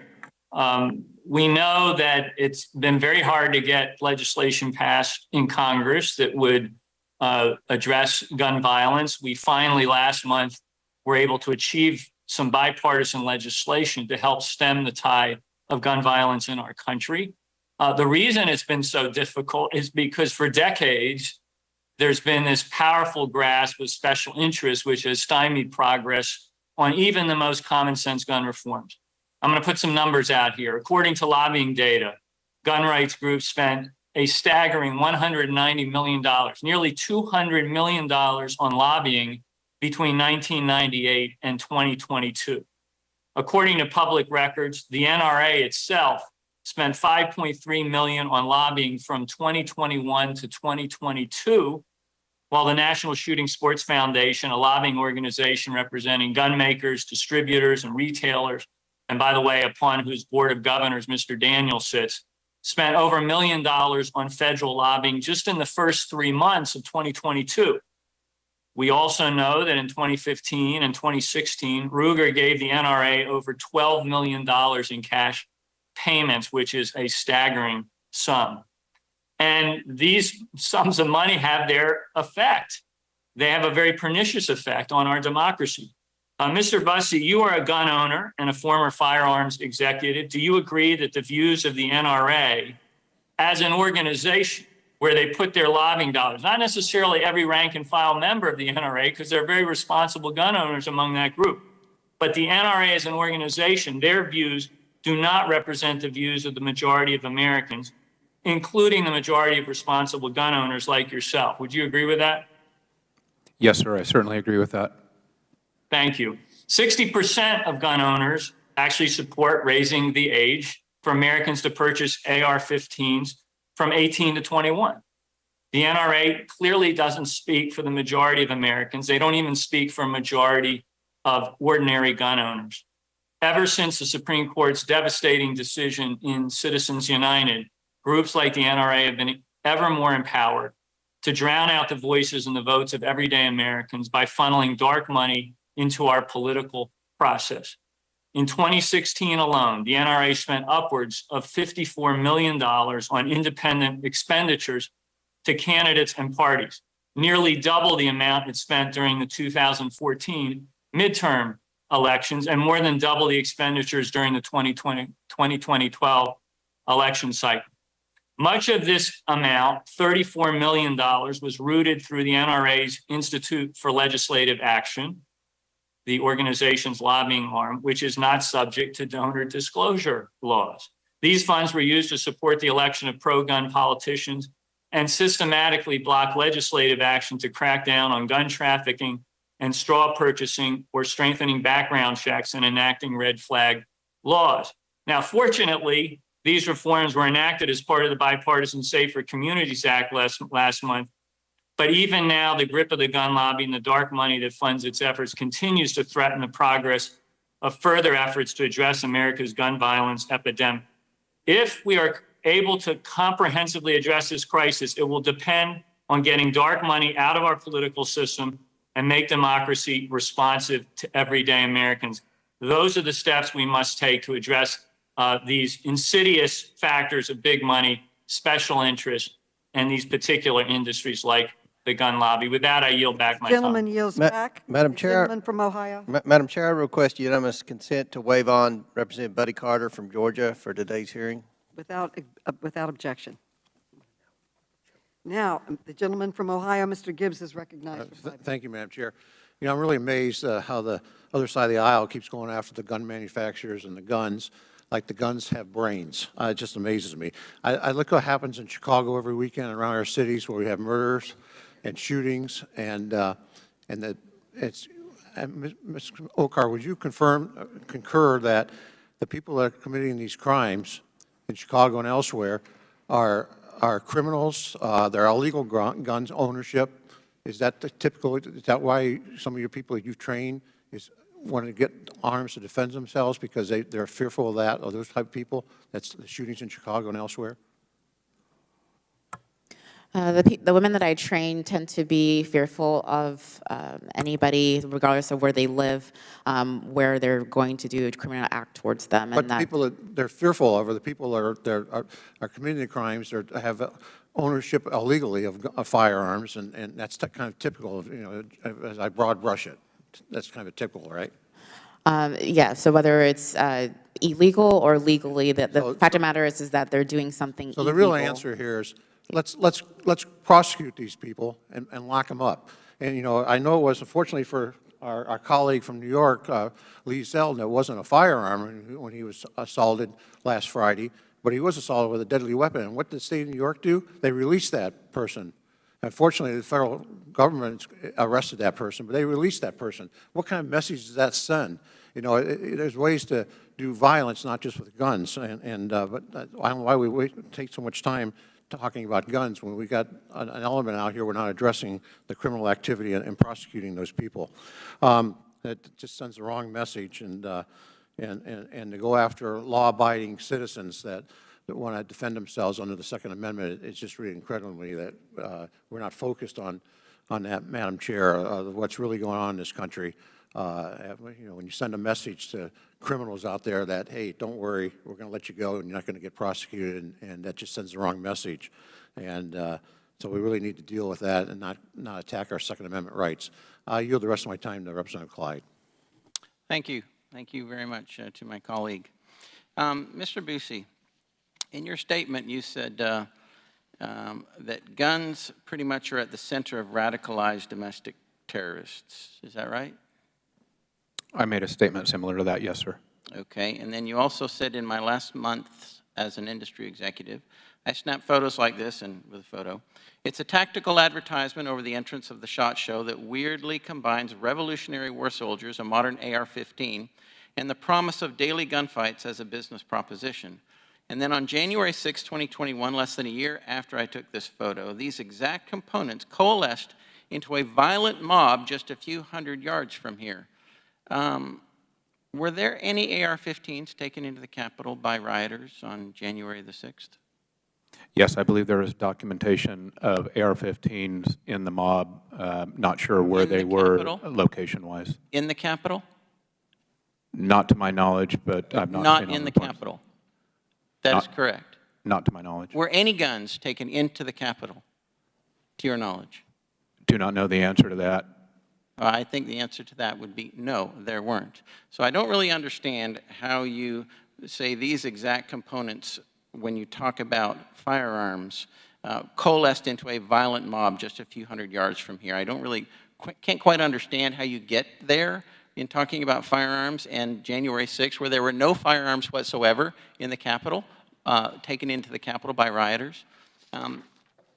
Now for Ruger. I would like to ask a question to our good friend, Mr. Killoy, the CEO of Ruger. Thank you for being here today. I understand that you're a West Point graduate and a veteran of the U.S. Army. Yes, sir, that's correct. I graduated in 1981, then spent 5 years on active duty and 15 in the Army Reserve. Wow, well, thank you for your service to our nation, sir. That is quite an impressive record. Can you tell me, does Ruger sell firearms to law enforcement agencies?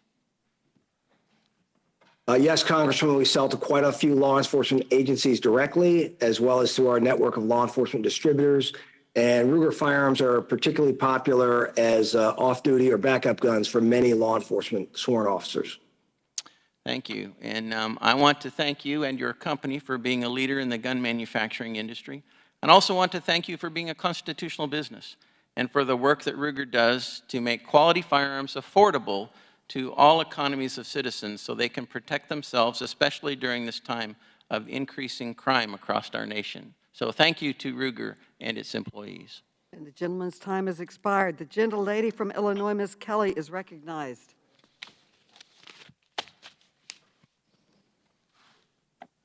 Thank you, Madam Chair, and the witnesses. Since 1976, the gun industry has been exempt from oversight by the Consumer Product Safety Commission, despite over 45,000 Americans dying from gun-related injuries in 2020 and over 25,000 so far this year. A teddy bear has more safety oversight than guns do. Mr. Busey, why would including guns under the Consumer Product Safety Act make them safer? I'm not an expert on the Consumer Product Safety Act. I'm sorry, Congresswoman. But do you think they should be included, like teddy bears and cribs and almost everything else you can name, and guns are exempt? I believe that all freedoms, especially the freedom to own guns and the freedom to manufacture and sell guns, must be balanced with a commensurate amount of regulation and responsibility. And I think it's up to legislators like you and the other folks on this committee to decide that. Well, I have a bill that would do just that. Just this. The Firearm Safety Act will remove the gun industry's exemption under the Consumer Product Safety Act. Having strong safety standards on firearms is critical, and there's no good reason for firearms to be the only consumer product not under the supervision of the CPSC. I want to shift our focus to gun trafficking. The city of Chicago is often highlighted as an example of why strict gun laws don't work. But what people fail to realize time and time again is that over 60% of crime guns come from out of state. This happens in other cities as well. New York City's Mayor Eric Adams testified before this committee that the NYPD has taken over 3,000 illegal guns off the street in 2022 alone, many which were trafficked through the so-called iron pipeline. Gun manufacturers are often contacted by the ATF to aid in their tracing investigations following the path of a gun from the manufacturer to the crime scene. Mr. Kalloy, does Ruger take any steps to identify problematic patterns of dealers or stop shipments of firearms to dealers who sell a disproportionate amount of crime guns? Congresswoman, in the case of Ruger, we distribute our firearms in what we call a two-step distribution process. We sell through a network of 15 fairly large wholesalers, who in turn, they are all federally licensed firearms licensees. They then sell to the individual retailers who are also licensees. So we don't have visibility into those individual dealers. We sell to that much smaller network of our 15 wholesalers. Thank you. Mr. Daniel, does Daniel Defense take any steps to identify problematic patterns of dealers or stop shipments of firearms to dealers who sell a disproportionate number of crime guns? Congresswoman, we are a federally licensed by the ATF to manufacture firearms, and we sell our products through federally licensed dealers. And we are very good at our ability to make sure that our firearms are transferred legally through legal dealers. If there is a pipeline of guns coming into your district, the people who bring those in illegally, that's a crime, and those people should be prosecuted. I don't disagree. Mr. Sampson, in your view, could these companies do more to stop illegal gun trafficking? And if so, what could they do? Yes, they could. For starters, manufacturers could be much more vigilant around the distributors and dealers that they sell to. So even if they don't necessarily go directly to a dealer, if they go to a distributor and they realize that that distributor is working with dealers who are selling crime guns over and over again, that should trigger an investigation and perhaps a change to their business practices. Another thing that manufacturers could do is change the way that they design their guns. And you mentioned consumer product safety. That's a large part of what manufacturers have control over that dealers and distributors do not have control over. They could do things like chamber load indicators or some of the procedures that would make it harder for someone to use a weapon that doesn't belong to them. And that would also go a long way to stopping gun crime. Thank you. And lastly, one last question for Mr. Killoy and Mr. Daniels. We have heard today support for abolishing the ATF. Do you support abolishing the ATF? Speaking on behalf of Ruger, no, we do not. We work closely with our regulators, and we do not support that. Thank you. Okay. Mr. Daniel? Yeah, I agree with Mr. Killoy. We are licensed dealers and we are licensed manufacturers. We sell through, we are regulated by the ATF, and we are not in support at this time of eliminating the ATF. Okay, the gentlelady's time has expired. Thank you so much. Thank you to the witnesses. Okay, the gentleman from Texas, Mr. Sessions, is now recognized. Madam Chairman, thank you very much, and I appreciate you holding this hearing today. And I want to thank all 5 or 6 of our witnesses that are here today to offer testimony to allow us to get closer to these questions about not just the profits of gun manufacturers, but the practices. And the way I see it is, I'm delighted that each one of our manufacturers have taken part in today's hearing because, in my opinion, they provide proper elements, things that I grew up with as a young man, hunting, fishing, things that I have chosen to have as a sport, and I'm delighted that they're in the United States of America, not just Smith & Wesson, which I carry, but also Ruger is a great product. Mr. Busey, you have presented yourself as tried to be, and I believe that there's truth to this, you're looking for reasonable opportunities for people to use a gun, as you had stated, but to be consistent with values of not just the law, but also of common sense. I want to thank you for pointing that out. What I want to ask you is, if in your analysis of this as an expert before us today, why are so many people buying guns? I think there's a myriad of reasons, sir. I think the spike in firearms ownership, if that's what you're referring to in the last couple of years, has been driven by an uptick in fear, worry in society about conspiracy theory that is driving much of the firearm sales.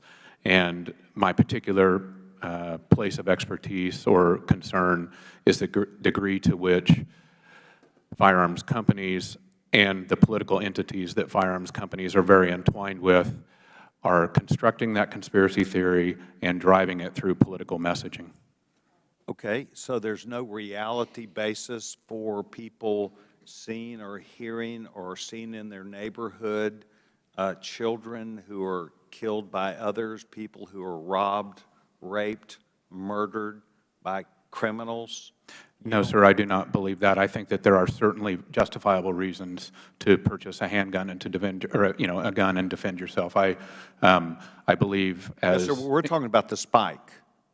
I was talking about much of the spike, yes, and I believe, as with all rights, we're talking about policymaking in the gray area. There is a balance between responsible gun ownership and what becomes irresponsible, and I believe that some of the actions encouraging the things that have driven gun sales have crossed over that line in the last few years. Okay, all right, that's a great place to start, and what I would say to you is I believe that the vast number of people who carry, including myself, do so because we believe that we have a God-given right to protect ourselves, which is one of the reasons why I became a life member of the National Rifle Association. And I try and conduct myself with training, I try and conduct myself with proper licensing, as I have held that concealed permit license for a number of years and had to be responsible about that. So do you think we're talking about criminals or well-balanced people that are improperly, perhaps, as you suggest, maybe not using these weapons that properly? Oh, I think it's a combination, and I think you bring up a very good point about your concealed carry license. I think I salute you for adhering to the regulation for that concealed carry license, and I regret the fact that that's no longer necessary for you to obtain. Well, perhaps. I think it's in everybody's best interest to make sure that they are responsible, as you and I both agree here. But I will tell you that I have been driven, and hundreds of my friends, including mostly women, who have been driven to, and perhaps even here as the National Director of Women's Outreach, they would recognize that they don't want to be even victims in their own home, and that their ability to protect themselves is important. So, Mrs. Okafor, can you please discuss with me why your members purchase firearms? Speaking directly to women, women buy firearms because of self-defense. That's an overwhelming study that's the reason why most women, particularly women in the last couple of years, buy firearms. It's for self-defense. And talking more so in regards to the constitutional carry, which is what you were talking about, permitless carry in Texas, women have found that actually even a better of a policy, because now they know that if they decide to get a permit and they want to go through the training involved in that they can, but that actually keeps them from having to do so when time permits, when you can't wait the 60 to 90 days to get a permit from the state to tell you you're able to have time has expired. concealed carry. And I appreciate the gentlewoman helping us, but I would say this to the gentleman. The gentleman's time has expired. I want to thank you for having this, what seemingly is a balanced opportunity, and I yield back my time. Thank you. I now ask unanimous consent that Representative Schneider be allowed to participate in today's hearing, so ordered. The gentleman from California, Vice Chair Gomez, is recognized for 5 minutes. Thank you, Madam Chair. My Republican colleagues say that they're pro-life, yet for nearly 3 decades, they've obstructed any kind of meaningful action to save lives. And where were these so-called pro-life politicians when children were being shot and killed at school? Where were they after Sandy Hook? Where were they after Stoneman Douglas High School? Where were they after Uvalde? They were oftentimes not siding with the children and the victims. They were siding with the killers, and they were siding with the gun manufacturers, often voting to try to give blanket immunity to these manufacturers and block renewal of any assault weapons ban. And as a result, deaths by gun violence nearly tripled. Let that sink in. And my Republican colleagues claim to be the party of individual freedom and the protectors of individual freedom when it comes to gun rights, yet not when it comes to abortion, same-sex marriage, contraception, or other individual rights. All of a sudden, it becomes a state rights issue. And even when you look at when they claim to be about states' rights, they don't live up to that when it comes to guns. You know, they oppose any kind of regulation at the state level or at the local level. And when they say we can't impose any kind of restrictions on background checks, on requiring individuals to lock up their guns, to have trigger locks, then they say we can't do anything to hold gun manufacturers accountable. Pretty much giving us no way to reduce gun deaths in this country, except by their idea of everybody should have a gun, and that's how you reduce gun violence in this country. We have done it before.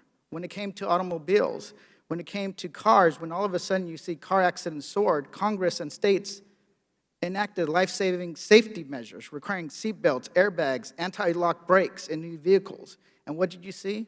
Car accident deaths decreased dramatically while gun deaths soared. These gun makers before us today and Republicans have done worse than nothing in response. They actually help add fuel to the fire by advertising guns, AR-15s, and other weapons to white supremacists and children.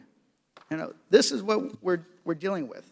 Mr. Daniels, you have told my colleagues earlier today that you oppose federal regulation on gun safety and see gun violence as an issue to be solved locally.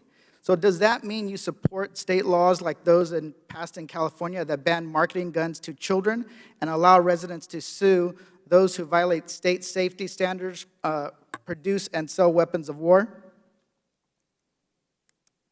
Sir, children can't buy guns, and I was speaking to the local community taking responsibility of all the people who are involved. So that's a no. So you basically believe that guns should be marketed towards children? We market our guns to adults, law-abiding adults for lawful purposes. So, Mr. Daniel, I'll take back my time. Mr. Bousset, from your experience, if the gun industry thinks their products aren't the cause of gun violence, why have they consistently lobbied to exempt themselves from liability and common sense gun safety regulations? And why have they succeeded? And at what cost when it comes to death and violence? Thank you for the question, Congressman. I am greatly distressed at the degree to which the firearms industry has funded a powerful political machine that has fought common sense federal gun regulation at every turn that is broadly supported by the American public. These things include universal background checks. They include raising the minimum age on the purchase of long guns to 21 and many other things. And the reason that it has been fought is because cranking up the political pressure in this country is a profitable business model for the NRA and other groups that use this topic as a way to divide our society. Thank you.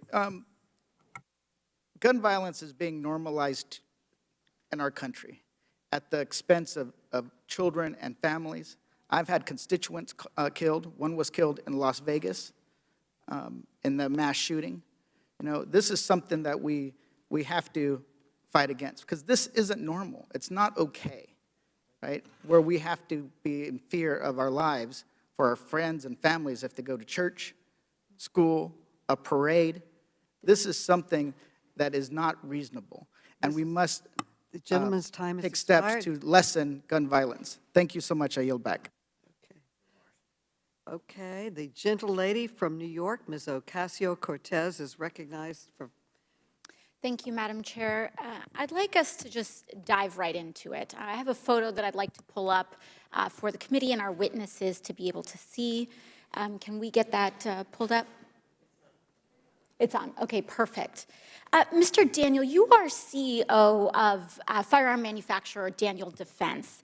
This photograph is from an advertisement featured for your company. Do you know, I'd like to draw your attention to that red tattoo featured in your company's advertisement. Do you know what that tattoo is? Mr. Daniels?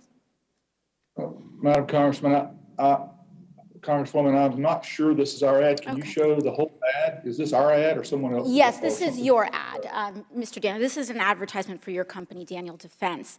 Why is the brand name not in the photo? No worries, no worries. So this is featured prominently in your advertisement, that tattoo. You've indicated that you don't know what it is, but Ms. Sampson, as an expert in this area, can you briefly tell us what that tattoo is? That's a fall knot, and it's a symbol that has been increasingly embraced by white supremacists. So, Mr. Daniel, you may or may not know, but your company's advertisement prominently displays iconography associated with white supremacist movements.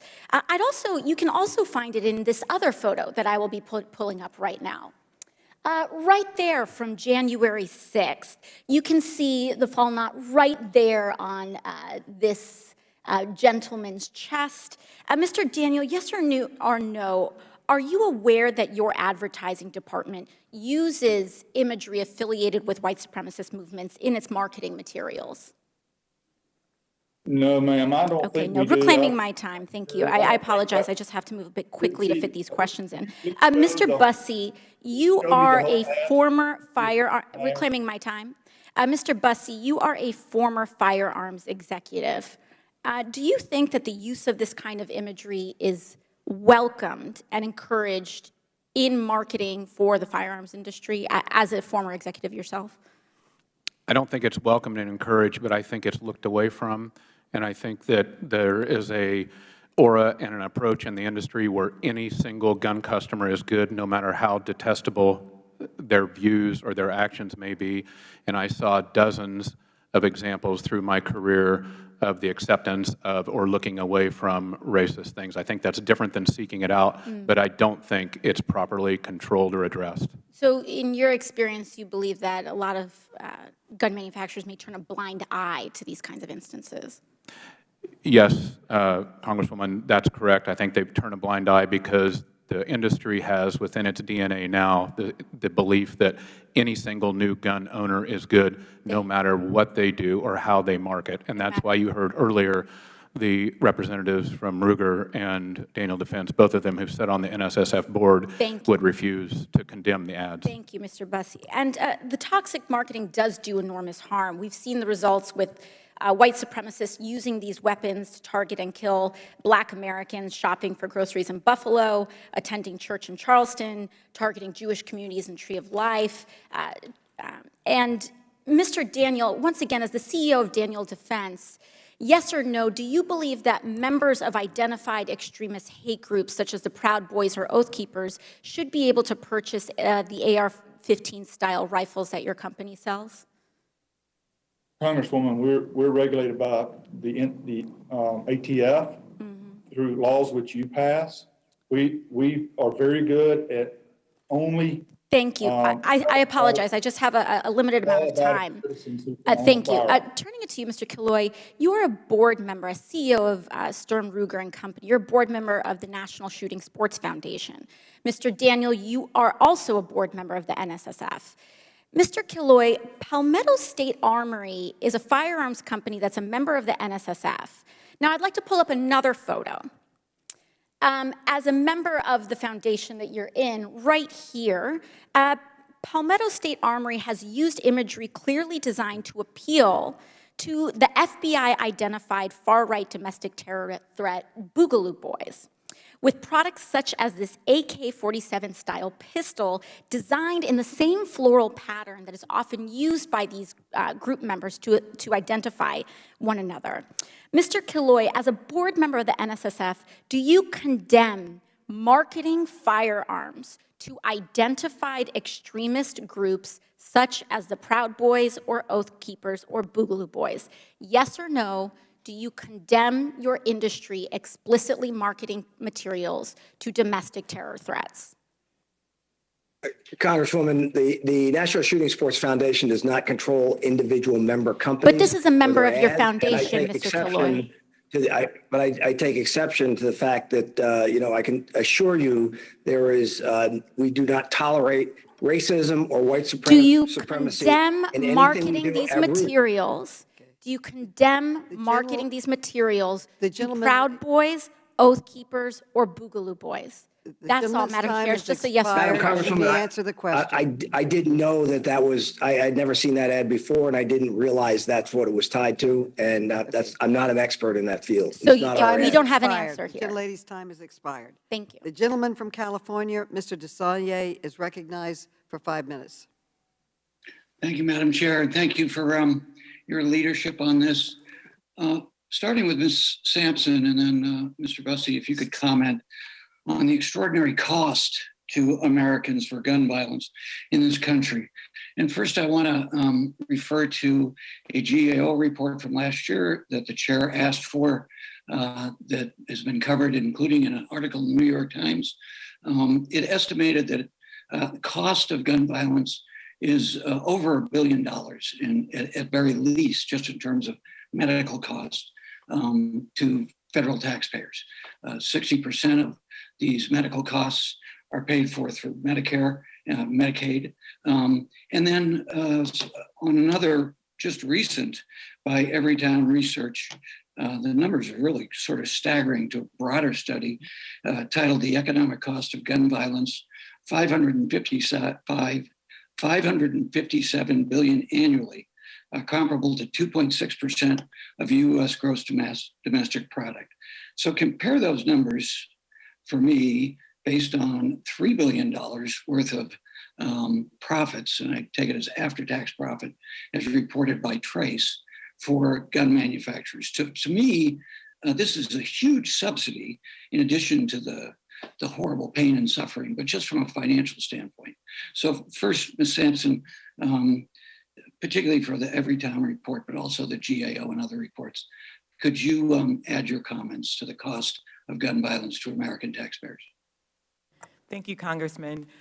I think, as you called it, it is a sort of subsidy because at the same time that American taxpayers are bearing not just obviously the emotional cost in terms of trauma and death, but also financial costs of gun violence, the gun violence epidemic, the gun industry is continuing to make profits, and then they use the violence that they in part facilitate to market to people to tell them that they need to have even more weapons. And so as we hear a lot of talk about self-defense, for example, well, a lot of people want to defend themselves because they're afraid of being shot by people who shouldn't have weapons.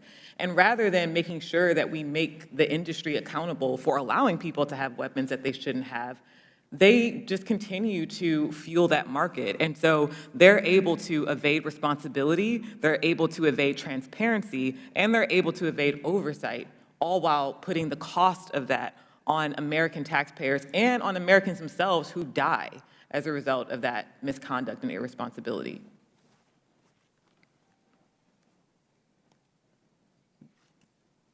Thanks, Ms. Sampson. Mr. Bussey?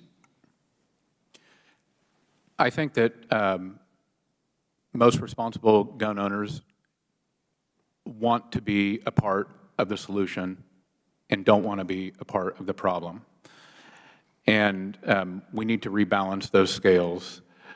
So to the degree to which irresponsible activities or insufficient regulation is leading towards cost and cost of gun violence, I believe through my own experience that responsible gun owners want to play a part in being a solution to that. Mr. Bussey, I want to talk to you a little bit about having been in elected office in California for a long time and very active in violence prevention programs from a public health standpoint. When we look at, and there's a story in the New York Times recently about just comparing states with evidence-based research, gun violence prevention, and the collective effect they have.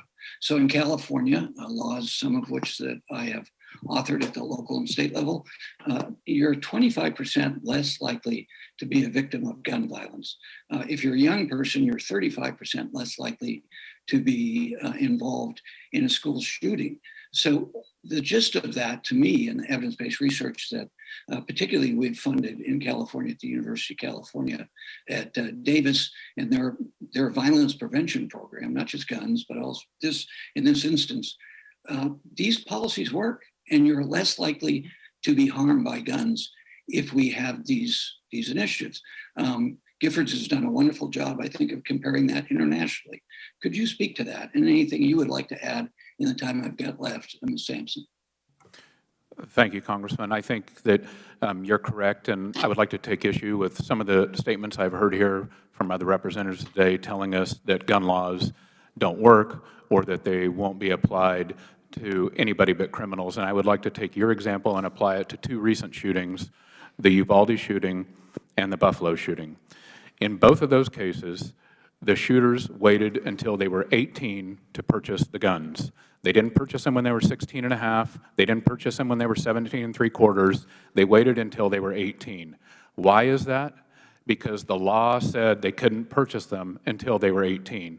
So to your point, in California and to those cases, The fact is that the laws impact the way people purchase and use guns, and we need to, as a responsible society, and you as a governing body, need to take that into account. The gentleman's time has expired. You go back, Madam Chair. Thank you. The gentlelady from California, Ms. Jackie Spear, is organized and recognized for 5 minutes. Thank you, Madam Chair. I find this hearing to be both edifying and very painful. Mr. Killoy, in your testimony, you made the assertion that modern sporting rifles are not inherently more dangerous than other popular firearms. Is that true? Is that what you said? I think that's paraphrasing, but yes, Congresswoman. So I don't know if you took the time to listen to the hearing we had on Uvalde and the families that appeared, and the pediatrician who went to school at Robb Elementary and is very committed to the community. He went into that morgue, not the morgue, he went into that emergency room, and one of the children was decapitated. The other child body was in shreds and could hardly be identified. How can you say that that's a sporting rifle? Congresswoman, respectfully, obviously the events in Uvalde are tragic on so many levels, but to blame the firearm, it's a semi-automatic firearm. The semi-automatic firearms have been around since 1885 when they were first invented.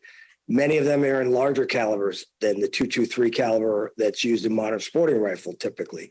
And again, it's an inanimate object used by a wicked. All right, evil, but it is a weapon of war, Mr. Killoy, and no matter how you want to sugarcoat it, it decapitates people. It shreds their bodies. It is not a gun you use as a sporting rifle to shoot a deer. Let me move on to the Protection of Law, Commerce, and Arms Act, PLCA, has really had the effect of robbing the American people of a mechanism to ensure that gun industry is protecting American consumers.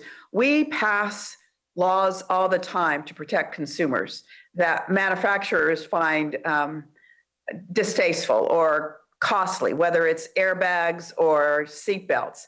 If a product's unsafe or could easily be made safer, we take action. Now, Ms. Sampson, how many Americans die in accidental firearm accidents every year?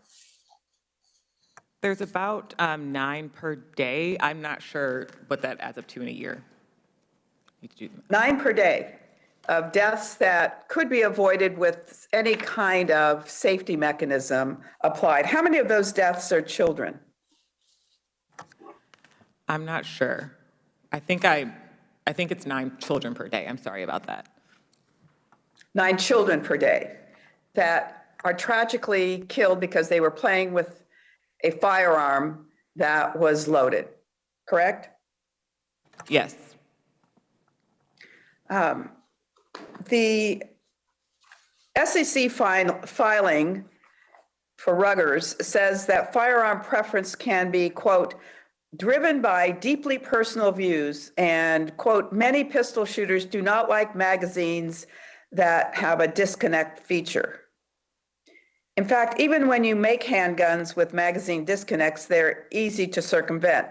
There are multiple guides on how to remove the magazine disconnect. Mr. Buzzi, what do you make of the argument that a consumer's personal views about how a handgun feels should trump the risk that a child might accidentally shoot herself? Well, these are the questions that legislative bodies such as this need to wrestle with for the good of society. There is a use for a handgun, obviously, and there is a need for things to be safe. And as you noted, we've wrestled with these things in cars and cigarettes and everything else through the history of our country. I want to show you this pink AR rifle, obviously being promoted for girls, I guess, to use.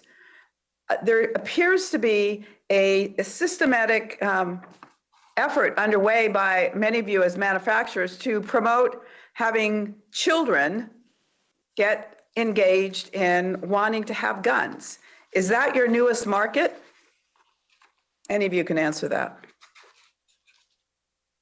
Do you see that as a market that is untapped? Congresswoman, I think what's appropriate in the topic of firearms and children is properly training and educating children at age appropriate levels to handle firearms safely, to understand that used improperly, they are a danger to themselves and others, and to leave it alone and not let their curiosity get the best of them. That's one of the reasons Ruger has supplied over 25 million locks in the last few decades to keep our firearms out of unauthorized hands like children. Thank you. My time has expired. This gentleman? Okay.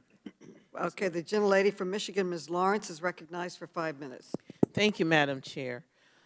My colleague on the other side used a term that I hear frequently when we start talking about gun violence in America.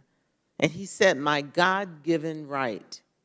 I was raised in the church, I attend church, and I read my Bible personally.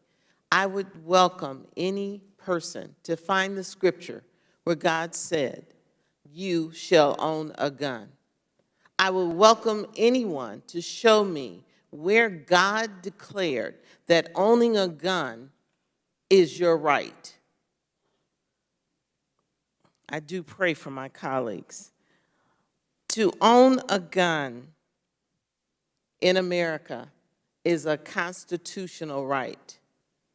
But just like any other situation that arises in America, when we get to the point of it being a pandemic, an epidemic, where the death of children in America, the #1 cause is a gun. My goodness, aren't we intelligent enough in America to embrace this challenge? If I hear another hypocrite stand up and say my thoughts and prayers while parents are grieving and standing and burying children, we care and we have this debate about abortion. Oh, I care about the children. But you embrace, promote, and make money off of guns that are killing our children. Can you at least have a conversation about your right to own a gun and gun violence in America? Mr. Boosty, gun manufacturers can they buy advertisement on social media platforms like Twitter or Facebook, yes or no? I believe there are varying rules from those social media platforms, but gun companies do advertise aggressively through social media platforms through their normal posting accounts. The answer is no, they're not supposed to, but you're correct. The gun manufacturers use social media to sell their product. And so even though these companies are not allowed to advertise directly on the platform, they have social media accounts that they can use to promote their products. The now infamous Daniel Defense ad depicting a child holding a semi-automatic weapon was posted on Twitter. The company has since deleted the picture after an uproar after the Uvalde massacre. And the picture I post here, they use this, a gun manufacturer, and since then, I want to ask Mr. Daniel, why did your company remove this post from Twitter? Sir? Congresswoman, this ad is about parents teaching children gun safety. Why did you take it down, sir? Teaching them what a gun is. Why did you take it down, sir? Answer the question, please. Yes, ma'am. We took this ad down, although it had a good message. We took it down because children had just been killed, and we didn't think it was appropriate. It wasn't appropriate. Isn't that ironic that you, who use this picture on social media, personally as a company, decided it was inappropriate? The next thing I want to ask you, Mr. Daniel, there is never a right time to post a photo like this, and the fact that the photo should have never been taken. This is not a traditional advertisement, but in 2022, social media posts are indeed advertisements.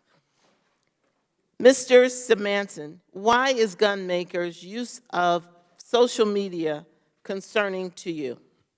Ms., I'm sorry.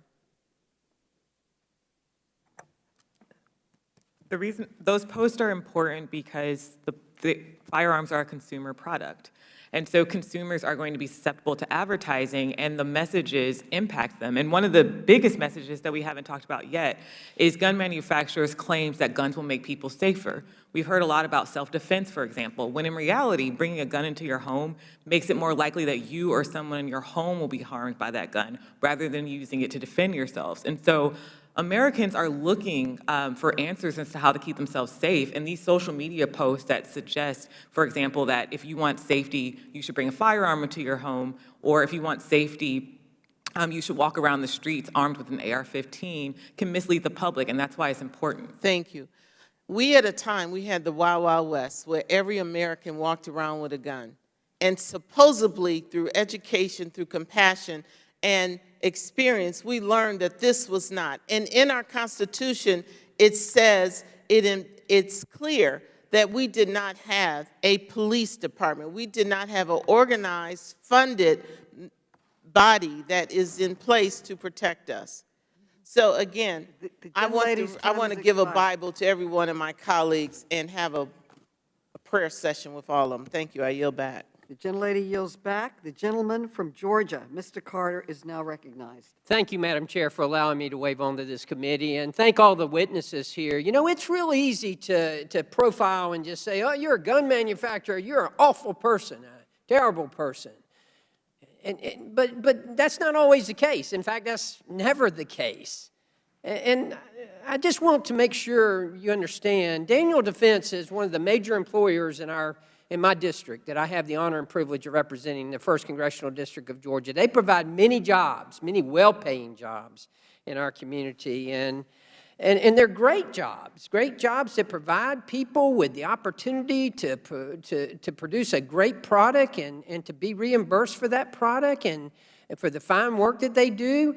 Mr. Daniel, before I get into a couple of questions, I noticed that you've been asked time and time again during this hearing about some ads involving children, and you haven't really had the opportunity to respond to them about the intent of what, and I want to just give you that opportunity if you wanted to comment on some of those ads and what exactly you had in mind when you were doing that. Thank you, Congressman. This photo was taken by a parent who was teaching their child what a gun was. And as you notice in the photo, the parent's hand was right in the photo. The gun was unloaded. This child was being taught that you can't touch a gun without an adult. This is personal responsibility that I've been trying to talk about. Parents must teach their children how to handle firearms properly. Just as you would teach a child not to get behind the driver's seat of a car and crank it and drive away. You must teach children, we must teach children to be safe with firearms. And Mr. Daniel, as I know all too well, you have your company's been very involved in the community and in our district. In fact, I believe you sponsor a number of high school teams, shooting teams, and you're involved in youth groups like that. Is that true? Yes, sir. We actually started a foundation called Double D Foundation. The purpose of the foundation is to help train young people how to use firearms safely and how to compete with firearms. And it'd be easy to just profile, as I said earlier, and label you as an awful person who is just trying to get guns into the hands of kids, but quite the opposite. You're trying to teach safety and actually helping young people. Wouldn't you agree? Yes, sir. Well, let me ask you this. You bought this company, is that right? What was the question, sir? How did this company get started? Daniel Defense. I started shooting with an AR-15 and a handgun in the late 90s as I had grown up hunting but never done any self-defense training. I had an AR-15 and a handgun, and I started training for self-defense, and I realized how effective the AR-15 was for self-defense. I wanted some parts for the guns that I had that nobody made, and I talked to the company, and they would not make the 4 parts I needed. I talked them into making 100. I would have to sell 96 to get the 4 parts I wanted, and those were the first parts we sold in 2001. And then we sold the very first gun that we made in 2009. And how many people do you employ now in your business? About 400 people, sir. So it went from a company that you started in your garage, from what I understand, to where you're providing for 400 families. Yes, sir, that's correct. And not only that, but also teaching safety to children, to young people, and giving them the opportunity to compete and to learn and to really grow. Is that true? Yes, sir, and to become responsible adults and know how to handle firearms. Well, tell me very quickly, what is a job like? What does a job at Daniel Defense look like? I mean, tell me about the typical job at Daniel Defense. We are vertically integrated, so we manufacture almost every part in the gun. So there's all types of manufacturing jobs, all types of engineering jobs, all types of manufacturing engineering jobs. We do everything here, assembly jobs. We are very diverse in the jobs we offer, and we are one of the highest paying employers we're the highest in our county and one of the highest in our region. Well, thank you, Mr. Daniel, for your commitment to our community, and thank you for being a witness here today, and I yield back. The gentleman yields back. The gentleman from Illinois, Representative Schneider, is now recognized. Thank you, Chairwoman Maloney, and thanks to the committee for allowing me to wave on to this committee today and for having this very important hearing. Before I start, let me just ask a couple of questions. And maybe I'll start, Mr. Daniel, real quickly. What's M&P stand for? Excuse me, sir? What does M&P stand for? You're talking about from Smith & Wesson? Yeah, just in marketing, when we're talking about a gun, what does M&P represent? I think Smith & Wesson uses M&P for military and police. Right. Thank you. And Mr. Buse, maybe I'll ask you this question. I'm not a hunter, but a follow-up shot in hunting, what is that typically when someone's deer hunting? A follow-up shot in hunting is a follow-up shot anywhere is a second shot on something. Yeah, and if you are deer hunting, if you're lucky, how many shots might you get at a deer? If you hit it or miss the first time, how many follow-up shots are you going to get? Well, you shouldn't miss, but I mean, a typical deer hunter may get one more, maybe. All right. So the idea of a gun that can fire 83 shots in just a couple of seconds for deer hunting, that doesn't make a lot of sense. Not only does it make a lot of sense, in many states that is prohibited by law. Right. There's, as I understand it, in fact, some places you can only have 3 or 5 bullets in your gun when you're deer hunting. That's correct, yeah. So I'm here today. I'm not only here as a representative, but I'm a resident of Highland Park, which, as you know and have talked about today, had a horrible mass shooting at the 4th of July parade.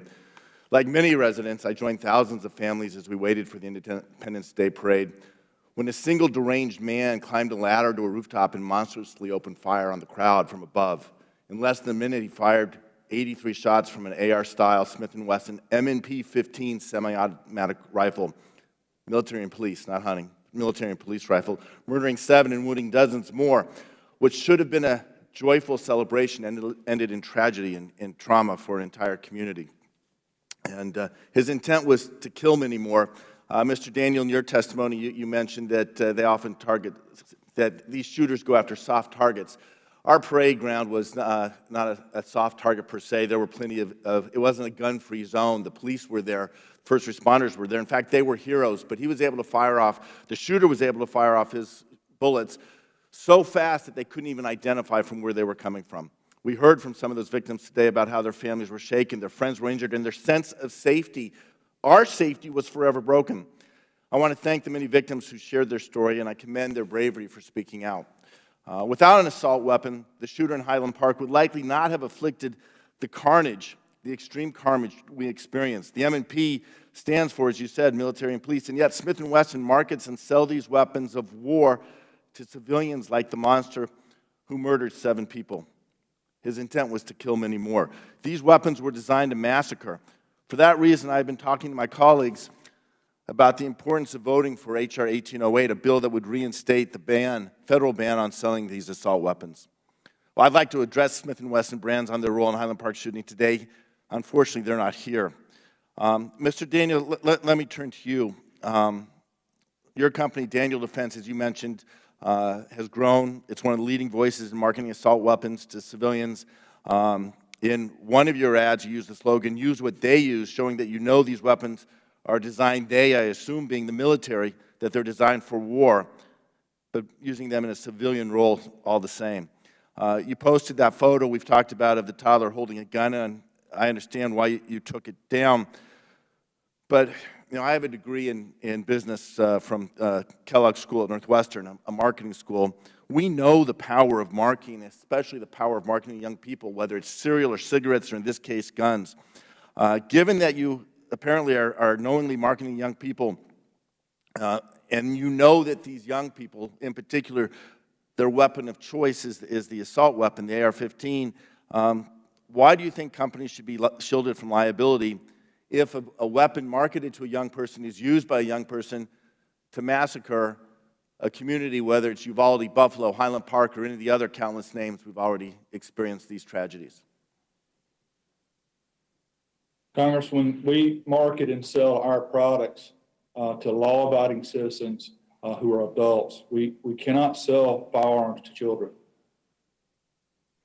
So, but the marketing to young people creates the market.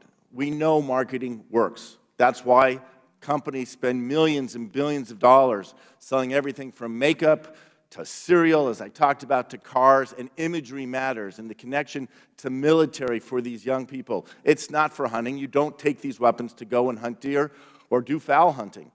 The gentleman's time has expired. The gentleman may answer the question. What was the question? It was more of a comment, so I yield back the balance of my time. Gentleman yields back. Before we close, I want to offer the ranking member an opportunity to offer any closing remarks he may have. Ranking Member Comer, you are now recognized. Thank you, Madam Chair, and I want to thank our witnesses who are here today. Especially want to thank Ruger and Daniel Defense, who are here today for manufacturing and employing and making an investment in the United States. That's an issue that we're trying to focus on in Congress, try to keep manufacturing in the United States. You know, the Democrats talk a lot about the hundreds of mass shootings in America committed by criminals who are either immediately arrested or killed on the spot. But they say nothing about the 100,000 people who have died of fentanyl overdoses, overdoses that came at the hands of illegals who crossed our unsecured border. Liberals have passed the most strict gun laws in America in cities like Chicago, New York, and Washington, D.C., yet these cities continue to have the highest rates of gun violence. Banning guns from law-abiding citizens is simply not the answer. Republicans will never turn our back on the Second Amendment. So let's focus where there is consensus among both parties, because you can't legislate against evil. If you could, I think there would be 535 votes in favor of legislating against evil. But we can focus and fund better security at our schools. We can fund and focus on better mental health awareness and detection. And for goodness sakes, we can fund our police. Hopefully, the American people have seen what happens when we have lax prosecutors. I think we've seen what happens in places like San Francisco, which is probably the most liberal city in the United States. They had a recall of their local prosecutor because the American people will not tolerate letting criminals out in the name of criminal justice. So I think there are many areas where both parties can come together to focus on achievable solutions, and I'm willing to do that, Madam Chair, and with that, I yield back. The gentleman yields back, and I recognize myself for closing statement. Today, for the first time in recent history, gun industry executives testified to Congress about their business practices. I was sincerely hoping that they would use this opportunity to acknowledge their role in the violence plaguing our nation. to apologize to the families who are here with us today who have been devastated by their products, and to agree to stop selling the most dangerous weapons.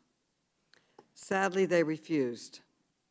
Mr. Daniel, the CEO of Daniel Defense, blamed gun violence on the decline of what he called personal responsibility. But when I asked about his own responsibility for selling guns to mass murderers, he claimed that these shootings are just a local problem. The CEO of Ruger, Mr. Kilroy, was asked if his company would take the basic step of tracking the crimes that are committed with the guns he sells, like other manufacturers. His answer was, "That's not my job." And the third one that we invited didn't even bother to show up. That is why I intend to seek additional documents from that company by subpoena. It's no secret why gun CEOs are so desperate to avoid taking responsibility for the deaths caused by their products. Our investigation found that these companies made over $1 billion selling assault weapons in the last decade. They are choosing their bottom line over the lives of their fellow Americans. Since it's clear that the gun industry won't protect Americans, Congress must act. We must ban weapons of war from our communities. We must repeal the immunity from lawsuits that gun makers enjoy, unlike every other industry in America, and we must finally hold the gun manufacturers to account. This hearing is not the end. Our committee will continue our investigation, and I will keep fighting for common sense gun safety laws. This is a fight we must and will win, and I yield back. I now recognize myself for a closing adjournment. I want to thank our panelists for their remarks. I want to thank the families that are here with us today, too. I want to commend my colleagues for participating in this important conversation. And without objection, all members have 5 legislative days within which to submit extraneous materials and to submit additional written questions for the witnesses to the chair, which will be forwarded to the witnesses for their response. I ask our witnesses to please respond as promptly as you are able. This meeting is adjourned.